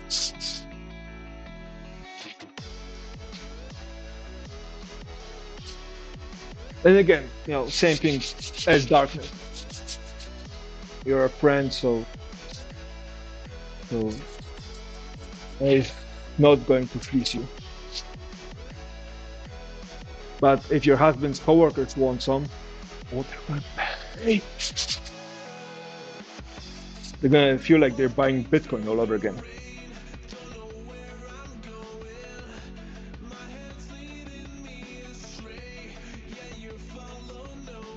You trust me on what? On not pleasing you? I'm happy to give you a break now. Oh, look, again. I have the wood, and that needs to be used. So,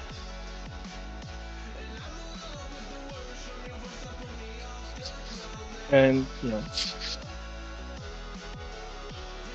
the way I see it is, you get to meet people once when it comes to money. Yeah, well, I can tell you how much wood is.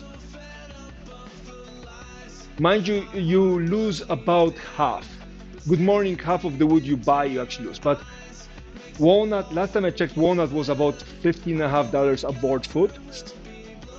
Plus, I have to go get it, but not counting, just buying the board foot. So it's about 15. And maple was $6.50 a board foot.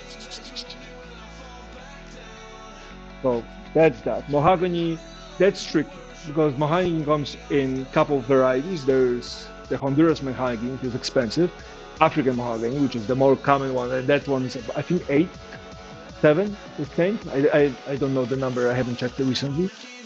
And then you have Sapele, which is 6 with change, Robusta, which is swamp mahogany, which is similar color but a little different, and that one is a little higher, it's like $7.50, I think.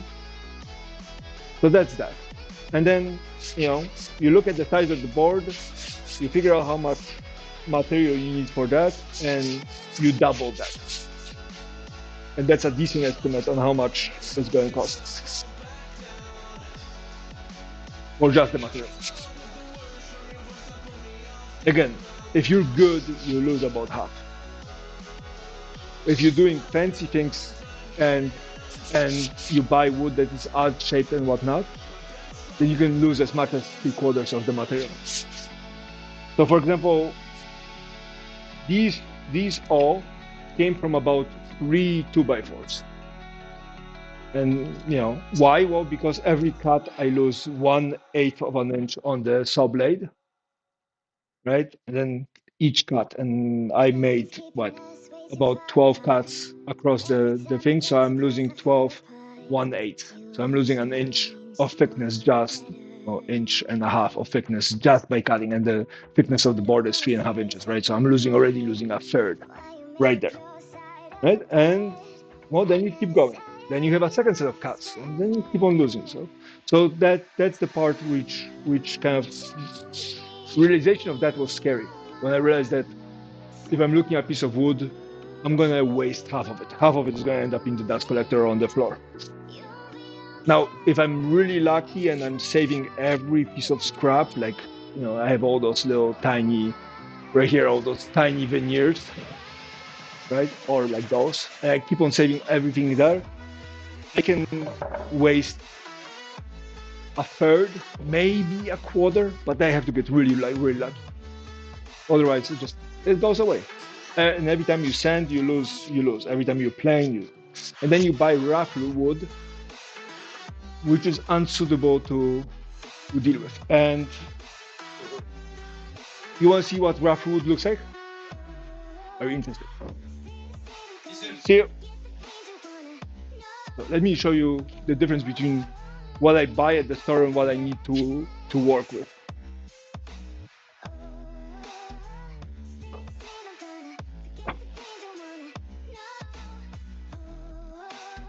So it's a piece of walnut, so we're gonna deal with that. Hopefully it shows. Hey, Spicy! Right. So I buy wood that looks like this. It's relatively flat. This is luckily relatively flat, right? But this is this kind of surface. It's rough. If you put your finger against it, you feel like you might get a splinter out of it. The wood that I need looks like this. Completely smooth and flat. And this is not sanded, this was just flattened out. Right? This, I'm gonna lose. I'm gonna lose 16th of an inch, probably an eighth of an inch right here, maybe more, right? Just so I can get something like this. And then if you take a peek right here, I don't know if you guys can see it. Oh, right there. You see that line right here? Right there. This line? This line means that there's a divot in the wood. And it's enough to catch the light, which means that I'm gonna have to flatten this out, which means I lose another 16th of the surface. And every single piece of log that I get has this.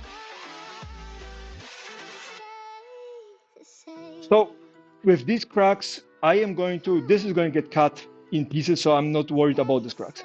These cracks right here, I don't know if you can see, these cracks are probably not very deep. This big one, I'm going to probably cut through it, so it's going to go to waste. This half an inch right here is going to get wasted, right? Same with this one. I'm probably going to cut here and just try to do something out of this space. If this was on a table top, and I'm buying wood and I have a big slab that has a crack like this, I'll probably put a bow tie in here. So what I'm going to do, I would carve in a bow tie shape, like a sideways hourglass shape, and then input a piece of wood into it that would hold this. So I would have a piece of wood in here that has a grain running across, and that would hold it, and I would just glue it in. Some people might epoxy it, but you still want to put a bow tie in here to hold it together. Or back here, right? Or somehow stitch it together. But this crack is going to keep on going and is eventually going to explode the wood. So, yeah.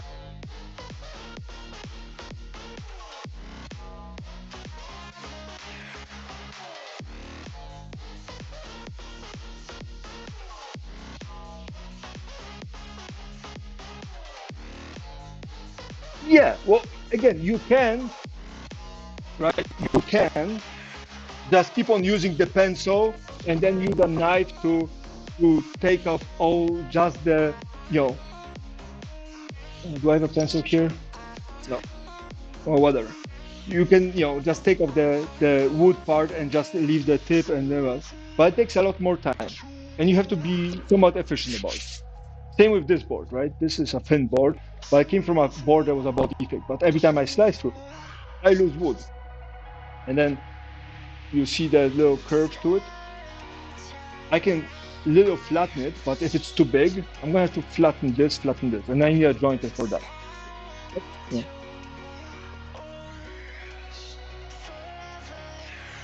Well, again, Oh, and here's the maple. That's why I like maple for, again, beautiful cracks. But I'm not worried about this side and this crack. But this is what the chess pieces were made out of. See how tight the grain is, right?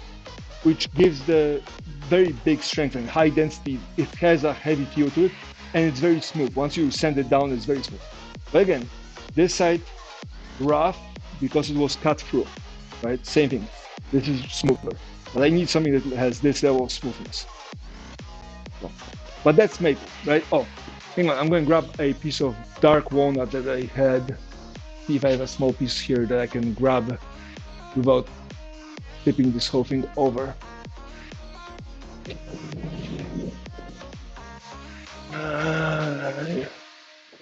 Are you available? No, that's too long. That's too heavy.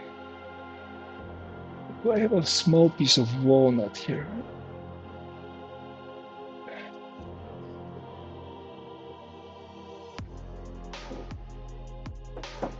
I'm gonna grab this board. Alright, so first of all, I'm gonna show you the difference between ash, walnut, and pine, because that's a kind of a cool learning experience. Let's see. Ash is one.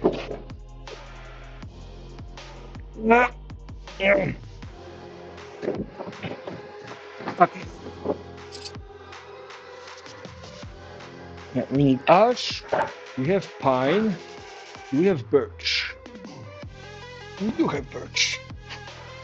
Is this birch? Oh, that's maple.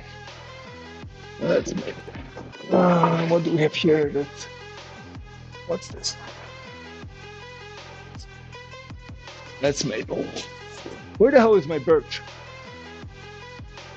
I'll grab a cherry out of here. Come on.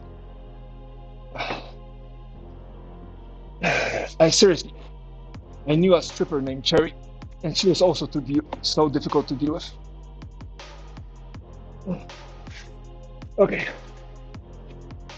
Oh yeah. Okay. All right, ready for some wood lessons?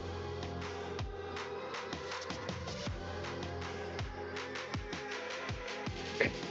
So we're gonna start simple.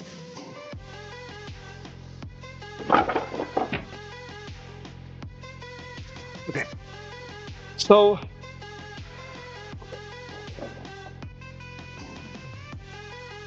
actually, this is better. Okay. So, hi.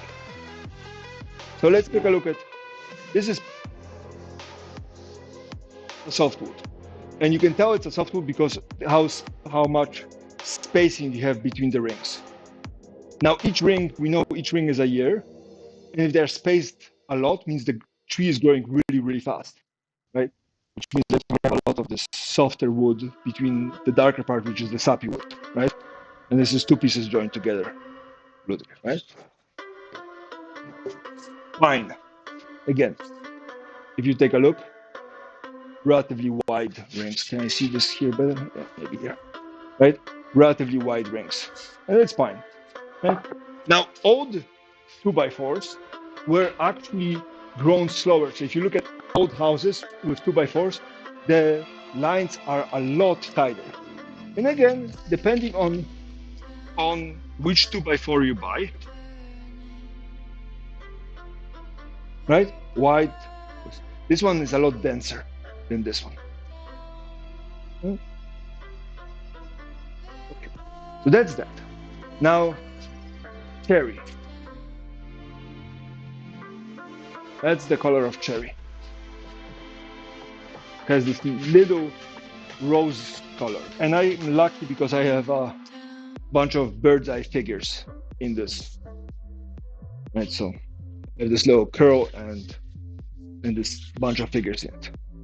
And then this coloration here comes from this sticking out to the elements a little bit more than this. Again, if I send it all of it's going to be look like this. So that's curly cherry. Now we have maple, slightly different, right? But here's maple. So that, and then ash looks like this, and that's ash, right? Now you can be like, oh, that's ash, but it looks like oak. Well, true. Oak looks like that's oak. Ash in the back, oak up front. right? You have this interesting kind of grain on oak, very recognizable. Ash is very hard. Like they make bell staves apparently, but they also make axe handles and whatnot out of oak, out of ash. So this is so okay. And then that's a black walnut board, unfinished, and that's the contrast with no dyeing, no nothing. Now, if I decide to show you what it looks like finished, I'm just going to take a sponge with tiny amounts of moisture in it, and we're going to just swipe it. So, board, and that's what it's going to look like with just a basic finish. That's the level of darkness. Where if you, by comparison, right? And then maple with finish, you're just going to get a little bit more lively, but that's about it. So that's why I like those two for combination. Okay.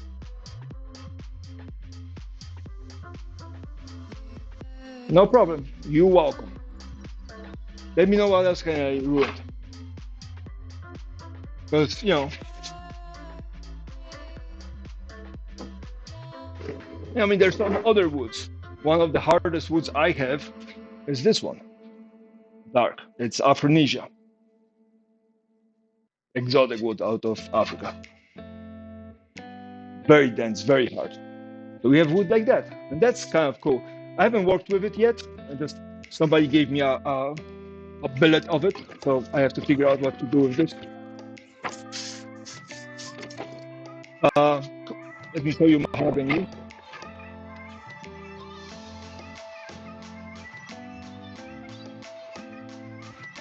So African mahogany. Capella. That's what it looks like. And again, finished. Get that.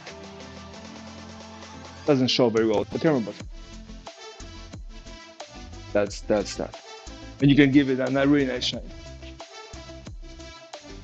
So that's that. And then you could try to make the board out of wenge, which is this. But if you take a look at closely, it has those little rips. This wenge is very, very kind of stringy, very kind of grassy feel to it. But as far as colors go, that's how dark it gets.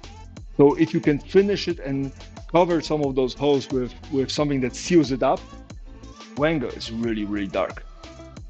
So that's wenge. We showed you Purple Heart last time, so no need to try to find this. Of course, koa you already saw, so we don't worry about koa. And then we have mango, which comes in different varieties. And again, that's it. This thing right here is beginning of dry rot. This line is between dry rot, where it starts, and the healthy wood, and it's called spalting. Structurally, it's less sound, but for looks, it's absolutely fantastic. And these are book matched, so the lines match up, the color match ups. So you have a whole different thing of mango. What else can I tell you guys here? Oh yeah, birch. And that's birch. By comparison to maple, where's my maple? Oh, I put it away, but that's birch. And again, if you look at it, it gives you that. But it's a little wider. It's not as dense. It's not as wide. So that's birch. And I see somebody saying, what are you guys saying? Never be the same. Wood cancer. Yeah, there's more. The wood here is worth more than my car at this point.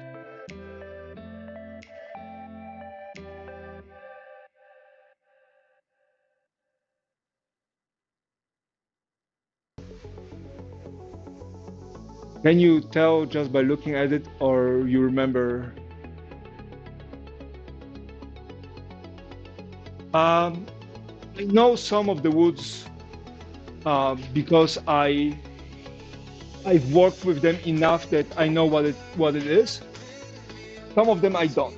Some of them are just like I'm trying to guess what it is.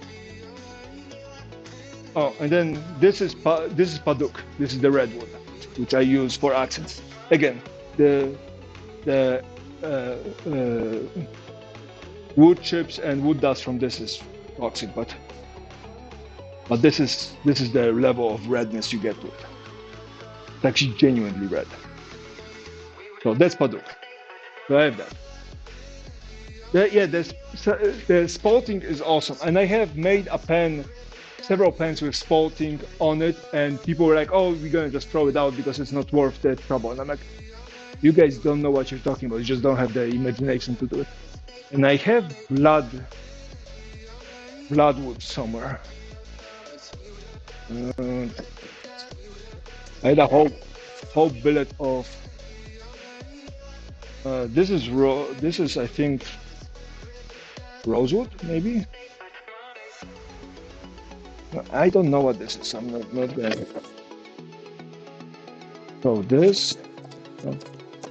Yeah, I have a bunch of woods that I used to have a tag identifying them, but I either cut it off or I misplaced it. So it's one of those guesswork. But I have something else to show you that you might appreciate.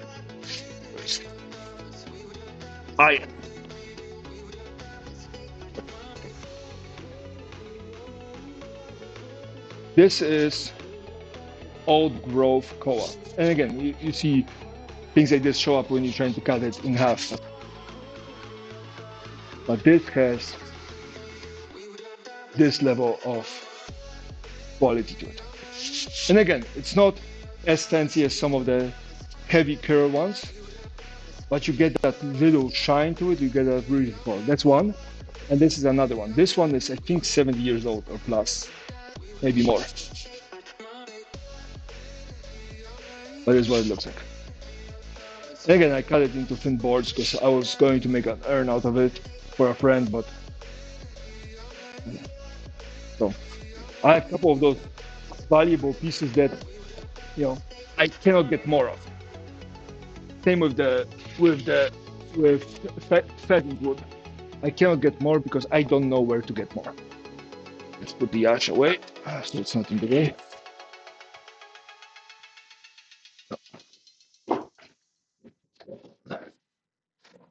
Ash goes here. Mahogany. I showed you guys. The pheasant wood is, I hid it here. I put it aside so I wouldn't lose it. Like that's all the pheasant wood I have right now. Okay. That's the color.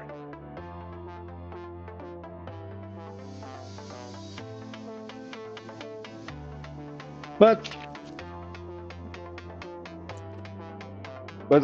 again, some of it comes with divots and so on and so forth. So gotta work around those. That's all the pheasant wood I have. Lighter, darker. Some of it is chewed up, so that's gonna take a second or two to remove. But that's all the pheasant wood I have. So done talking. I'm gonna go back to sanding. Let's put this away. What's this? That's the cherry. And then you go here.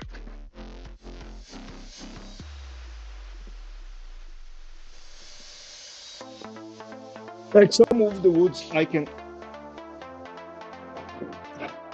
get relatively easily, and some of them is harder.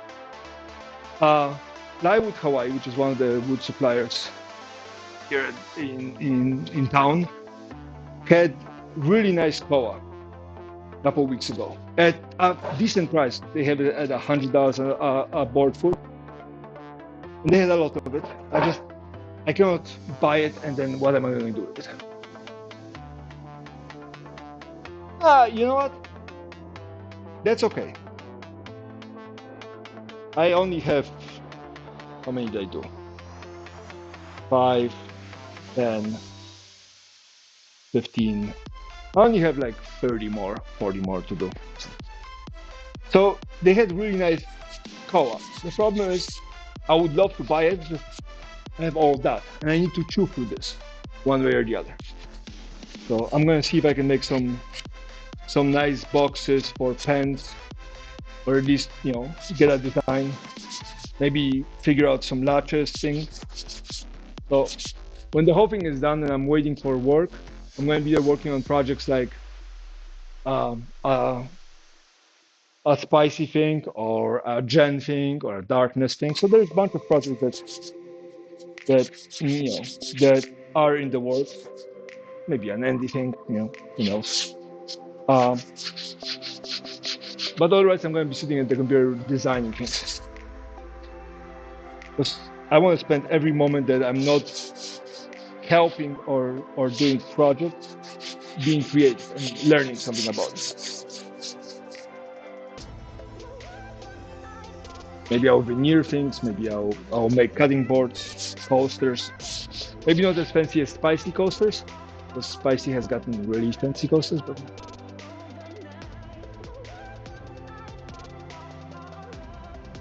well, don't ask me about the Roman Empire. You're gonna get more than 40 minutes. Look, I'm passionate about wood. I'm passionate about what it represents. I'm passionate about the fact that I think more people should have access to it. Woodworking and quality products should not be reserved for people who have more money than your local church. I think everybody deserves one or two nice wooden pieces, regardless of how much money you make, how affluent you are, what's your status, are you man, woman, whatever. Yeah, well, QQ's wood, and Daddy QQ is right here. So just let me know. I can bring one of the big pieces so you can, enjoy it from up close. I do have a 12 quarter sawn piece of wood. Oh, and there's one last thing about wood, which affects the price drastically, is how the wood is cut. You have plain sawn, rift sawn, and quarter sawn, and depending on how you cut the log, you get different things. If you're just doing plain sawn, you're just cutting it. If you watch it on TikTok, they have a whole. There's a couple channels where they just slice up a log to minimize waste, and that's a plain sawn. And in plain sawn, you get things that look like this. I'm gonna bring it to the camera. You see that rainbow? So that's a plain sawn, and that's not very stable. It will buck and whatnot. And if you get a quarter sawn log, which is you're trying to cut the board in such a way that all the grains run straight through it, those are really expensive. But the problem is with a log, you have a log, right, round log like this, you're cutting the boards like this, like the hands on a clock, and that leaves a lot of wood getting wasted. Right? So there's question of how you cut the wood, and it speaks in, like, if you're wondering how much of a difference it makes in price, look at Japanese Go boards called Goban.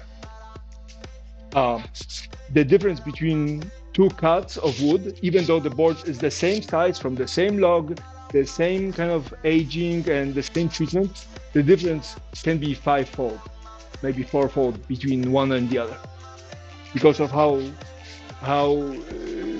troublesome it is to get it perfectly.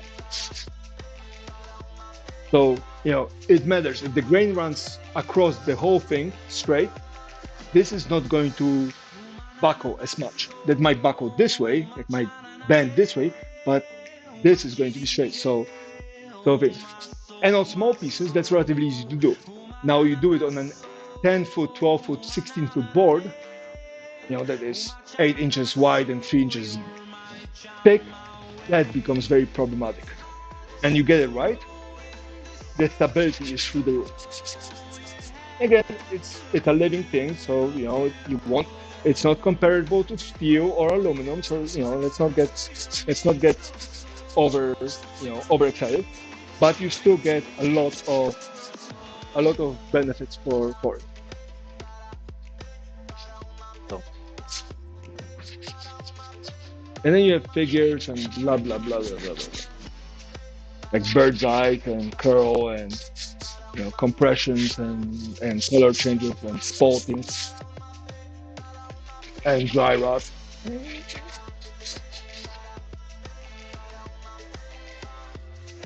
I know nothing about wood, so you know we're just talking hypotheticals here.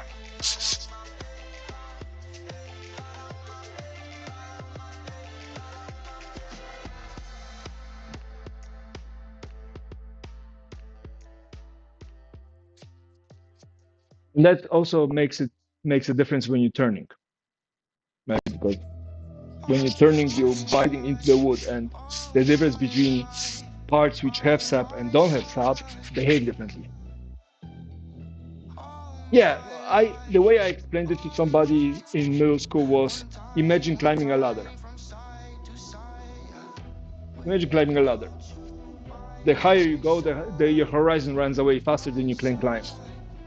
And the important part is the horizon is all around you, so the whole thing just grows like this.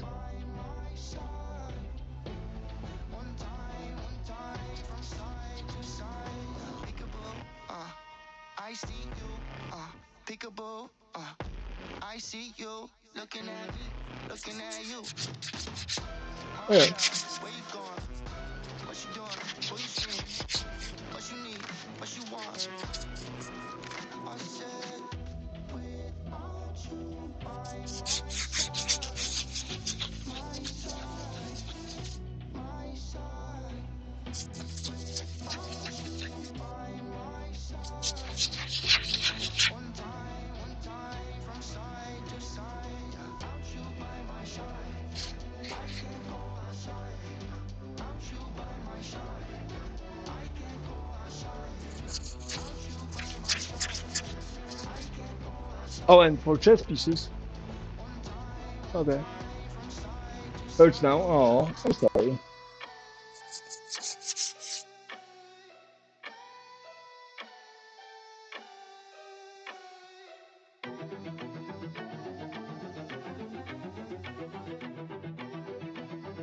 I have some cool ideas. Yeah, I have some cool ideas. It would be nice to have some vague projects to start trying them on.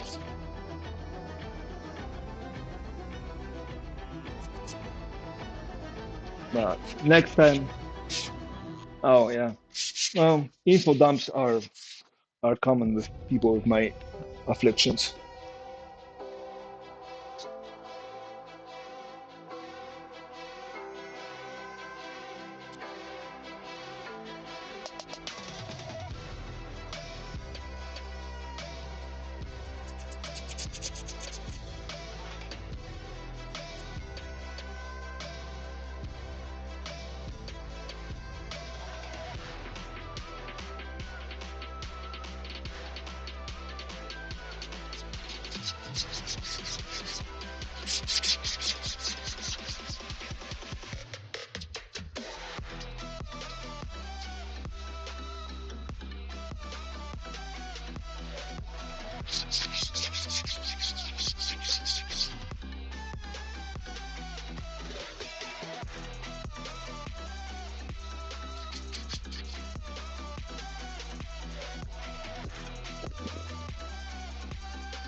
So you got volunteered for something. What did you get volunteered for?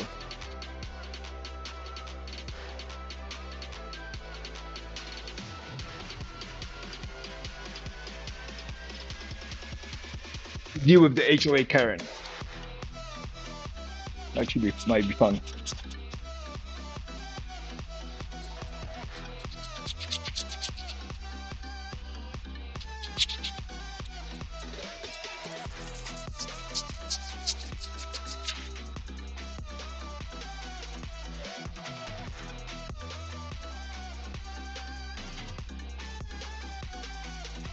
What we call kids.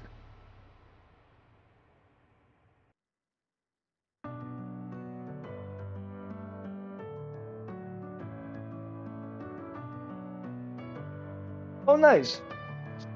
Well, I thought you liked models, so and Snap-on sounds like a very easy thing to do. By the way, how is the music volume? I think my output is different than yours.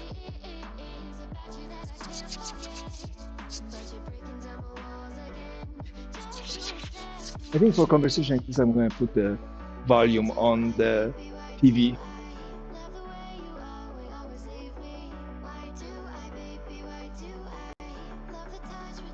Okay. This is stuck in my ear and getting a little annoying. I have to figure out the mic thing. Yeah, I do have shotgun mic, but I don't want to hang it just yet before the. So the dust collection is coming in 14 days, according to the freight people. So dust collection will be here in 14 days, which is great. So I can, and then I'll probably need a week to install all of this. Hopefully by then I figure out if I want to buy a drill press from China or try to buy one locally. I mean, there's some decent looking stats on some of the things bought from AliExpress, but I don't know the suppliers. Like I never bought one from Back Tools or Vevon.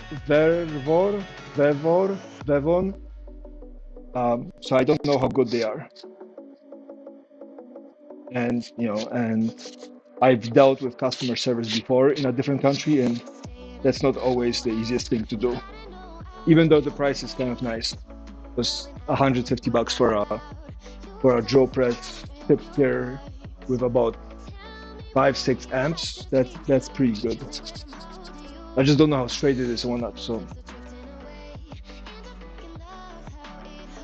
and it's not like I have anybody to ask. I mean, I might stop by the old shop and see if anybody has used any of those drill presses, but most of those drill presses come either from rich donors or donations, and in this case, they pretty much take whatever is given to them. Gotta figure this one out. And then the other one is the jointer. That's still on the list. The raw food that I told you guys, it gets tricky to deal with. If you don't have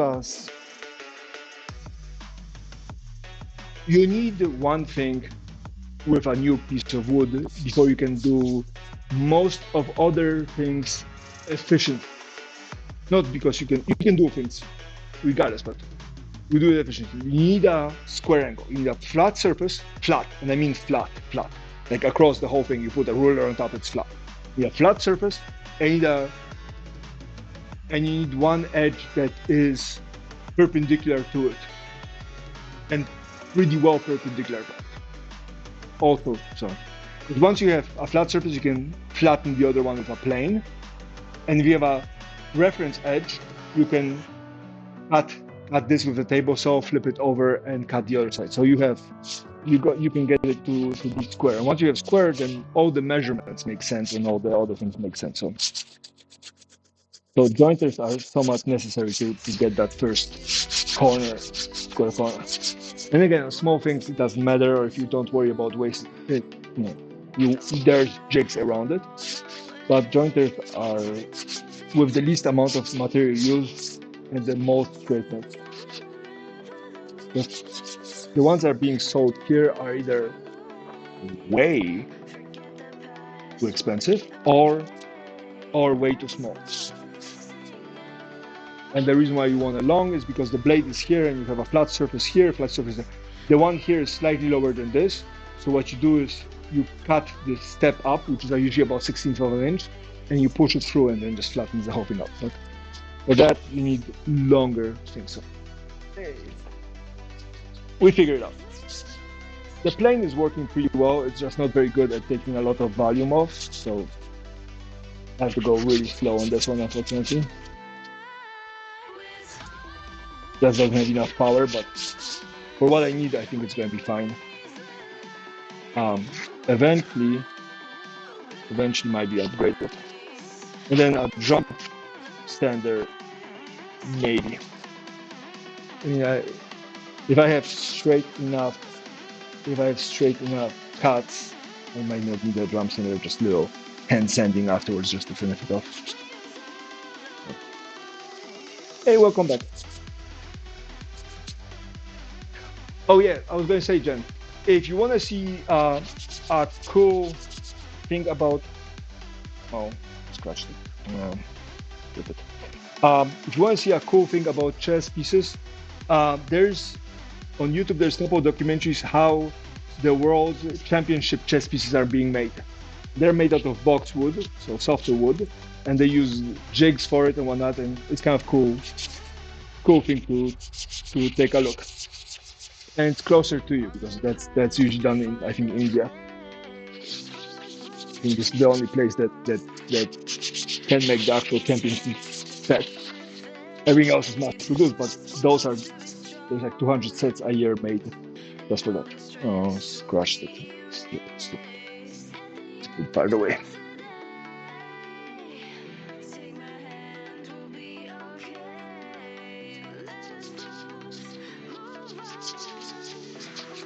The horses take a while because those have to be hand charged. It's kind of cool because that means every chess set made by small crafters has a very different feel for it. I mean, I don't know how you are into one of those 15-20 minute documentaries on YouTube, but I actually watched it a couple of times and I thought it was kind of cool. I watched it once because I just found it, and then I watched it once right before I made that test set, and once afterwards just to kind of be like, hey, I made that.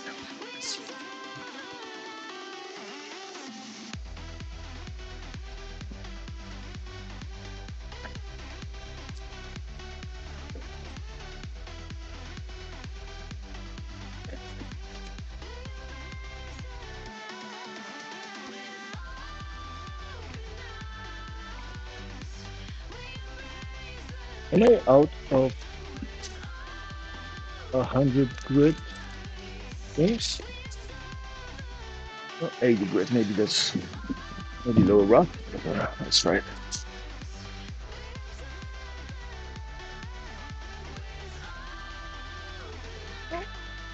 Education, right? It's important. Okay, this is all good. Let's go next.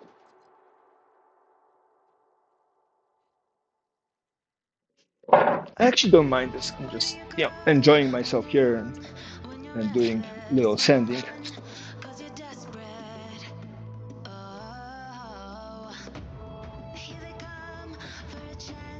But I'm gonna definitely try to do the glue up today.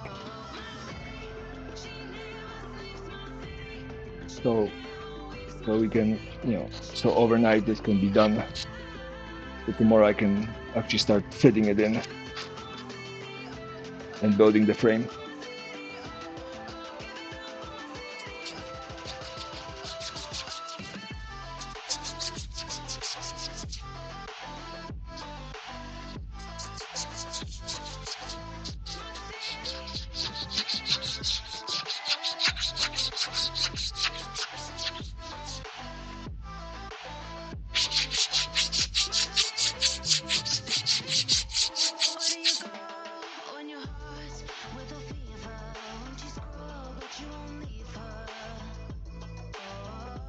Yeah, my headphone is dying. I should have not ate. Well, dirty fries did you dirty, apparently.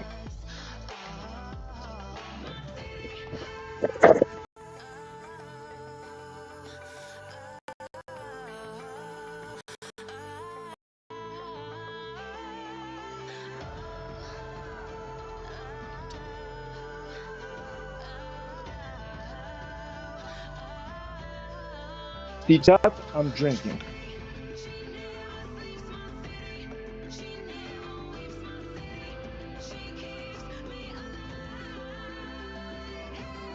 Ah, I never. Well,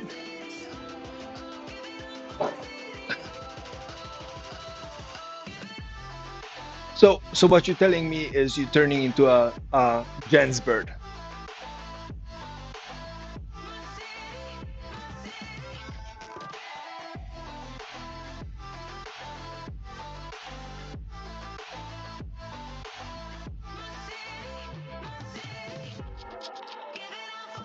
That's good. That bird looked happy.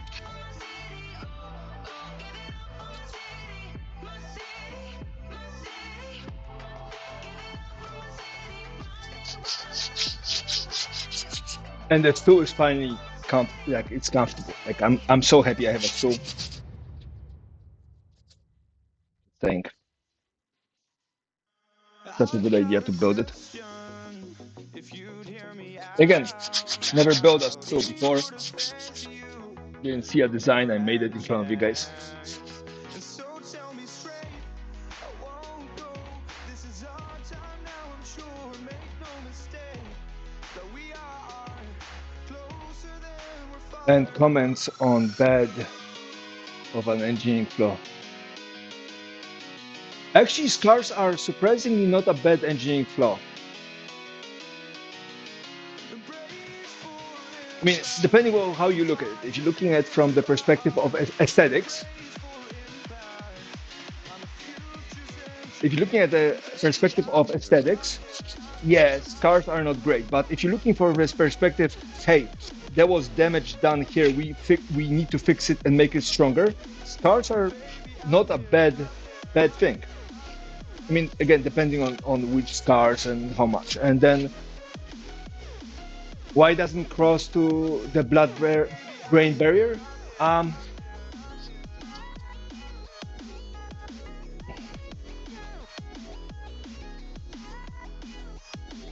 It doesn't make sense for the blood to cross the brain or not cross the brain if we consider human beings as one big thing, as a whole thing. But if we consider humans as a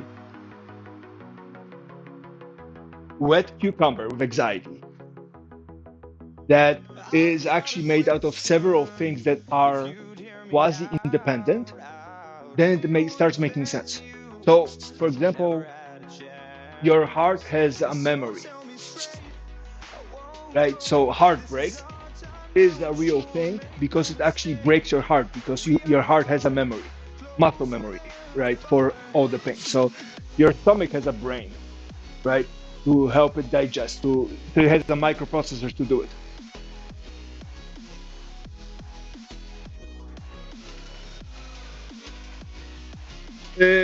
So up there, there's a cubby going to be made for Tokyo, and I was considering doors that open like this and like that, and I realized that any of those doors are going to block the floor space around it.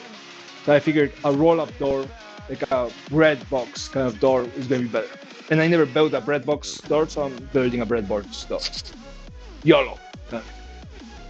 So back to the brain thing. So if you think about this way, right?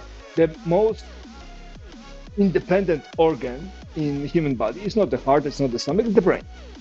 And the brain doesn't trust the rest of the body. How do we know the brain doesn't trust the rest of the body? Well, the brain has eyes, right? Eyes aren't a separate organ. Eyes are actually extension of the brain. The brain is actually looking out. If we grow brain organella, eventually they will actually make eyes. So brain doesn't trust the rest of the body, which means it makes sense to have a barrier from the rest of the body.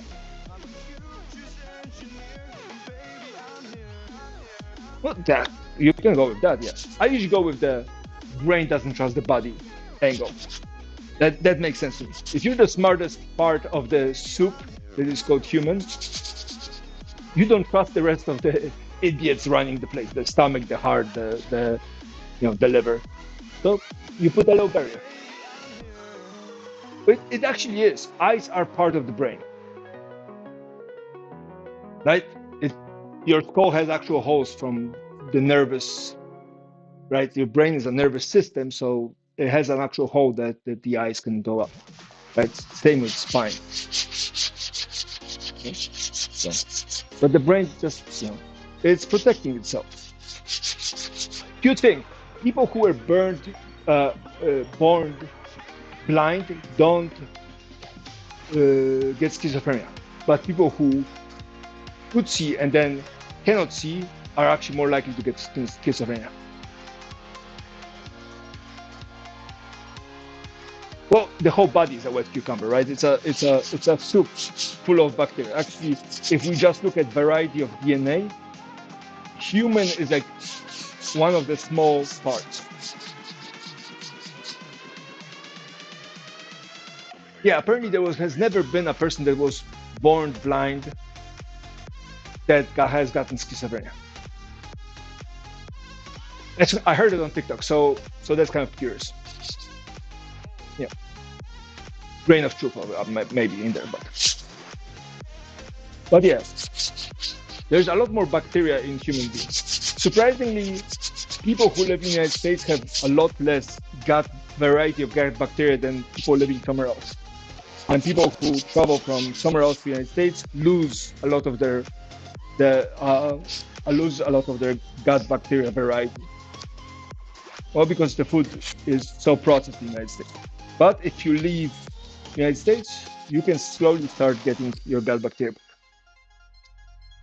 And the gut bacteria is shared between partners. So when you suck paint, you're getting somebody else's bacteria into you, which is good and bad.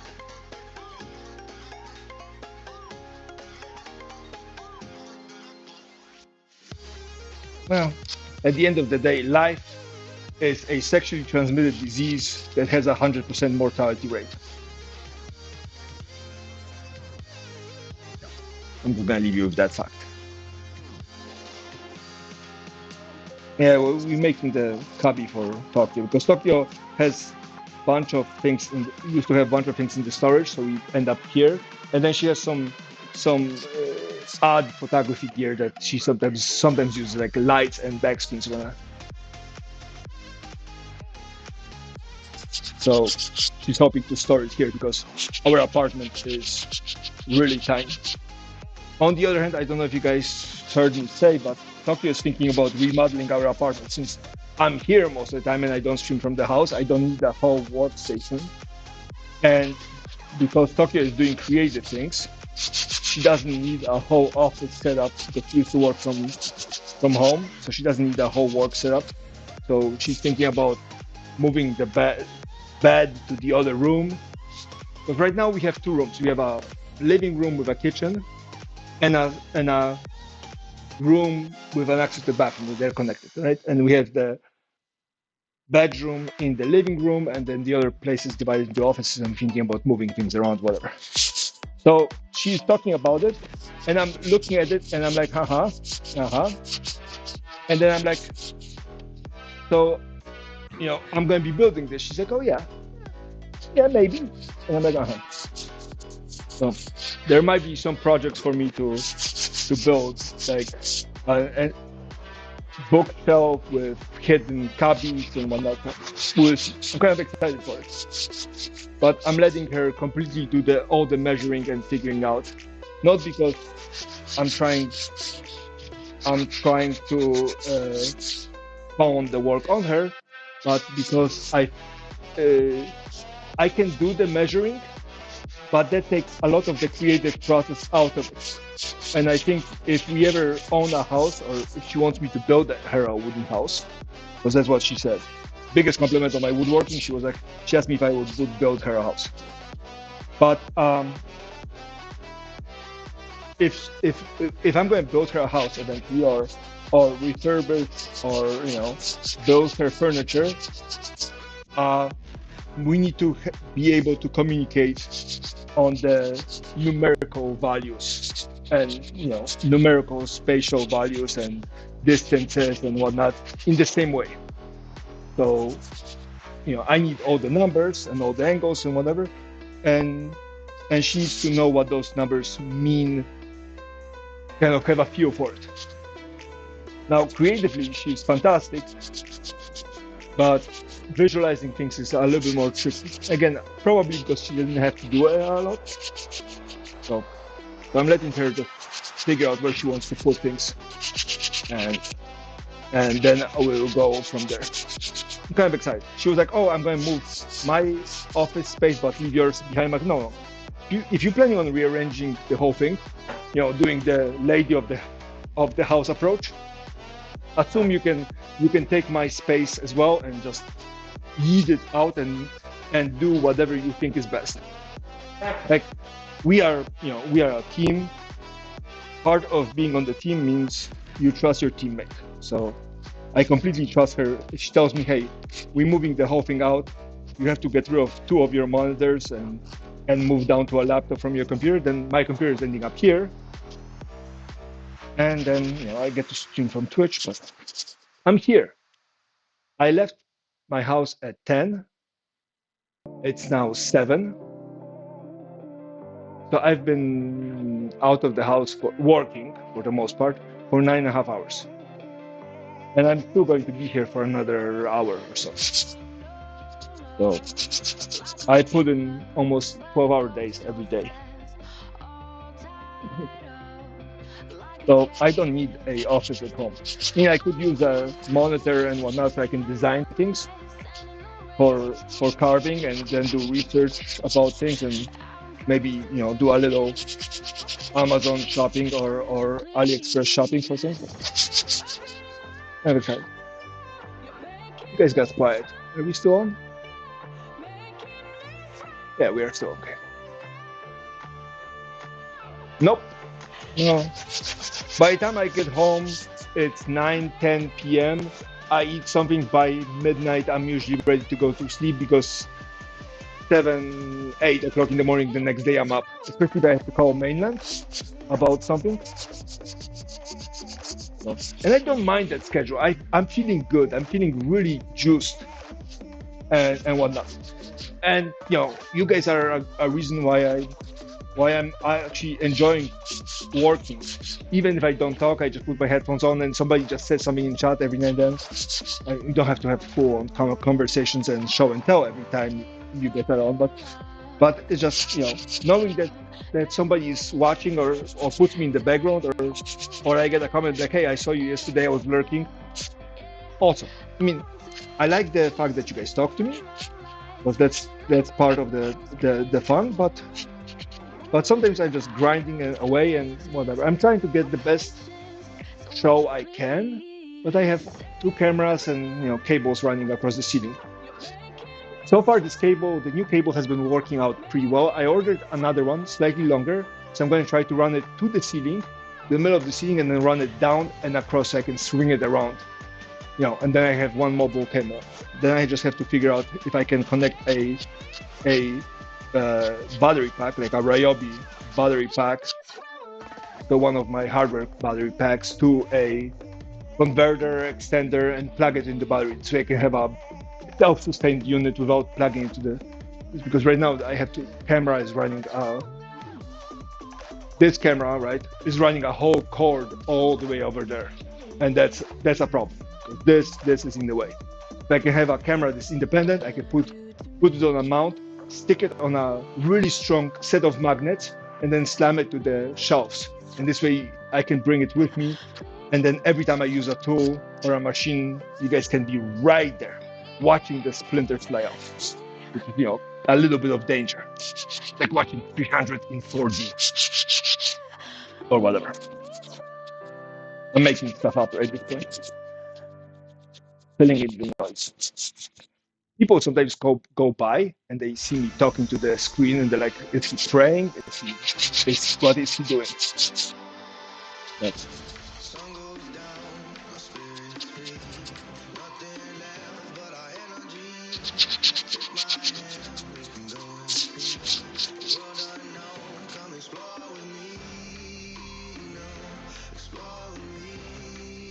Yeah. Again, I need a big fan so I can blow this dust out because all this dust is going to get in the air and I'm breathing it in. But it's so stuffy that it's not going to be good for me to have the mask on.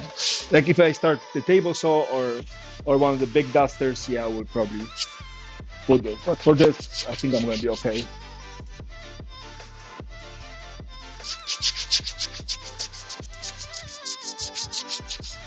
I'm not even halfway done with it.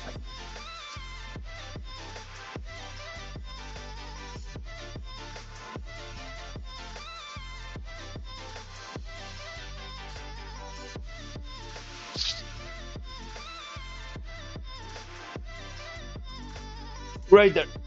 I'm not worried about the pens because the pens are going to get changed. They've been sweaty for enough days that I'm going to be changing the pens. But I have an apron there. I have 3 or 4 aprons at this point because my mom bought me one, my wife bought me one, and I have one old one, and then so I have plenty of aprons, and they are useful when things fly for it.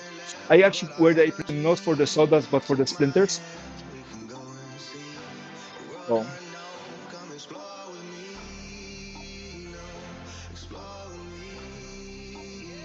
oh, quick question. Since you guys are tech savvy, uh, anybody have experience with Amazon wish lists?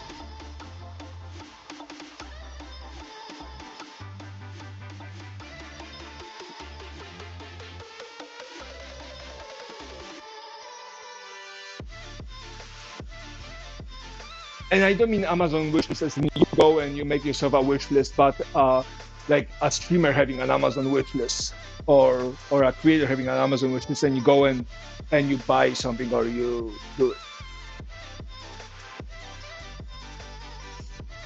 But I do have a wish list on Amazon. I have 5. I have a woodworking one, I have a CNC one, I have a 3D printing one for the miniatures, I have a general one, and then my wife has 1 or 2 and whatnot. So I know how to do those. But this whole idea of having one of those wedding registry wish lists. Is there anything special about that you should know? Like how to prevent your address from being available or whatever? I would prefer not to get doxxed, at least not easily. And then my company, I think I need to add a DBA to my company. Because QQ's wood sounds really awesome.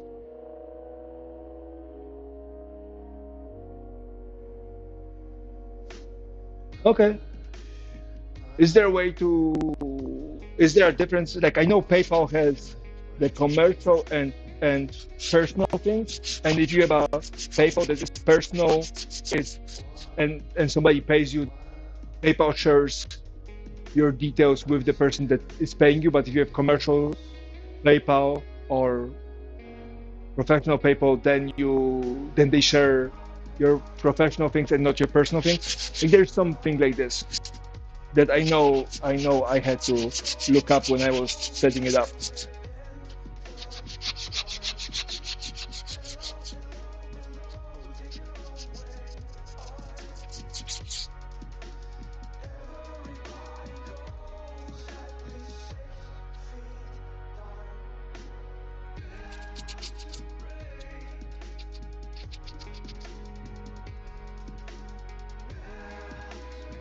Oh, and then somebody suggested I got a DM saying that I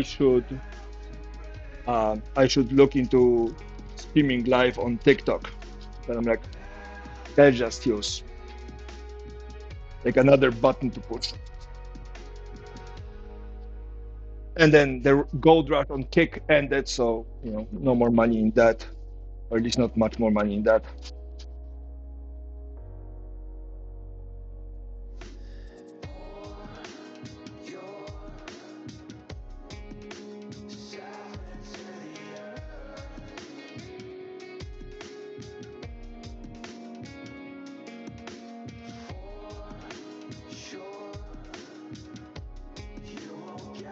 No offense, I wouldn't, cause first curse word you banned.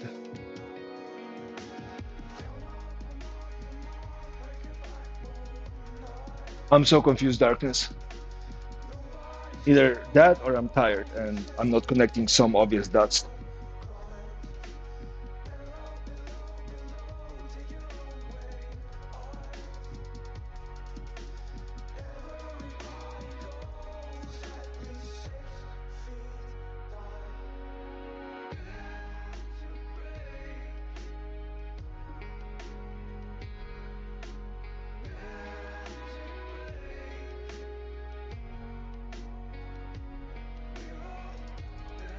Oh,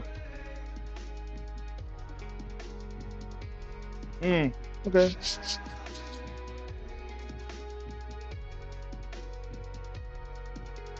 Yeah, I tend to be a little bit more expressive.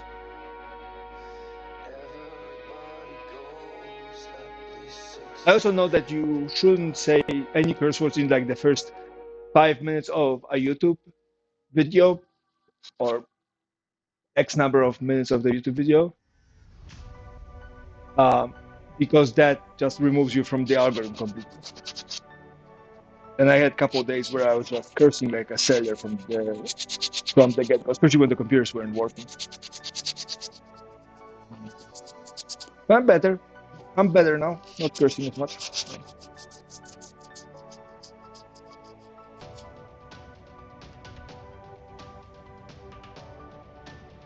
Okay. So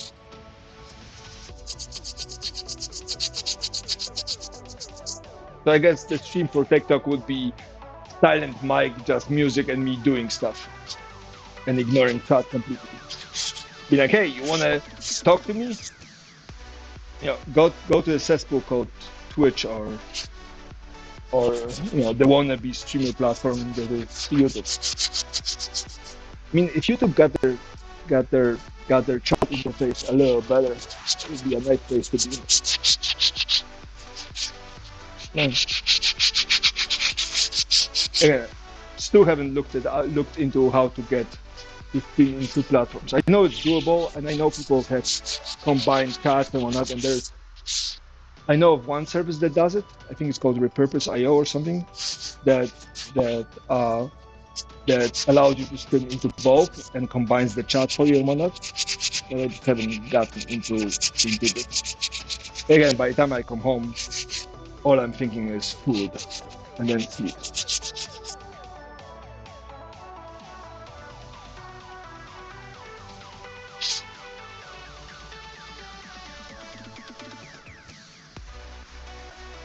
It's going to need a little pressing.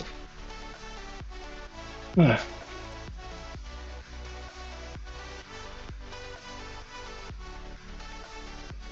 actually like TikTok for the amount of information they share. It's nice, but we also don't have free and unbiased media in the United States. So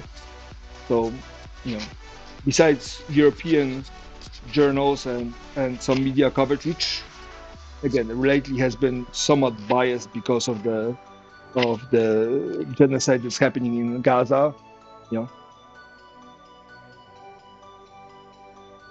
No, I'm too tired to have a comma. By the time the comma hits, I'm already sleeping.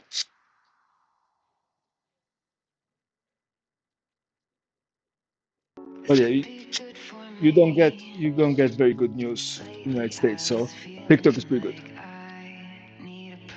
No, I'm good. Plus, I don't think by the time if you mail it, I don't know if by the time it gets here, it will be any usable. 3 days old comma is just doesn't sound like a cool thing to have. But yeah, the Gaza situation is atrocious. I called my parents what a week after it started.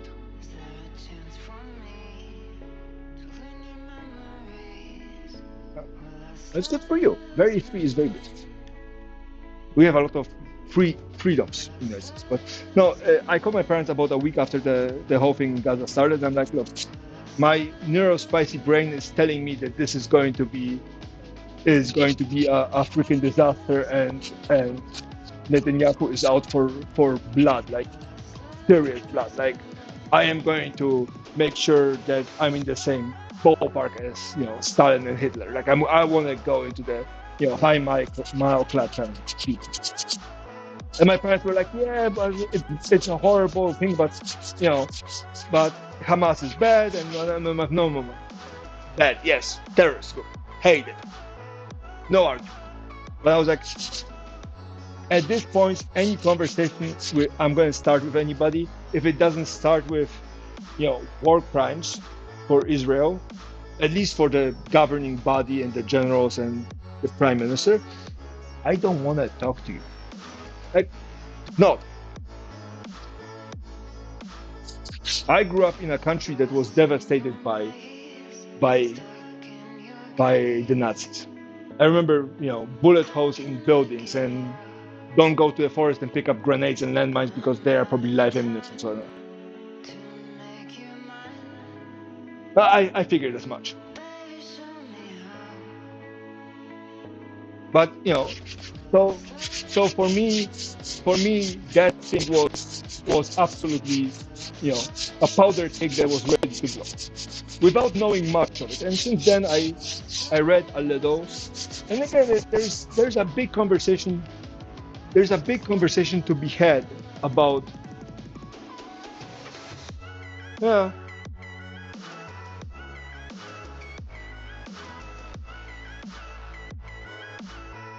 And again, you're speaking from a privileged position, right? So do I. Right. I have a bunch of family that died, during World War II and whatnot, but those are parts of my family that died, and not the whole family. 3 generations in each direction, I think. Right. So they're. But for me, the whole thing was very kind of thing, and there's a lot to be said about uh, the persecution of the Jewish people, and and the shitty situation that ended up being there, and and the settlement, the UN, and all the treaties, and the British gubernatorial situation over that piece of land.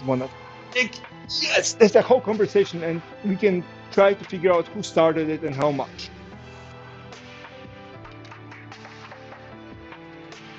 But we cannot have this conversation at the same level and at the same time as what's going on right now.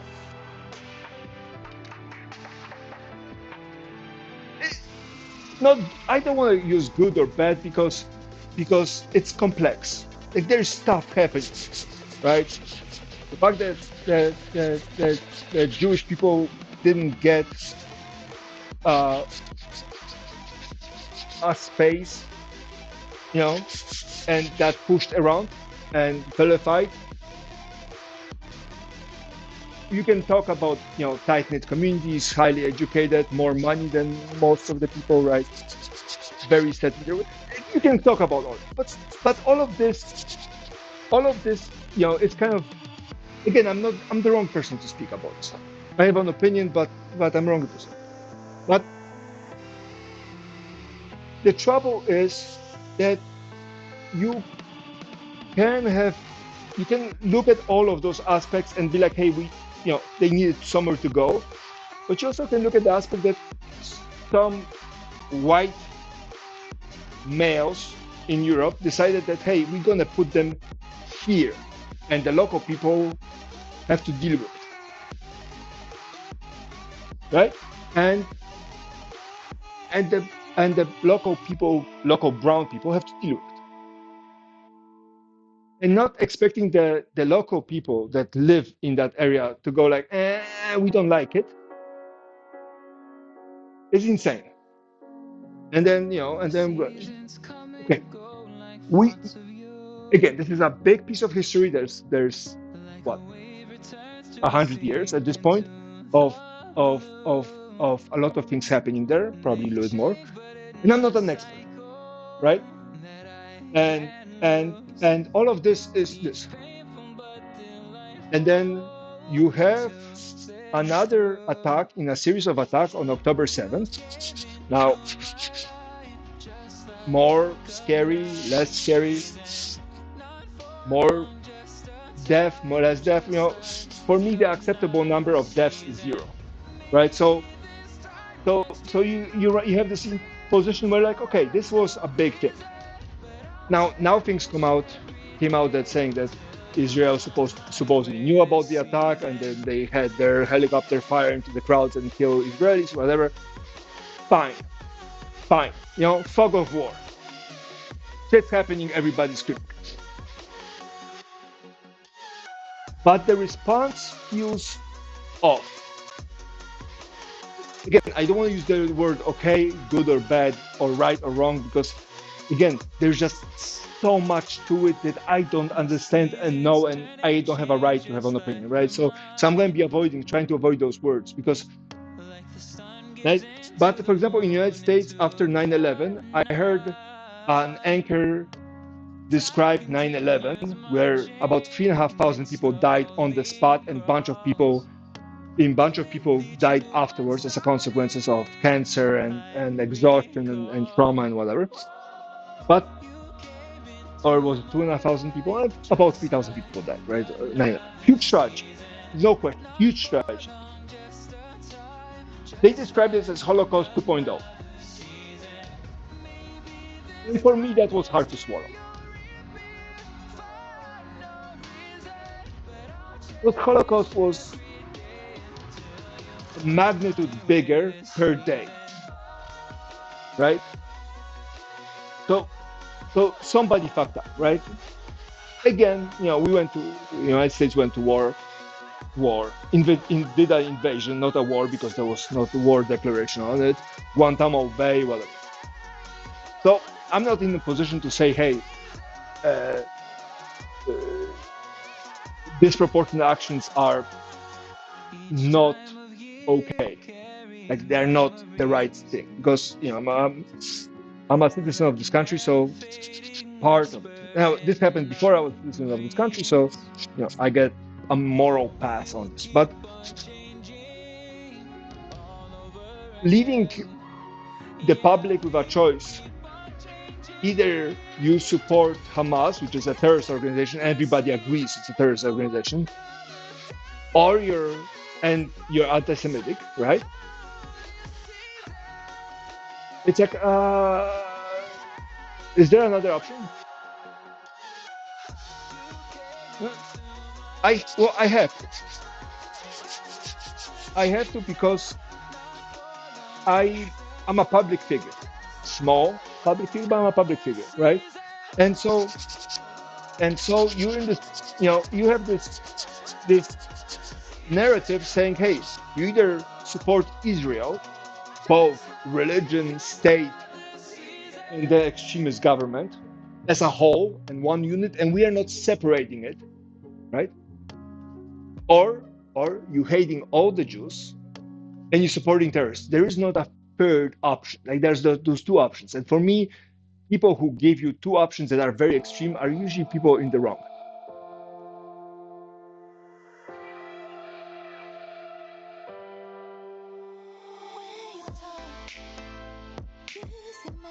Sure, right?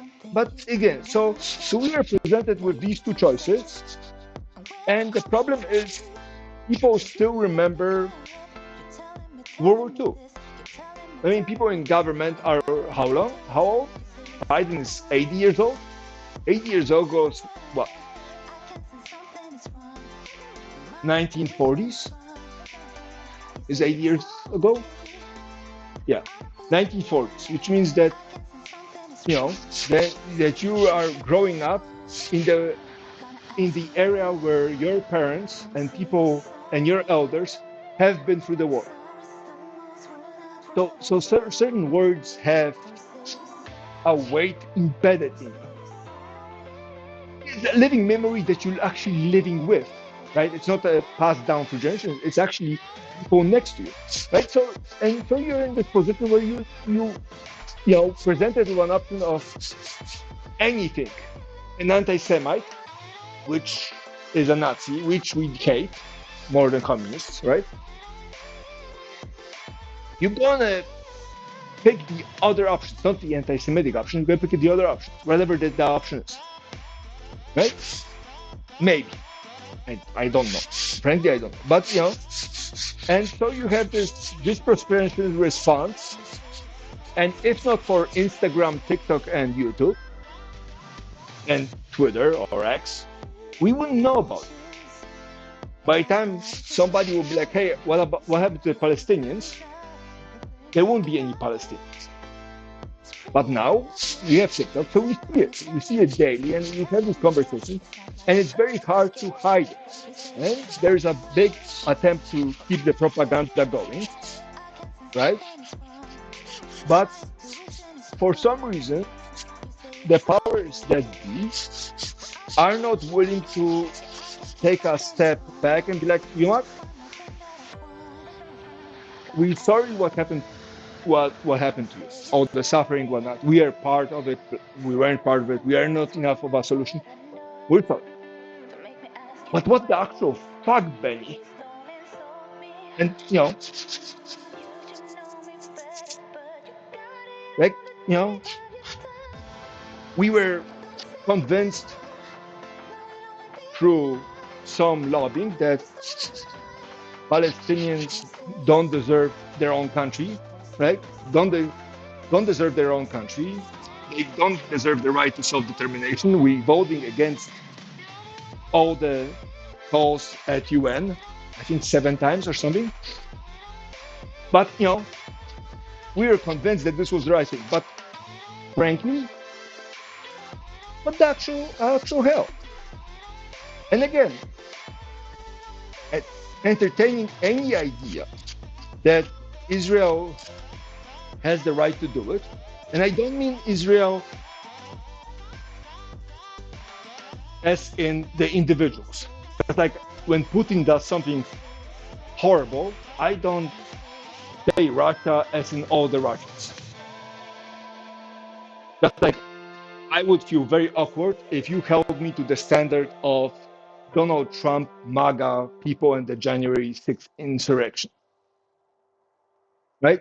Didn't vote for the guy. I mean, part of the country. He was my president for a while, but so I'm not holding people in Israel responsible. But eventually something happens and you gotta say something out loud about it. Because otherwise you're becoming complicit. Right? We saw that in America people are willing to be quiet about black lives and people of color getting discriminated and shot by police. There is some switch back. I appreciate the darkness. Have a good night. Be safe. Say hi to mom. And remind Andy to start working on the dimensions and spacing and whatnot. I take partial things too. Like, hey, this thing, can this be done or something? If I can start working, if I can maybe CNC it, will speed up the process to do certain things. So there is a level of ignorance. And again, the United States is keeping its citizens in this position where they don't have enough time and energy to worry about other things. But I think they fucked up.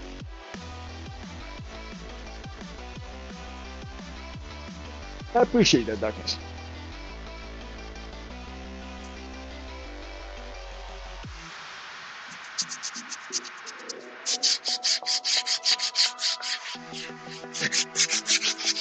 Yeah,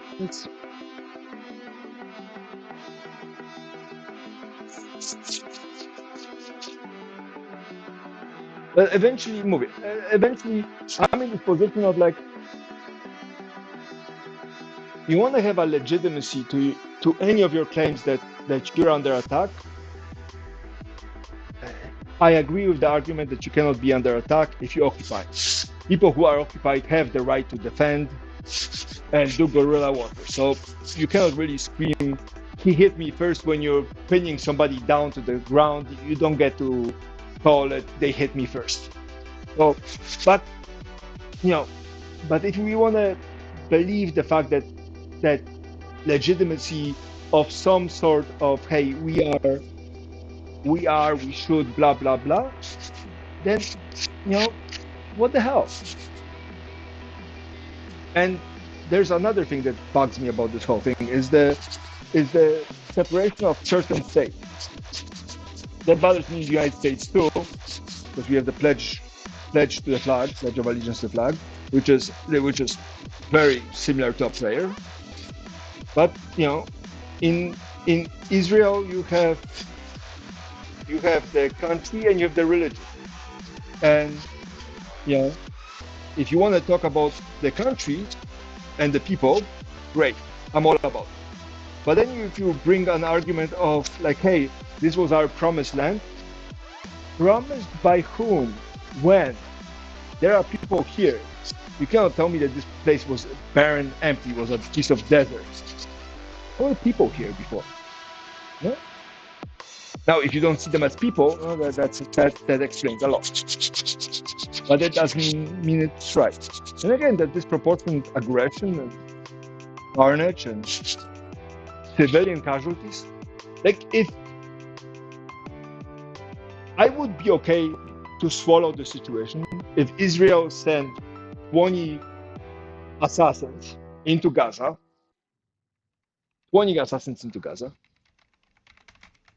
and verifiably, with international verification, killed 50 Hamas leaders and generals and whatever, you know, high-ranking officers, as a proportionate response. You know, maybe one civilian casualty they weren't sure of, and a puppy got killed somewhere, and a store or two got busted because there was an explosion. Whatever, you know, something like this. It's not okay. There needed to be a conversation about it, but I'm willing to swallow that as a, hey, you know, it's rough, it's whatever. Like, don't like it.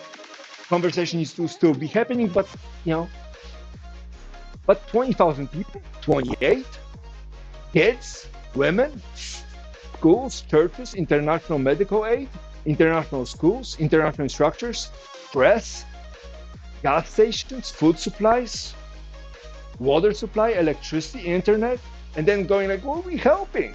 Helping what? It's kind of hard to talk about feelings when you're, you know, 8 inches of dick into somebody. Like, there is no talking about feelings and permissions and, you know, and how was your day? That ship has sailed. So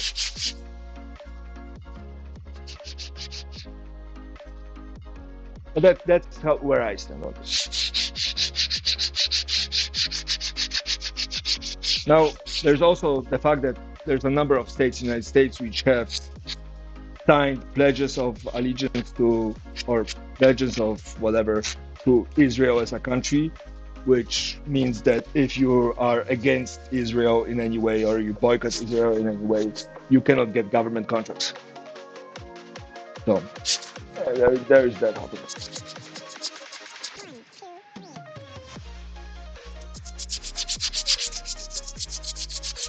But I'm bothered. I was bothered by it. I'm still bothered by it. But you know, we have a death fatigue in the United States. We have a school shooting, 5 to 6 school shootings a week. We have mass shootings weekly, daily, mass shooting in the United States.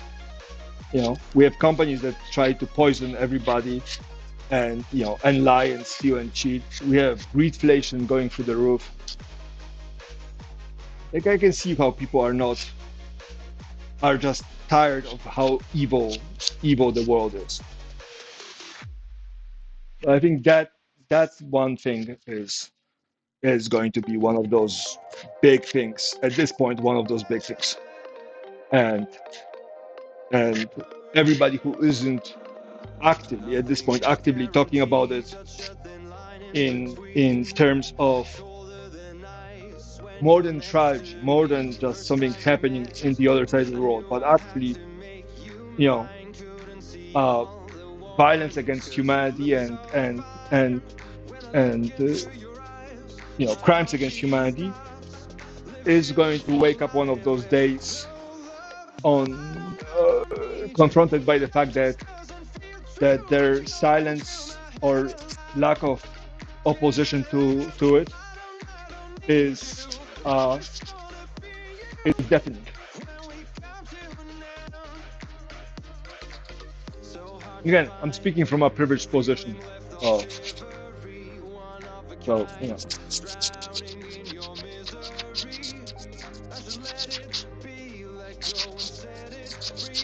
and I think it makes a difference. Just like White House staffers writing dissent letter, publicly descending from the position of the president, saying that he is not doing anything about it, and he could. But then, by the way, did you know we had two immolations, self-immolations, to oppose that? Vietnam had one, and people were like, "Oh my God, we had two already."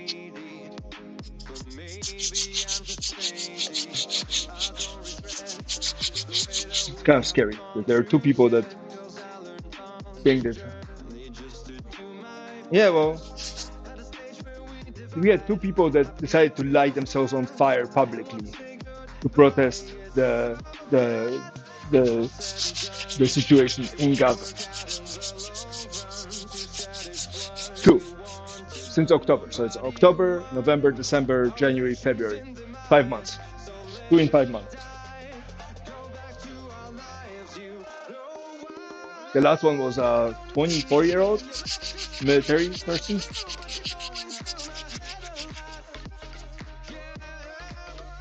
Like, well, that leaves that impression. Yeah, but there was one before that too, I think. By the way, South Africa had a really nice case for trying Israel for genocide and crimes against humanity. It was really nicely laid out, and the best part is from the little. I read a couple long excerpts for it. They used the words and the tweets of the politicians and leaders in Israel against them. So it's not like they, oh, we never said that. No, there's evidence. There's a screenshot of you saying that exact thing. So that was kind of like, was like, yeah, that's freaking awesome. Well done.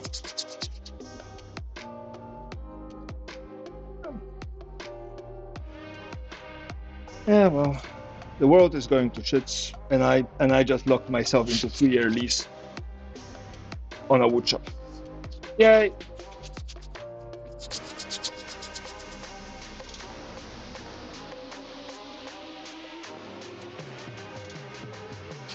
I think I'm going to be okay.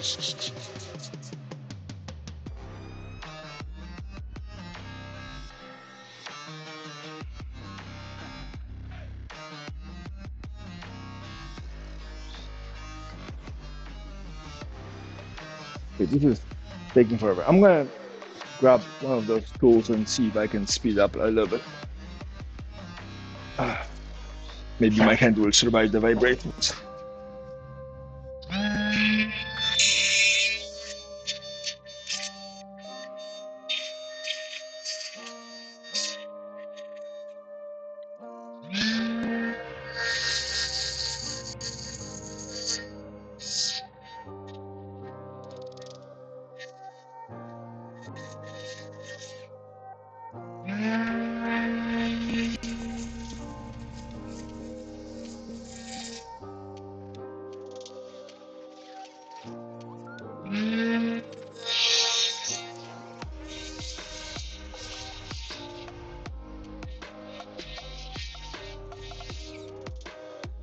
Oh.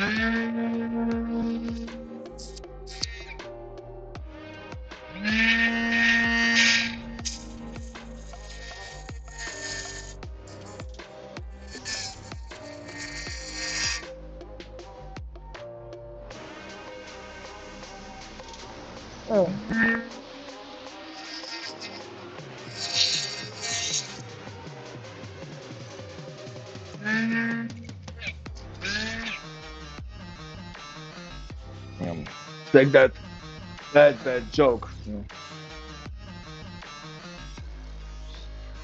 You know what? I'm gonna skip it. I'm gonna punt the bad jokes or in a DM.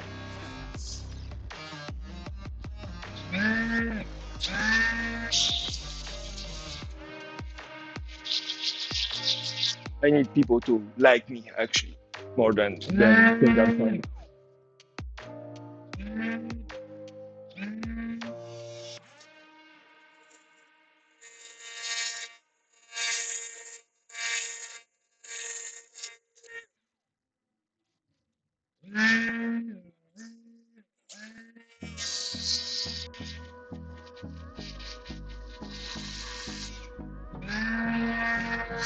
I mean, I'm no longer a streamer. This is my actual business. So you know, if I say something that can be taken out of context, just bad for business, bad for everybody.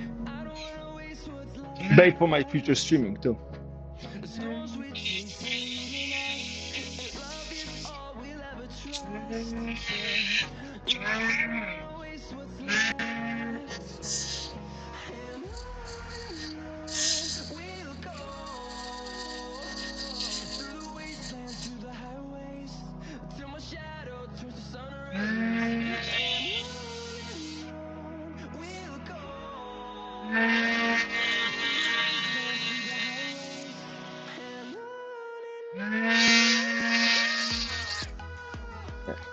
This is nice, but it's definitely not going fast enough.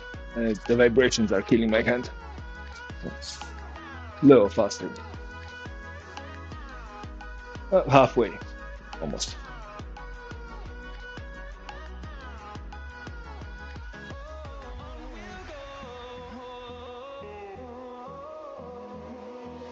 Finding life along the way, melodies we haven't played. No, I don't want no rest. Echoing around these walls, fighting to create a song. I don't wanna miss a beat. And on we'll go through the wastelands, through the Push away. highways, till my shadow turns to sun rays. And Right, let's go back to standing. This is marked, so this is inside.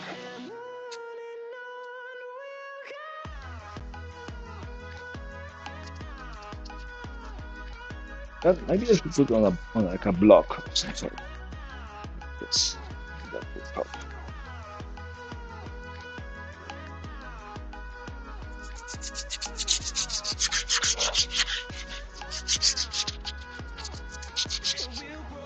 How's your migraine? Getting better?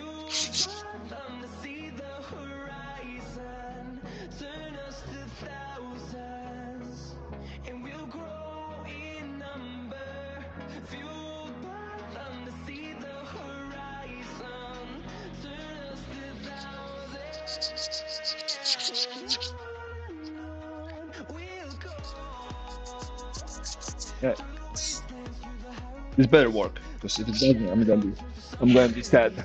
Like all this hard work to build this, and it doesn't work.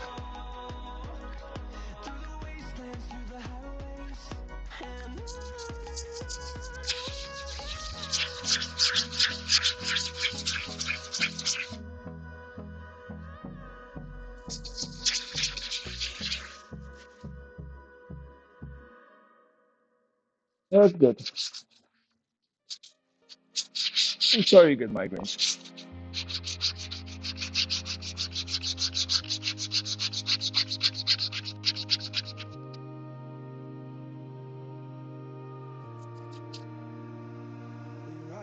the sun, we're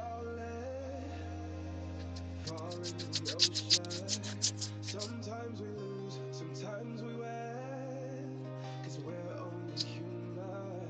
The ghost of our past is chasing, trying to stop us. The sound of our souls connected is nothing but wonder. So don't give up tonight.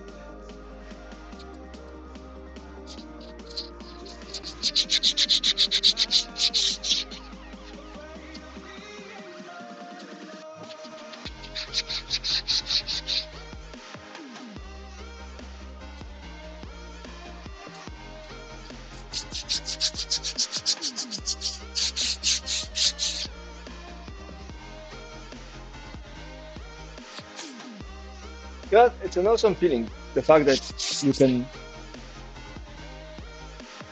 you know, decide one day that you're gonna draw something cool and then just do it, or you're gonna build something cool and then just do it, or put together something or edit something like this.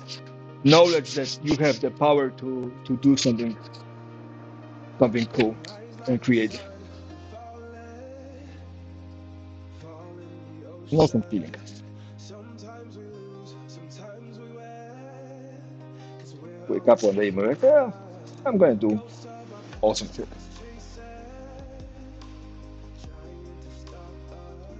Like I know with me when I encounter challenges like the shelves or moving the wood or something, and people are like, oh, you need to do this. I don't know how to do this. I'm like, just do it. You turn on the grind on. You focus. You have coffee if you need to. Crystal meth if you don't. And you can start grinding. Yeah. Or even if you don't have the skill, just doing it. Now, it's one of those medicines. Do as I say, not as I do, because we all have been looking for things and at things and struggled, to do this. I wasn't always very good at things. It's always this. But once you get past that barrier that nobody sees, where you struggle with,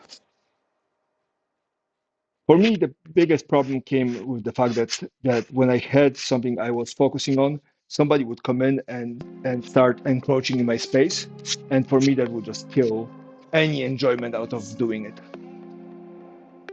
I was drawing. Somebody made a couple comments about my drawings. I don't want to draw anymore. I don't want to be in that comparable space. I don't want to be when somebody takes ownership of that space. A big thing for me, and that's why I'm very, very defensive about the woodworking. When people start coming in and be like, "Oh, this is this and that," I'm like, "Nah, you're getting out of my life right now. Like, we're not talking about this because you go too far.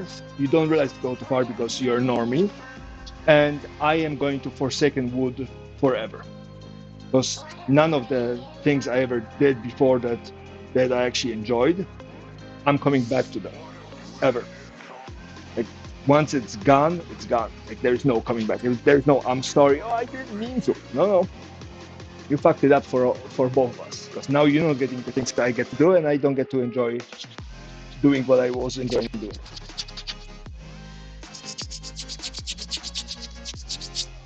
The big thing.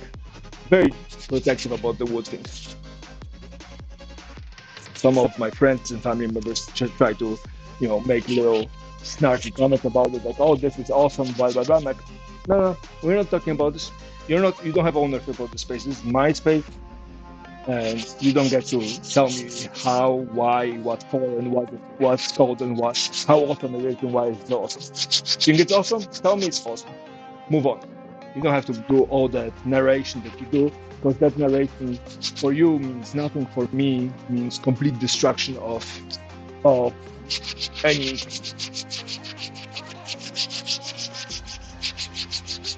Yeah, my brain that works that way. I used to make chainmail, like medieval armor chainmail. Was pretty good at. Somebody in my family made some comments. I never did chainmail ever again. I know how to do it. I have some old patterns and kilograms of wire lying around. Won't ever do it. Done. I was decent at drawing. I was getting better. Maybe not as good as you, not even close, but I was past stick figures into houses that have a triangle on top and a chimney with smoke coming out. So I was progressing. Nobody made a comment, one, two comments about it. Done. I'm not doing this again. I was doing something else. Somebody made some comments. I'm good. I have this saying: know it better, do it better. But everybody wants to be a backseat driver. Oh, you're doing so awesome. I want to get in on the glory that you have because you're producing something. And to feel like I'm chipping in, I'm going to tell you how I would do it and how you should do it in your space. And I'm like, no, you just ruined it. Here's the keys. Go figure it out. But yeah, I was very much trying to defend streaming like this. And I managed just trying to find this spot took all of my energy out of me. So all the negotiations. And now that I'm here, I'm trying to stream a little bit. But it's gonna be a hot second before I get back to gaming. There's only so many hours in a day I can actually function before I need sleep. So, yeah.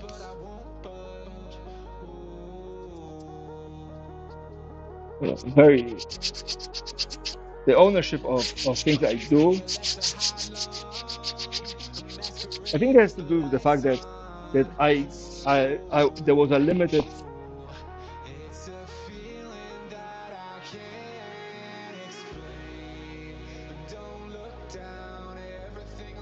Oh, interesting.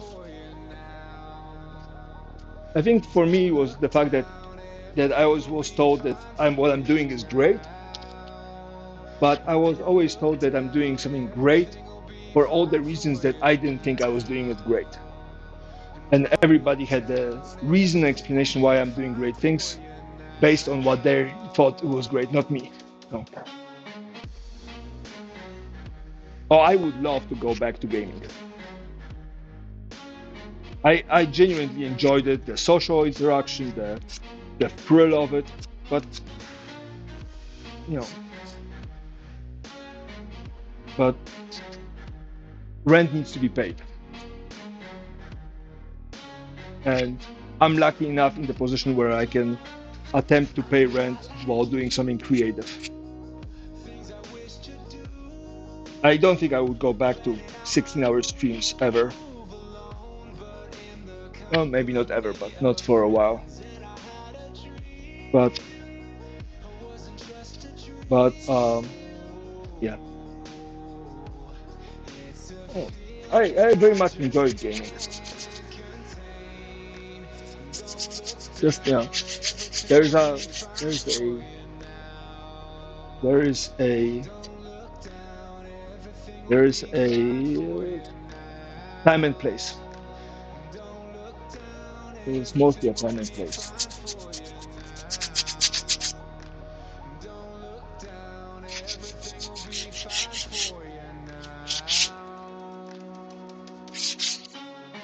Right now, it's not the time or place for gaming. So.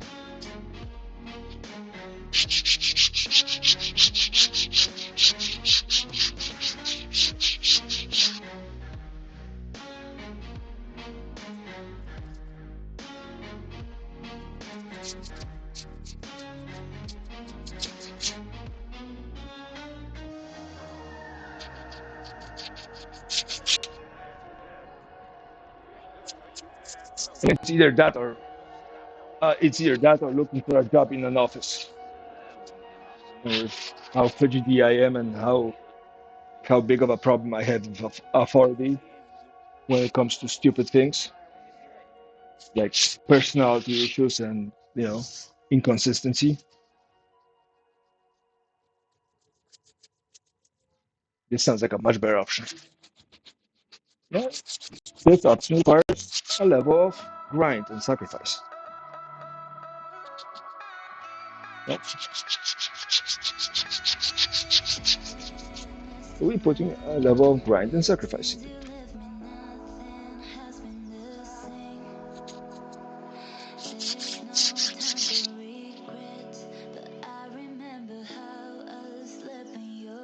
I think everybody should be doing something creative.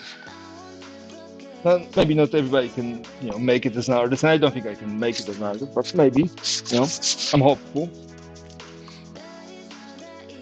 I would like to, but we'll see.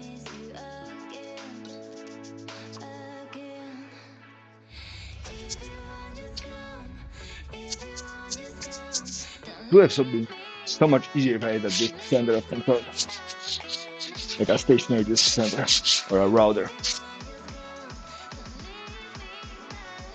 But creativity and artists don't survive in a world that is poor. Because art is expensive. You cannot worry about where is your next meal coming from and how you're going to pay for rent and be creative, artistically creative. It's extremely difficult. You need a benefactor. You have to have a benefactor of some sort that will nurture your body while you nurture their soul.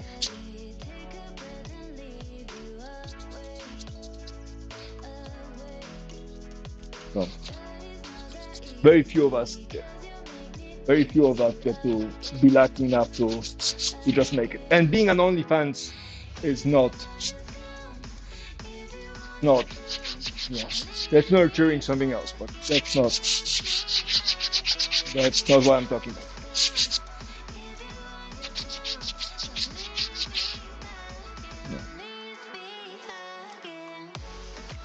And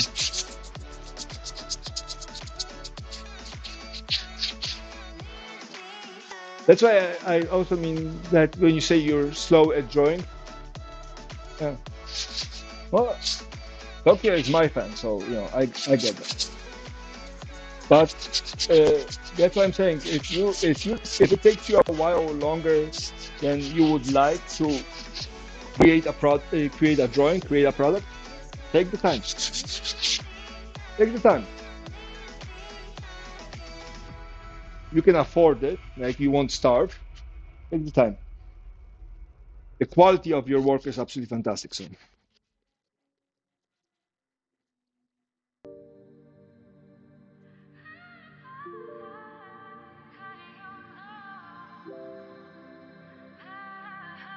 I really like the Chunky Bird.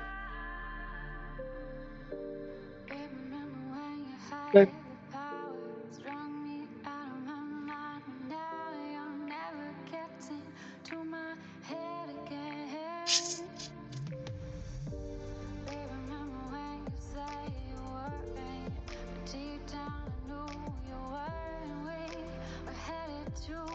No, this garage door is going to take for freaking ever. Or bread box garage door.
I'll come back.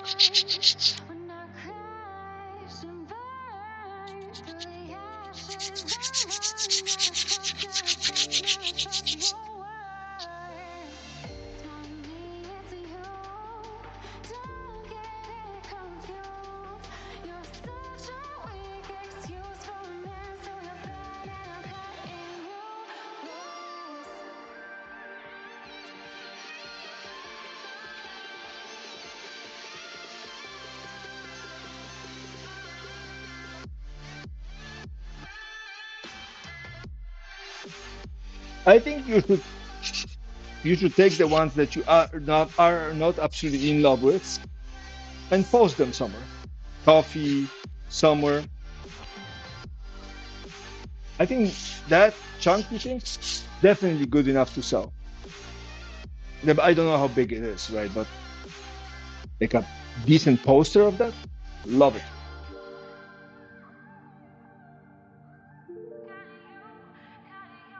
I think trying to sell your work as you upcoming artist is important because that will pay for your tools.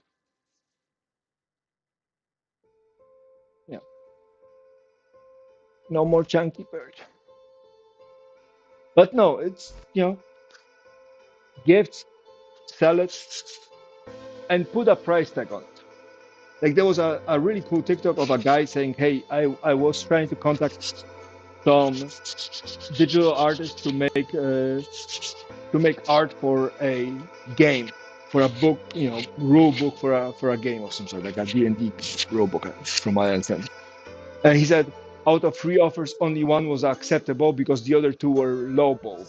Like, no, treat yourself with respect and list a price.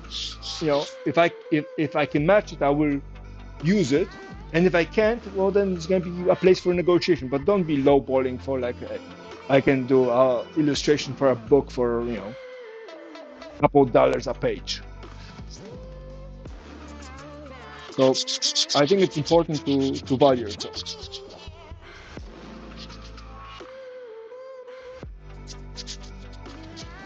Like I'm happy to do a lower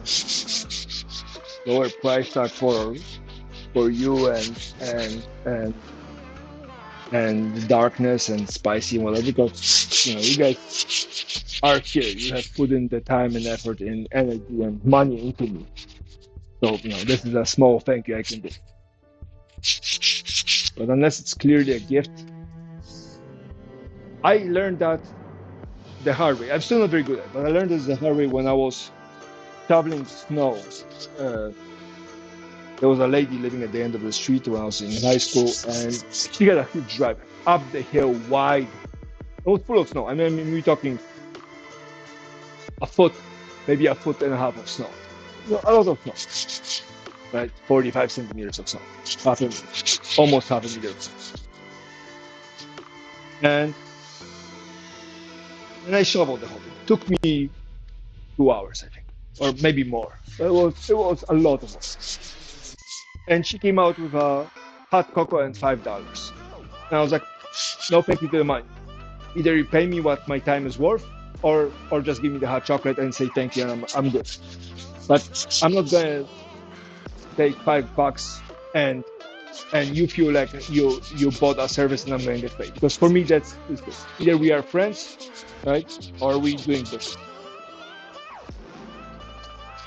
So.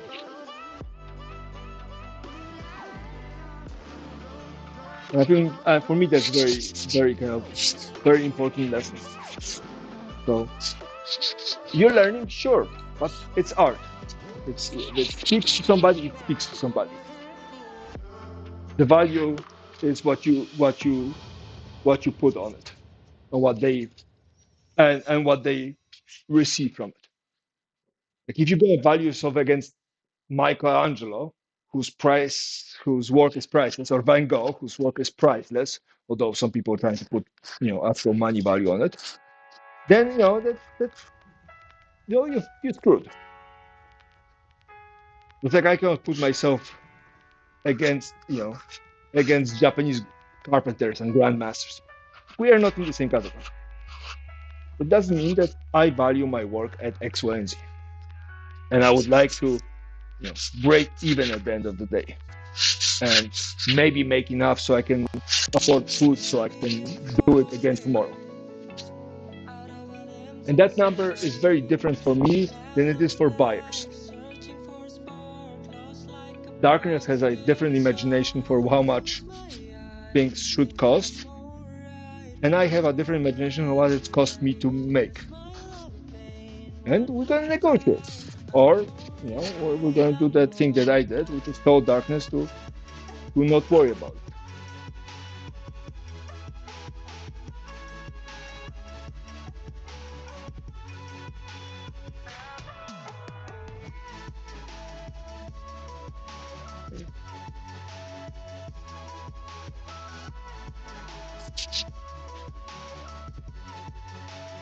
But if darkness rolled out with like, hey, $20 for a pen, I'll be like, no, sorry, no.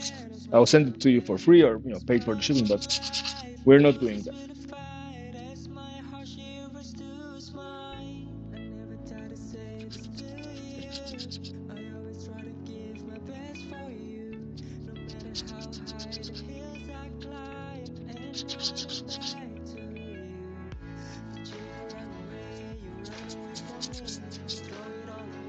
I definitely think you should post your work.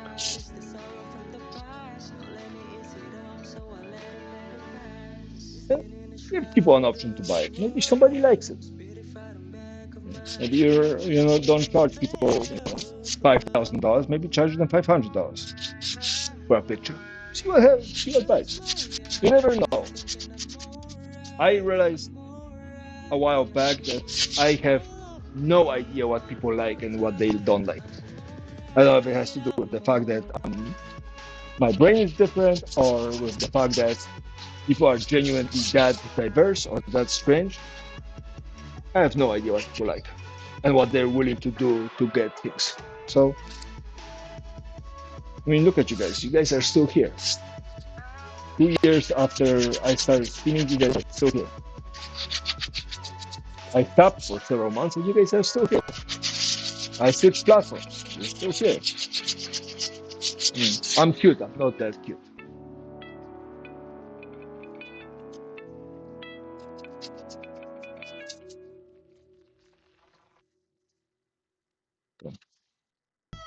So, I would take your things that you don't want to keep or haven't gifted, and just post. Put a price tag on it. See if anybody bites, and keep adding.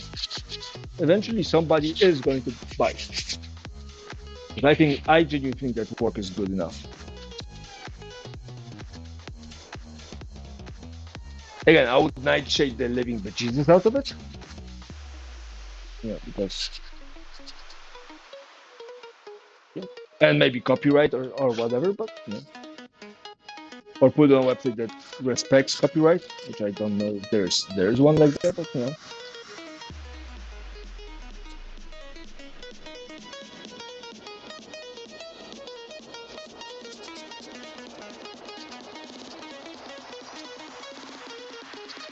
put it up and see what happens.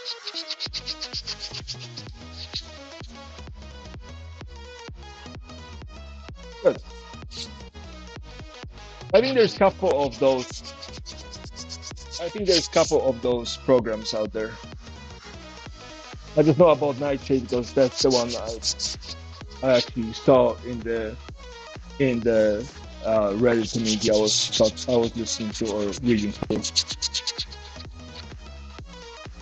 Again, I don't produce enough digital art, so. And nobody wants to buy my feed pics, so I don't think AI is going to be interested in mimicking that. I don't think anybody's going to DALL-E or Midjourney and going like QQ's feed pic, Octopus Mind Flayer feed pics, sexy woodworker with an accent feed pics. I don't think anybody's doing that, so I'm not worried about that getting out there. On the other hand, I'm curious what Midjourney would put out if I typed in QQ's wood. Hey, what do you mean middle-aged? What the fuck, Jen? I feel young, middle-aged. No, for precision, based on the expiration date of humans in the United States, I'm well past middle age. But yeah, whatever. You do me like that.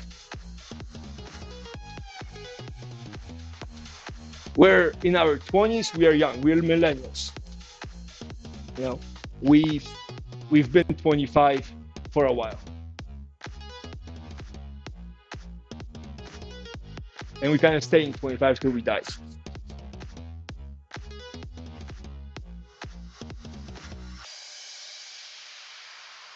Do you disagree? Exactly. And as millennials, we've been through enough that, you know, I think we deserve to stay 25 for as long as we freaking will, or 28, or whatever the number you want to live in. Middle aged. Middle aged yourself back into the kitchen to get some of the truth juice out of you because you don't need to lay it on this thick in this chat. I hold a grudge. I object strenuously. And not because I'm middle aged and it hurts my feelings, on principle.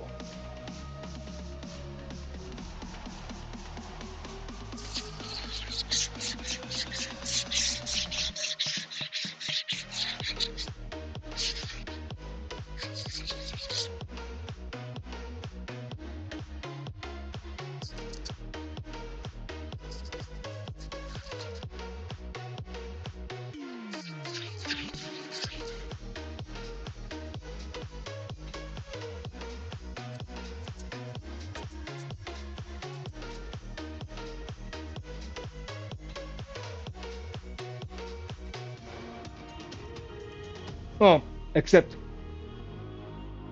exactly, except darkness. He's probably a Gen Z of an attitude.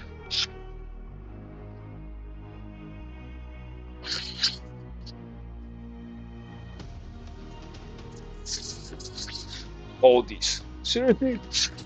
You need to fix your attitude, young lady. Sucks.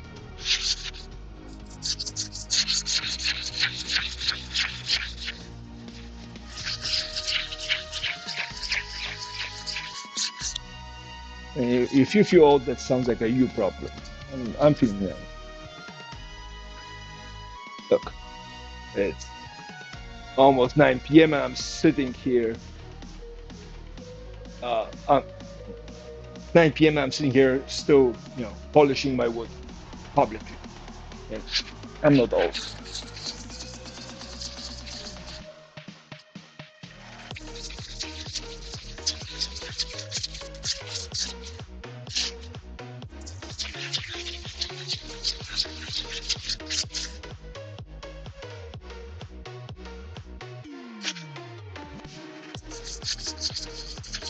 You don't have to date yourself.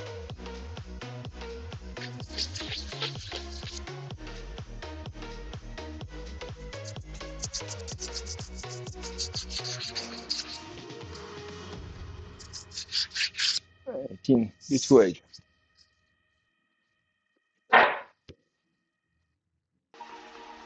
Seriously, this feels like infinite amount. How much do you have? 3, 6, 9, 12, 15, 18, 21, 24, 25, 26. Maybe 26 left. How many do we do? 3, 6, 9, 12, 15, 18, 21, 24, 27, 30, 33, 36. Okay, so we are past half. Progress is being made.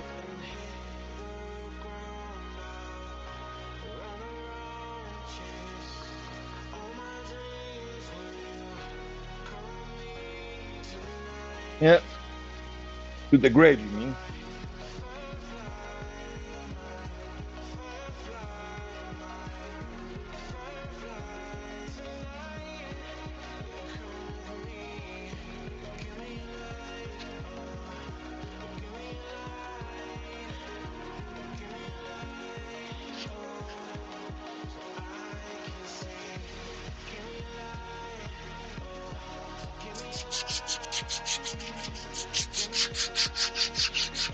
there's not exactly a shortcut to do it.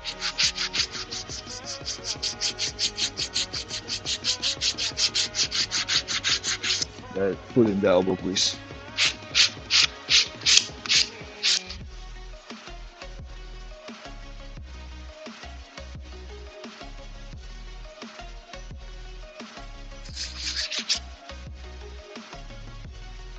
I really hope this works, because if it doesn't, I'm really going to be upset.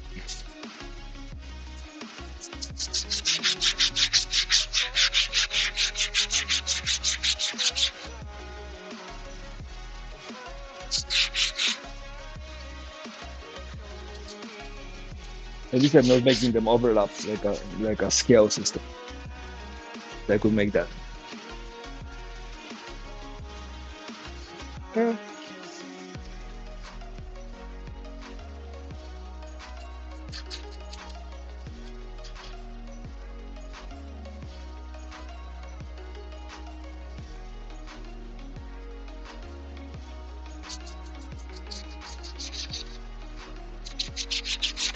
I have to say I'm missing Zomboid a little bit.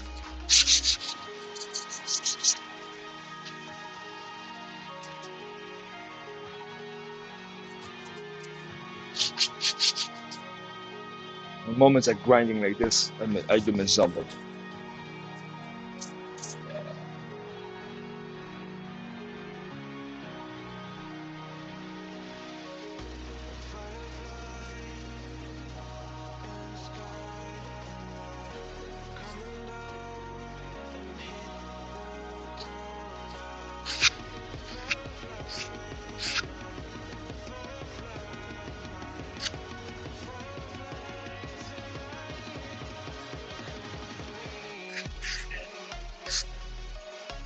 What hasn't changed?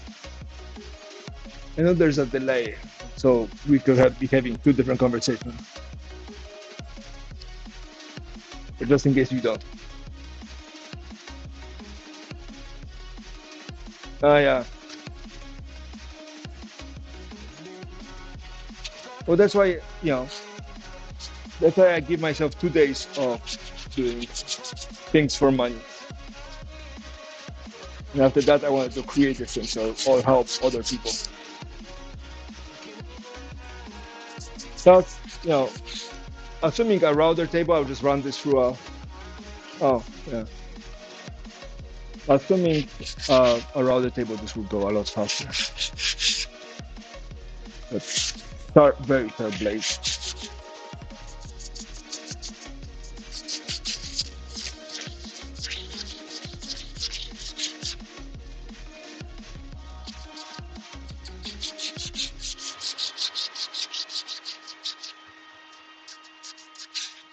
Risking this with a handheld router. I don't want to get jabbed against.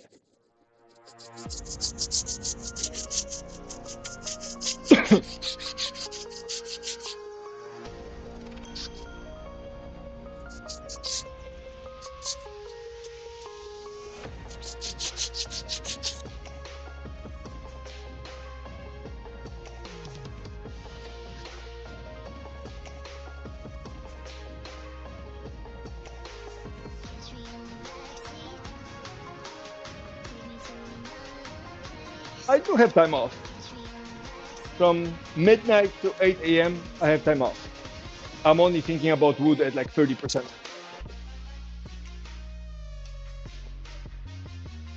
My brain doesn't get time off. Ever.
No.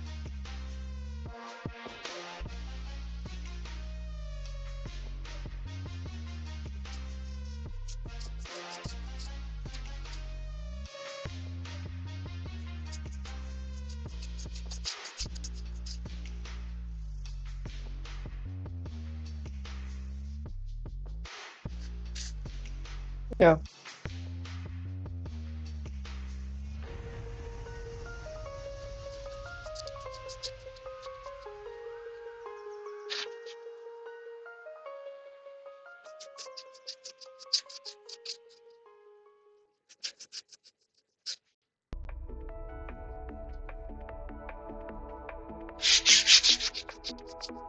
I would just like to finish this so I can glue it up.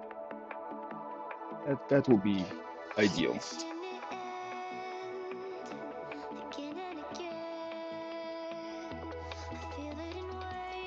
I'm gonna just try to figure out how to glue it up.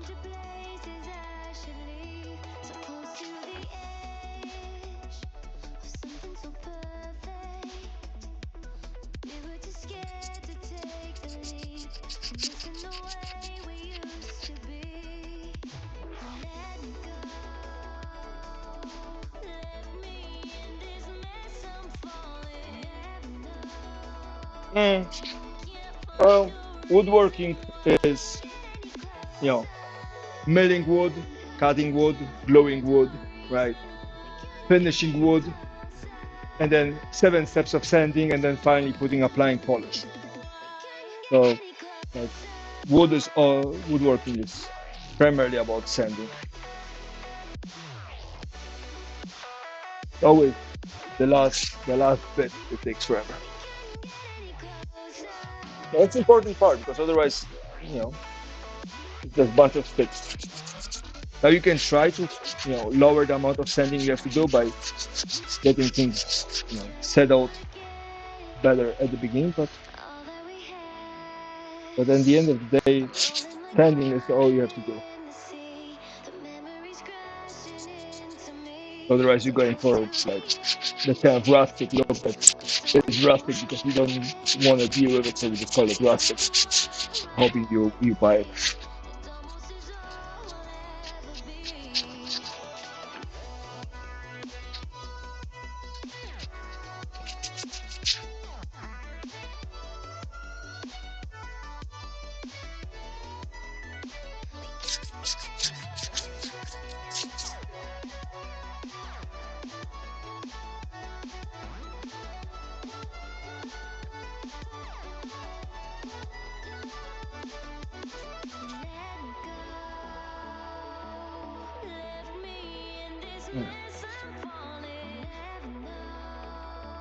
Three, 4, 5, 6, 7, 8, 9, 10. That's 30. And then 30 is 9.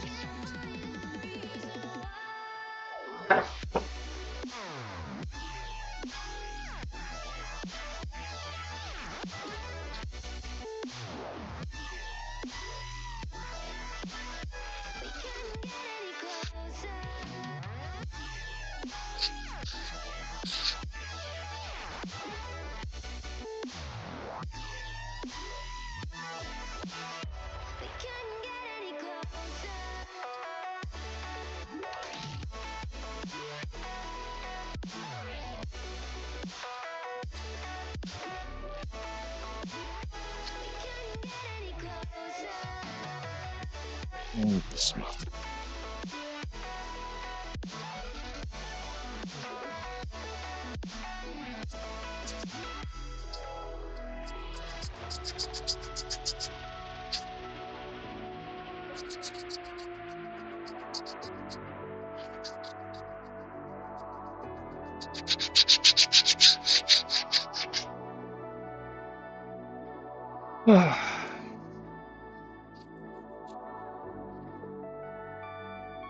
Nine o'clock.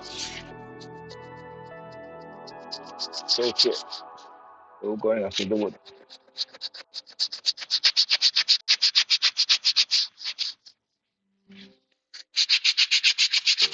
I'm on my own, broken alone. I feel the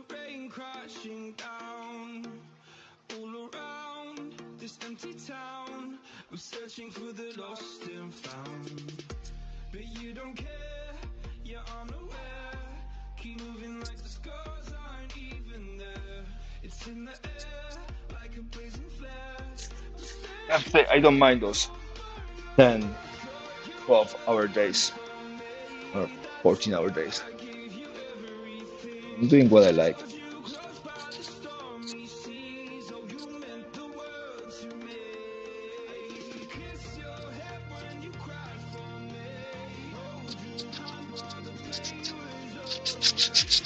How would have been sorry if it was something I actually didn't like. Actually genuinely like what I'm doing. I mean, mind you, the ascending isn't my fave. It's part of the process. Like swiping right on Tinder.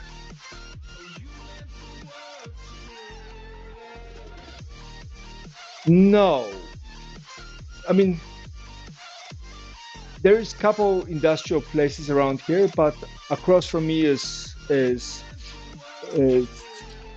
Honolulu Community College. If you want, I can give you the zip code, and you can just take a peek at it. There you go.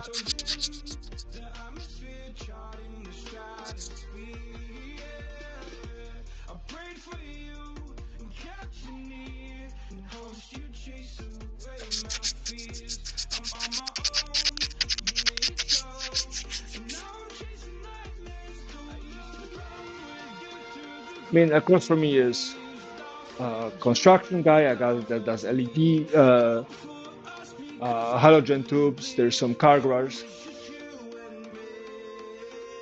No, no, I made sure that I negotiate that because they were trying to tell me that I can be here from 7 a.m. to 7 p.m. I was like, no, I'm here 24/7. I want to be, including the weekends.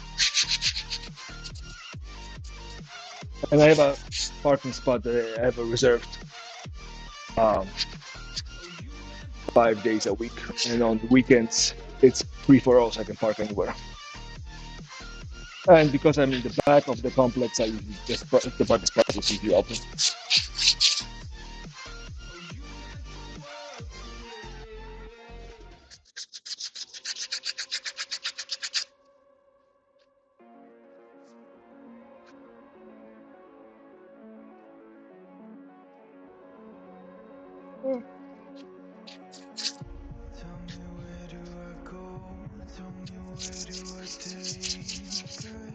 Even less excuses to not fail.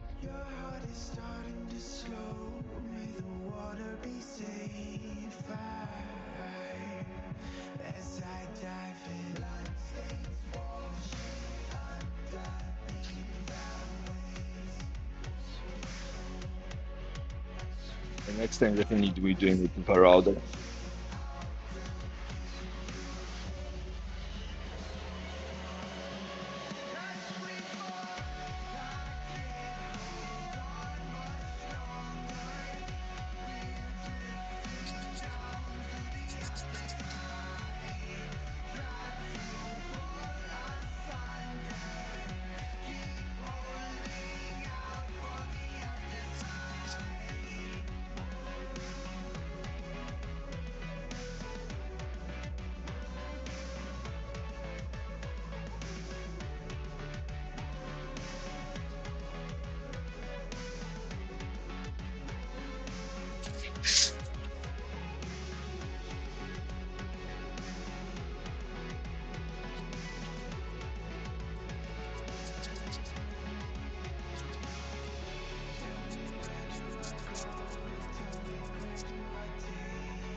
We're getting a desktop belt disk sender.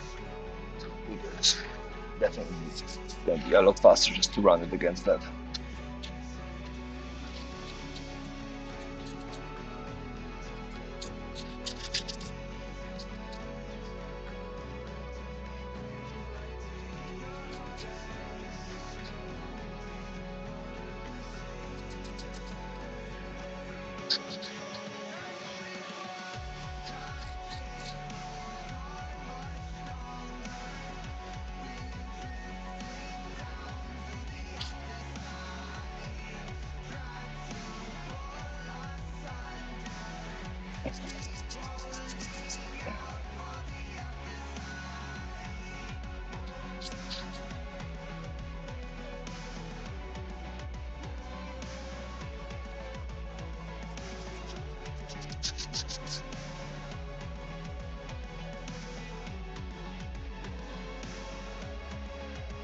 Okay, I'll take a look at it when I finish this one.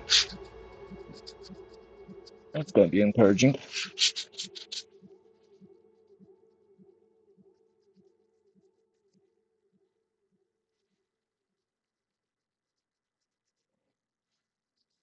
You know, I just thought of the chunky bird. Maybe not half an hour, but yeah. Um, the chunky bird that you drew is a realistic depiction of an angry bird.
The business next to me, the one that kept on cutting the marble, they actually threw out big sheets of marble out in the trash. I think they were making custom tiles for like a bathroom or something. You know, half an inch thick marble. It's a nice bird. I just don't have anywhere no use for it. It's like a waste of material. Take a couple cuts from a large sheet and then throw out the rest of the sheet.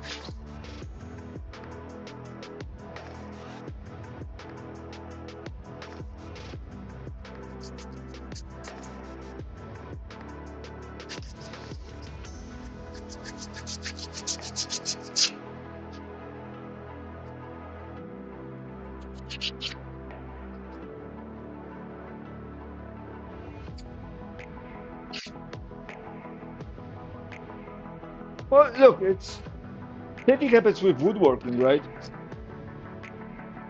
You order a big door, there is going to be cutoffs, and those cutoffs will get, tossed. Because what are you going to do with them? You cannot keep them forever.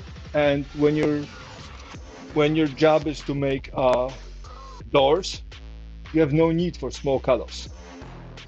A small woodworker like myself will have use for it, but not a big construction thing.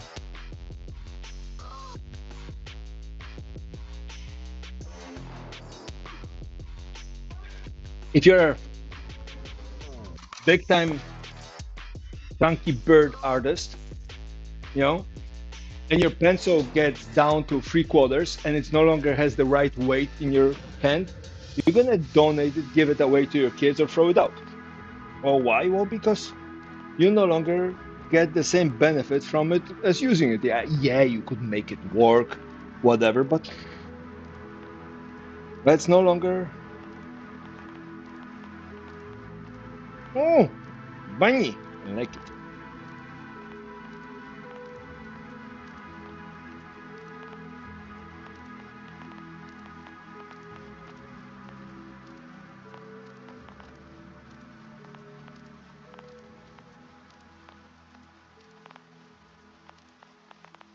That's really nice work.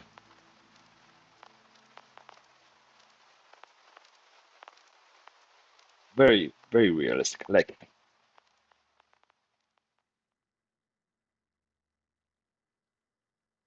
Although I have to say, Chunky Bird still fave.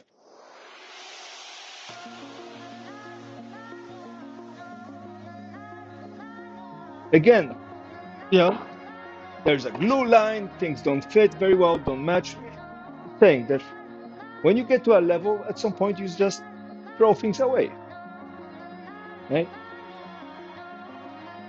Same thing goes with food. If you're a poor person, very poor, and you get a piece of meat, you're gonna use up every fat, trimming, everything. You know, if you can, because that's the only protein you have access to. And then in the United States, you will order, you know, a dish is twice too big, and then throw out half of the food out. Yeah. Pencil graveyard, pencil folder, pencil, little thing. And yeah, one of those days you might eventually use it for something, but that one of those days might not come soon enough, and that takes up space, and space is at a premium because you could be occupying it with new projects or new pencils. Then that pencil has to go somewhere. It cannot stay. That's like your ex. I mean, eventually they have to get out of the closet and be moved to the backyard or the sewage plant or the pig farm. Don't keep them for sentimental values, even if they're not stinking yet. The dead ex, dead ex. Yeet, the term. That's a technical term, by the way. Yeet is a technical term.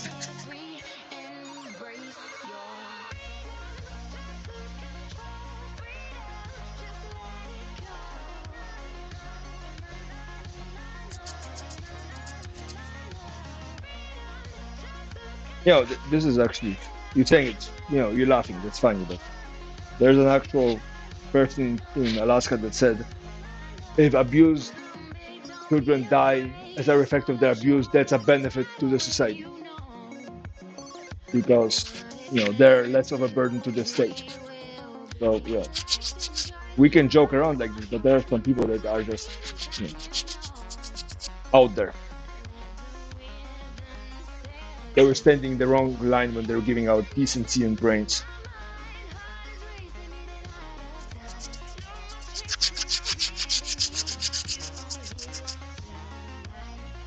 Yeah.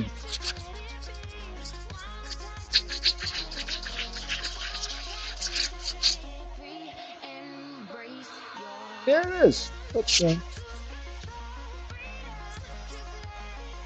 some people have two brain cells fighting for a third place. Nothing you can do about it.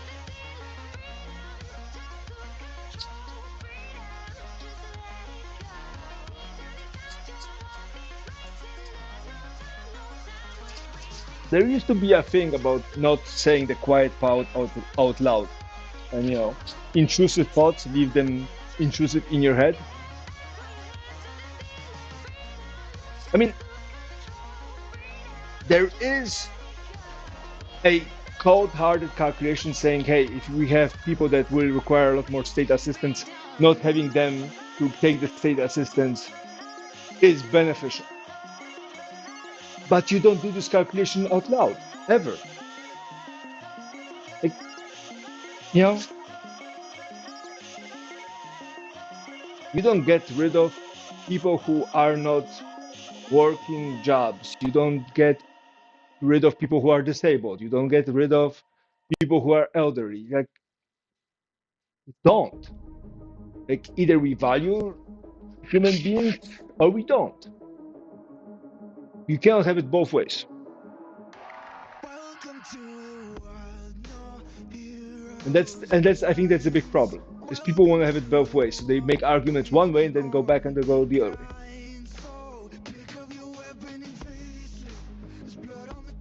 Yeah. That would be the logical thing to do.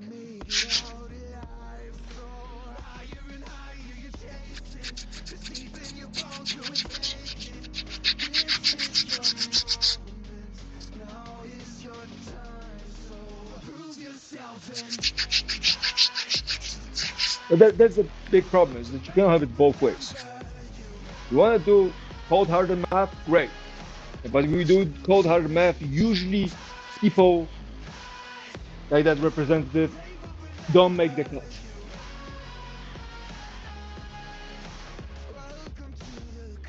When I was dating a long time ago, before I was married, uh, I was dating.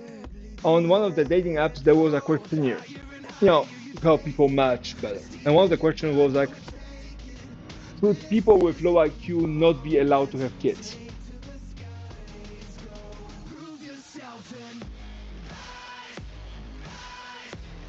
Okay. And the answer is yes, no. You know, they should be allowed to have kids. They should be allowed to have kids. And the question was vague, you know, low IQ. And I matched with a girl that seemed quite reasonable, but that one question, she was like, yeah, people with low IQ shouldn't be allowed to have kids. And we got into some a small disagreement. And I was like, I looked at her and I was like, you know what? We are arguing about this whole thing. And I was like, look, let's say that it's not you who defines what's low IQ, it's me, right? And by the last measurement I did online, no, but you know, just bear with me. And I was like, you know, by the last IQ measurement I did online, my IQ at that time was 148 or 146 or so. You know, I'm over 3 standard deviations away from the mean. I was like, say I'm gonna be generous and I'm gonna allow everybody up above 135 to have kids and everybody below not. And I looked at her, I'm like, I don't think you're making the cut. Because the way you think about people who are in below 100, right, getting into that intellectually challenged area is the way I see you. How does it feel? And they're like, no, she's like, oh, but I'm normal. I'm like, no, according to my standards, if we're just going by, you know, your logic, somebody who's 20 points below me, 20 points below me is beneath having kids. And I'm sure you're below me. Because according to statistics, 99.98% of the population is below me. Again, it's an IQ test online, so completely irrelevant what the number is, right? Because, you know, Einstein was 150, 148, 150, 150 something. You know, Newton was 160. Like, we're getting into this extreme range where you cannot measure. Whatever. But the point is, like, you know, everybody wants to be the judge and the jury, except you don't like your own medicine.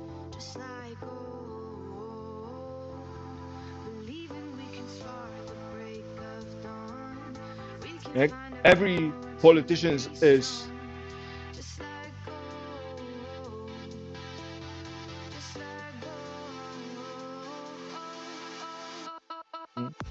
right. It's like the politicians going like, oh yeah, we want war, but it's like, if you vote for war, your kids, grandkids, cousins, sisters, brothers are going to go get drafted first. Sure, if you're that convinced that we need war, you know, put your family where your mouth is.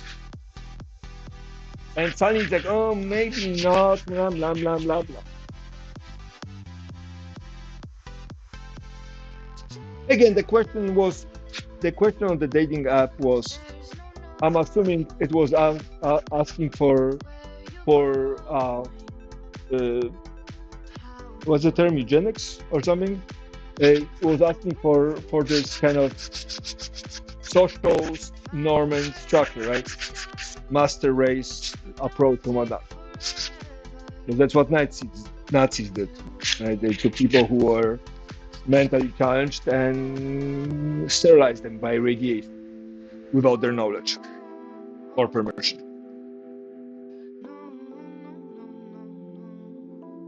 And, you know, it's people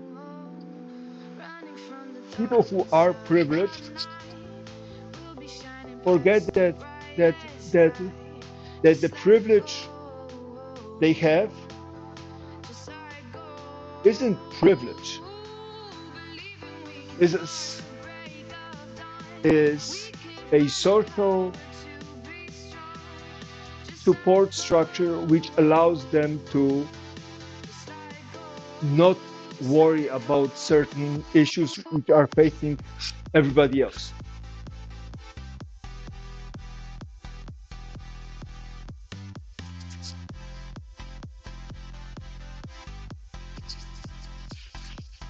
Well, but you know, that everybody else gets really, really scary. Hang on, I'm gonna DM you something because I don't think I can do that out loud in chat without getting into trouble. So let me DM you something.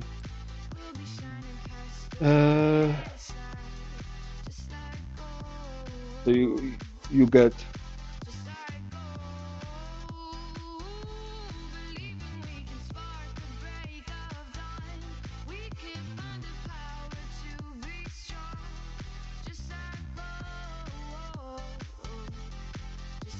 I'm gonna DM you something.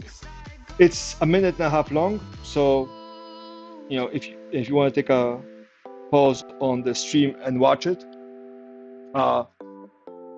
let me know what you think.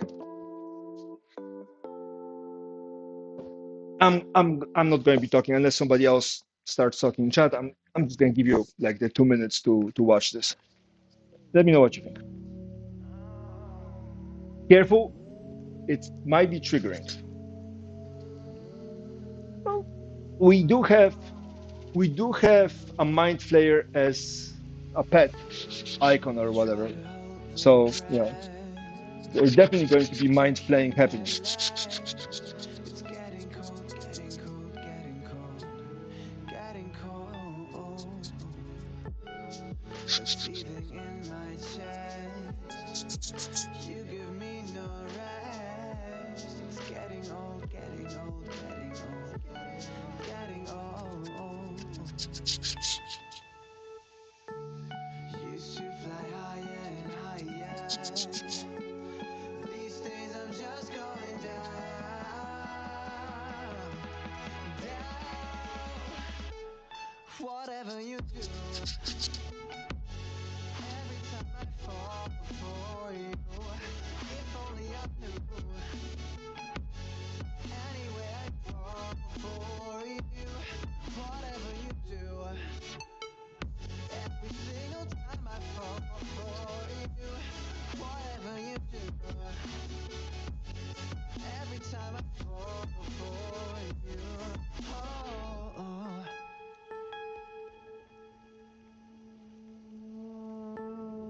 Try to hold my breath. You've taken that lead. Getting cold, getting cold, getting cold. Always play pretend with a helping hand.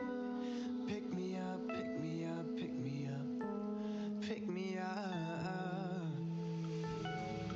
This is not the end, and I drop again, but I'm not giving up, giving up, giving up. No. Used to fly higher and higher. These days I'm just going down, down. Yeah, right.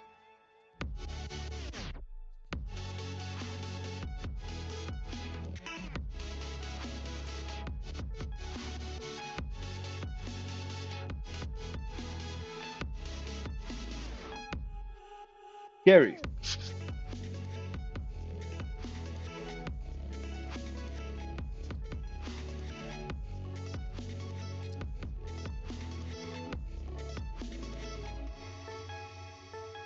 Some people still miss the point,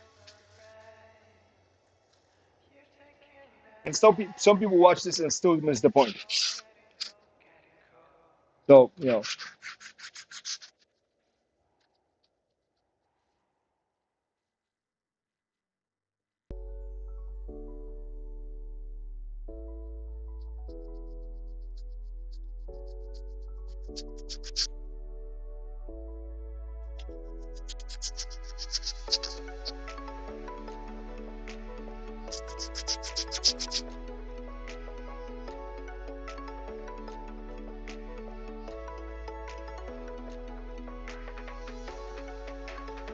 You're just a ray of sunshine.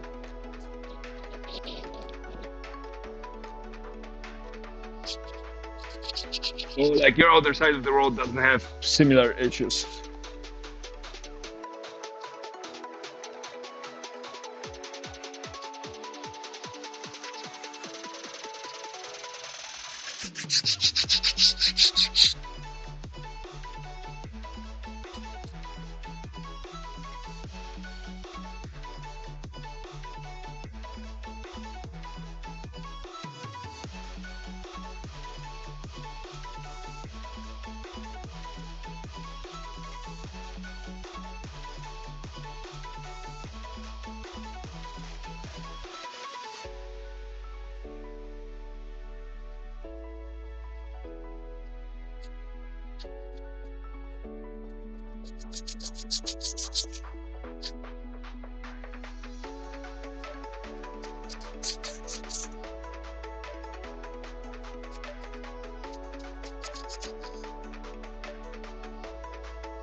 It's easy. Making a difference is easy.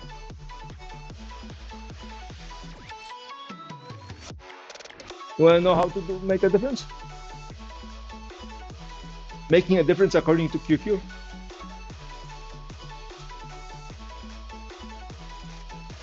Yeah. That's about covers 90% of it, yeah.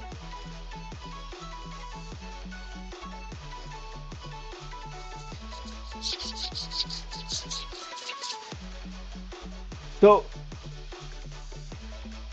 the way you make a difference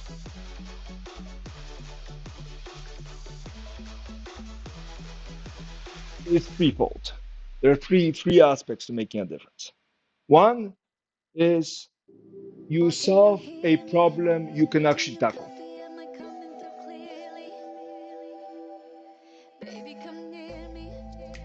For example, you put your shopping cart away, right? You make the place genuinely better, and that tackles the problem, right? That's one, right? Voting for the candidates that don't, you know, that don't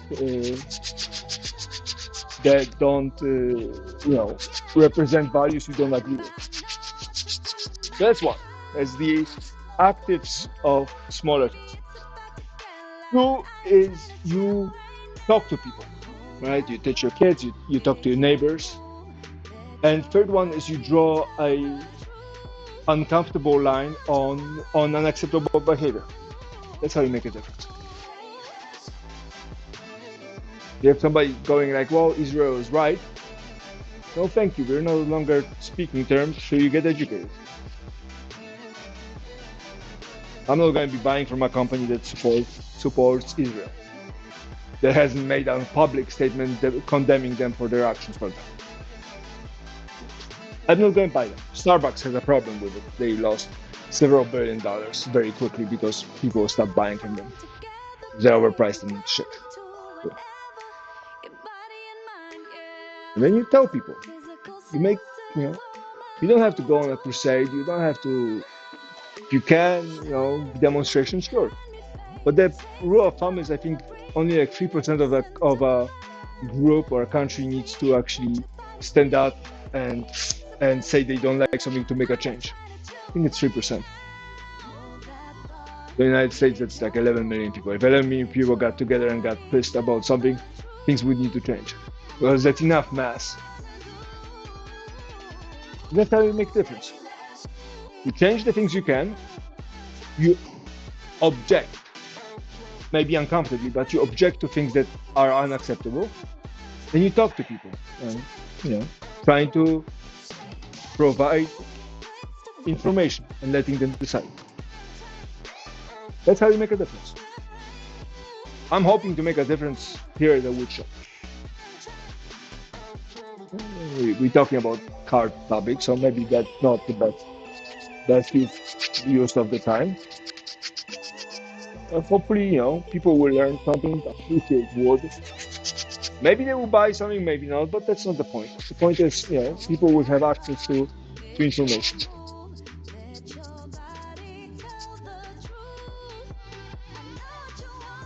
But you don't have to make them uncomfortable. You don't care. Being uncomfortable is your problem, not the person that causes it. If you want to get down to the truth and to the essence of an argument, which is negotiating where the truth lies, it's not your place to make sure everybody's comfortable. Being uncomfortable is their problem because that's their views, their things. You cannot pamper and make sure everybody's okay.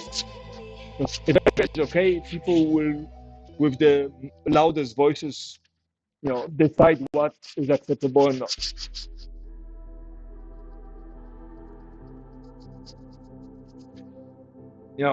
There's this content creator called the Vegan Teacher from Canada. He is really freaking loud about veganism and murder of animals and whatnot. And every time I see her in some clip or markup, all I can think of is a really nice, juicy steak to eat. Will I do it in front of her? No. But the fact that I eat a steak and makes her uncomfortable, that's her problem, not mine. Because forcing other people to your will, it's not the point. The point isn't to make everybody think the same way you do. The point is to make people think. Because if people think, then the logical and reasonable points persist. That's why in the United States, education is going to fit, and laws that allow middle school kids to go to work in meatpacking plants are unenacted. Also, the same reason why pregnant women cannot travel in some states because people are worried. If those states are worried that they're going to go somewhere else for abortion. Handmaid's Tale is what the United States is turning into. If you haven't seen the show, creepy. Worth watching. Creepy. We gave you nightmares. Probably not good to watch with kids, but the topics are a little tough. Okay, 42. 3, 6, 9, 12, 15. 15 more.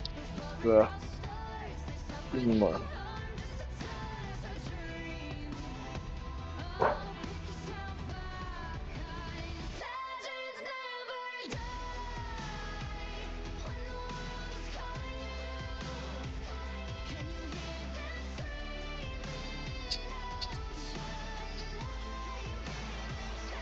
For me, what really is scary that people are willing to accept that only the options that are given to them.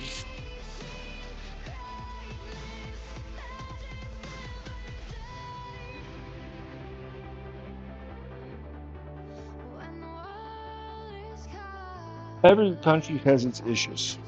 The United States has a number of them. Everybody has their messaging where they think their family would fit best. No, absolutely no judgment on it.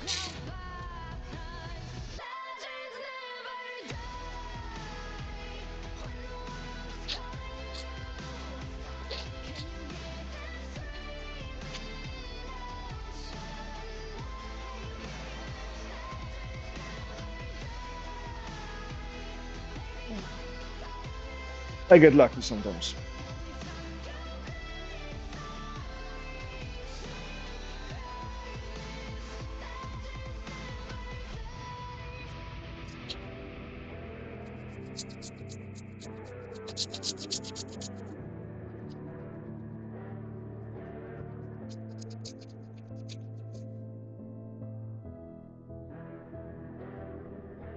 Oh, no, there's perfect places.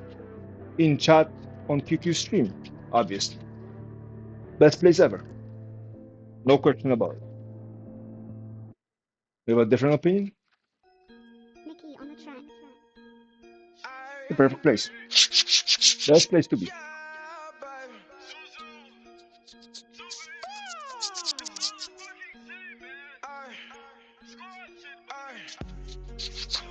Proof.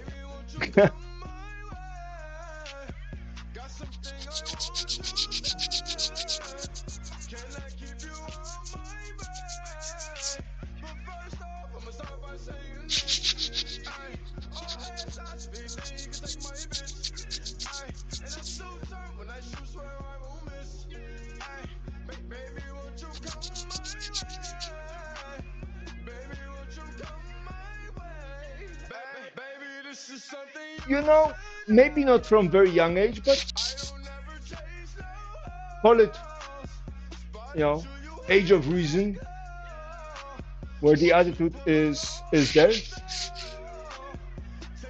I would say my chat ain't much worse than the rest of the internet.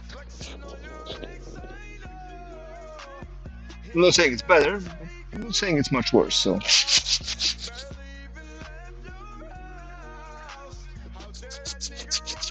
have you been to Reddit or 4chan or Twitter or Instagram?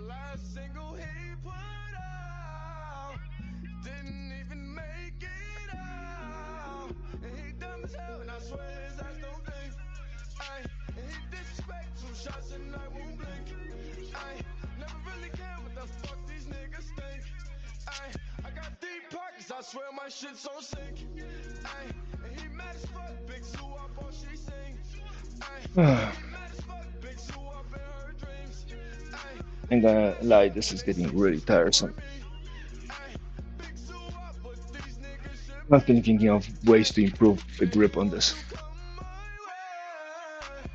Got something I want to say. There. Consistency is important. But first off, I'ma start by saying this. Ay, all hands out, speed, then you can take my bitch. Ay, and I'm too tough when I shoot, swear I won't miss. Ay, baby, won't you come my way? Baby, won't you come my way? All I gotta do is put my mind to this shit. Goddamn. Cancel out my ex, I put a line through that Okay, bitch. I don't know what this I like all my song exes, is, but 2 lines through them we're moving on. I don't know what the hell that was, but no wonder it was free and copyright free.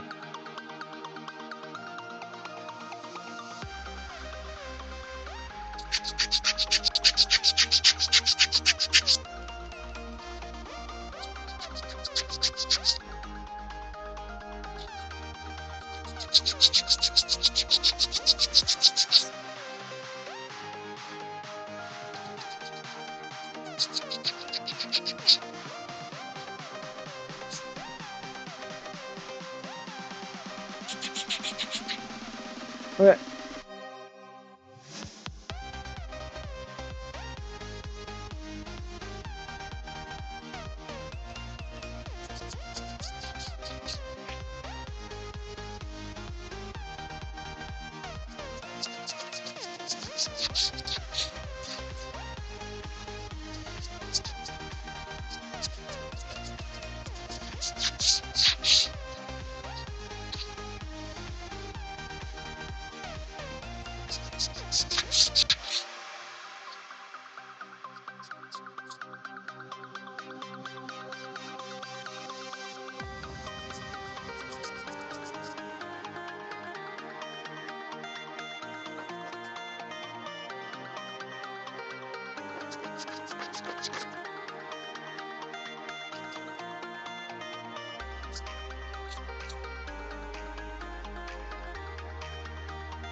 Right, 43, and we left with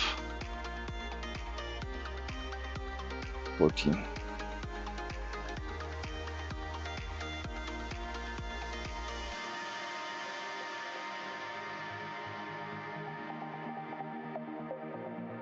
How much does this cover? space-wise.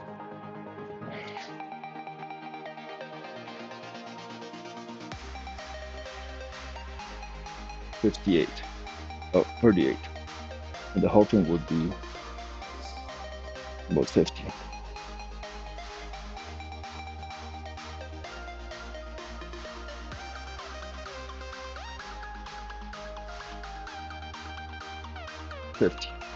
And the space I have is 53. Means I get a 2-inch here. And it looks like I'm going to need to do all of them.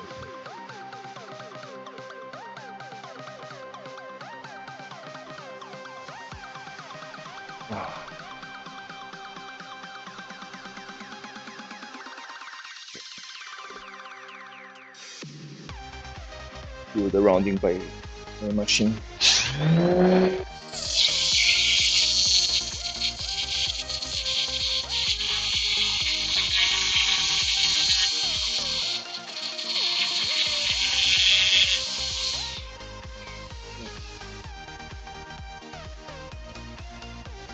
I'll go right through it.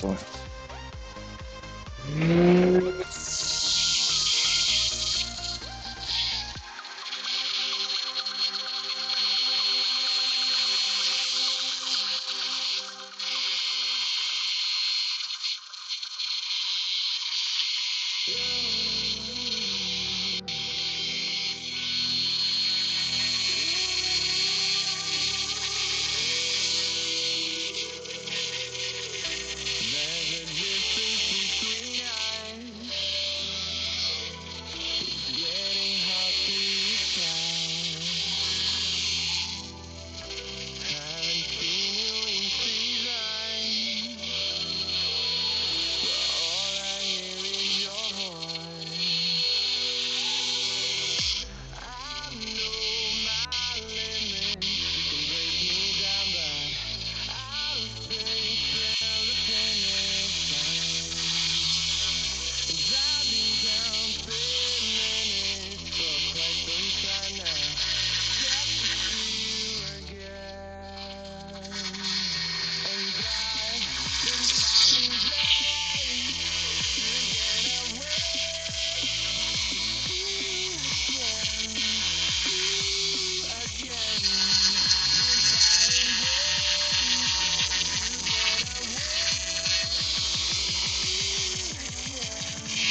No, I have 3, 6, 9, 12, 13 more.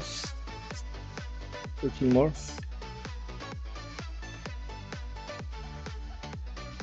Yeah.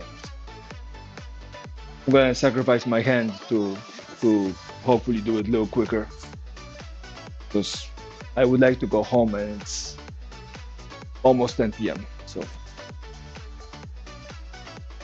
I'm gonna sacrifice my hand just to get it done and the noise. So that it is what it is.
Not as nice as when I do it by hand.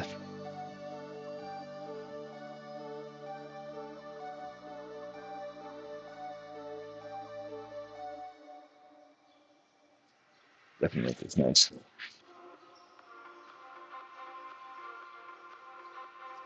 I'm gonna see if I have more aggressive, maybe this one, aggressive sandpaper. You don't have very aggressive sandpaper at all because I never needed much aggressive sandpaper, so I always used, finer things. I figure.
No, that's good.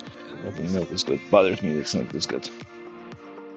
I won't just settle for being your friend. A broken bond is not too late to mend. But what can I do? 'Cause I'm just a sinking ship, and you're just a pair of lips that I've lost in the moment. All I want is for you to come back. Now I'm caught in the middle of life, and I need you to survive. She said, boy, I want you to walk right, so I can give you one more chance. You're only living in your damn head.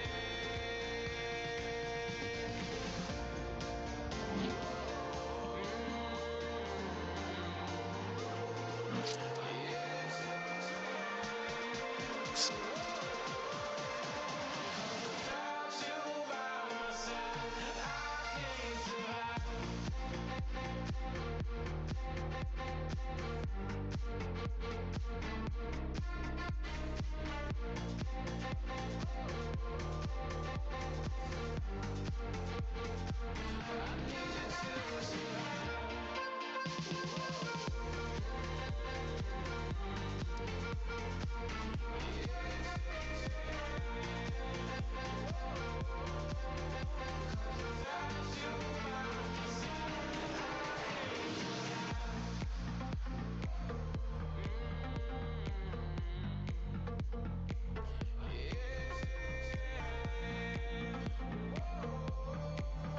Cause without you by my side, I can't survive.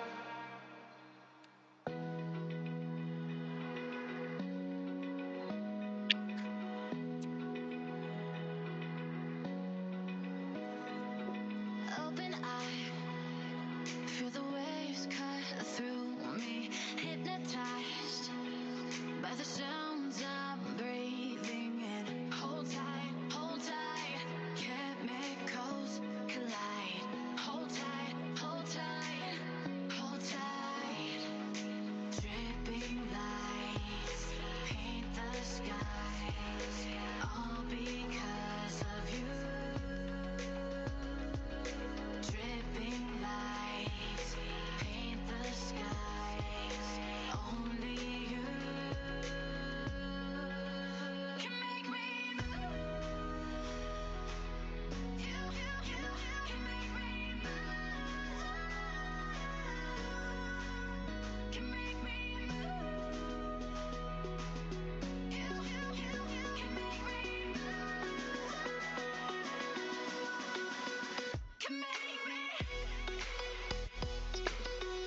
It's a little better than done. So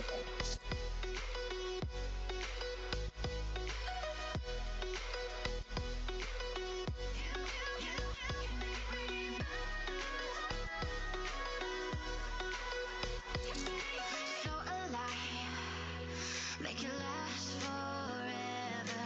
Stop in time, yeah, I'm surrendering.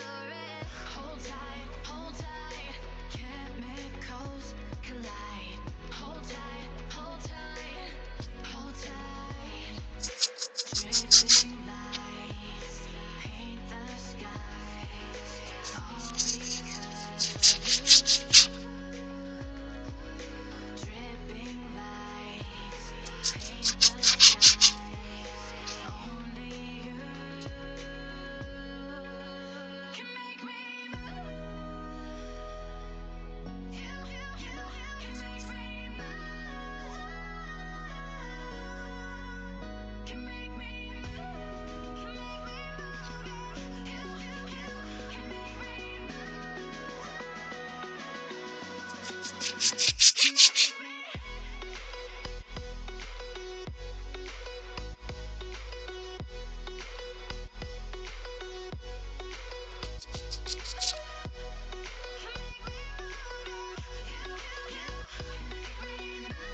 Is she saying Q Q Q?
Okay. Yeah.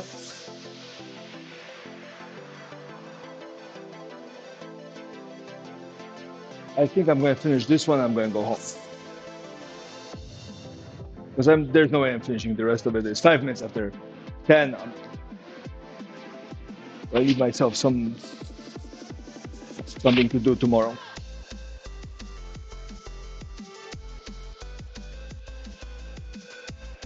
Still not faster than doing by hand.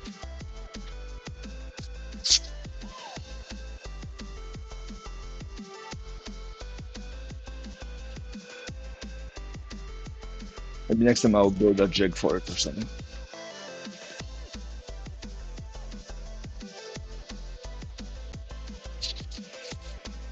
Come on.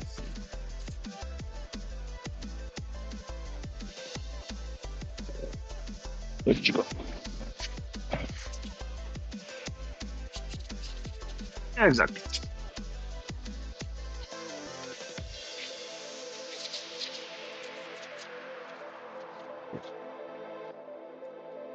Right, so that's done. That needs to be done. There's a couple that might work in the future, and there's a couple that are too weak to work for the main thing.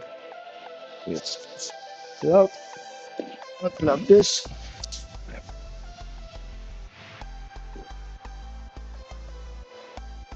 And what's this? Oh, there's one more.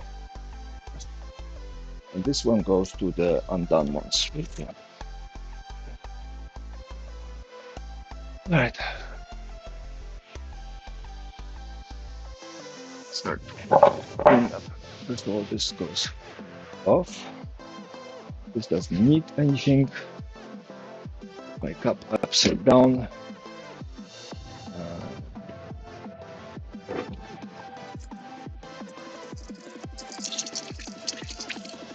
Fork.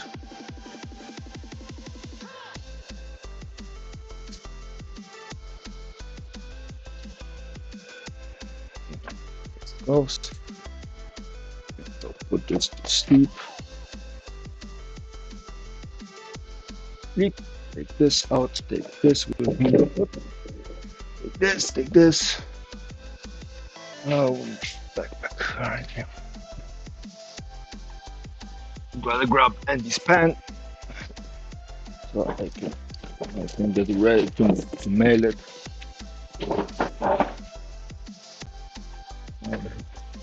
Grab this. We need to grab this. Let's go to go sleep. Grab this wallet. This third. This goes in. This.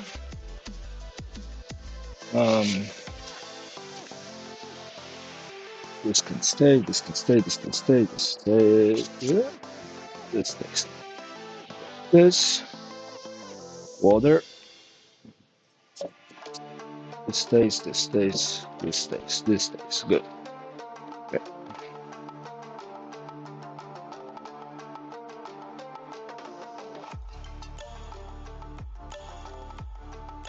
Yeah, it's getting wet outside, so I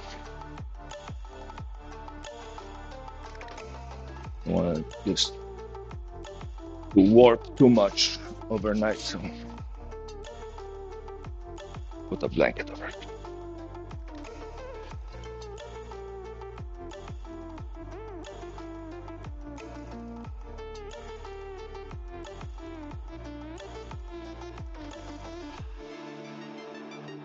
Works. All right. Good night, Jen.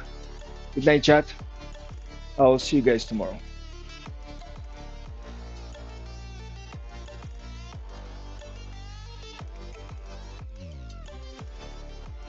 Bye bye.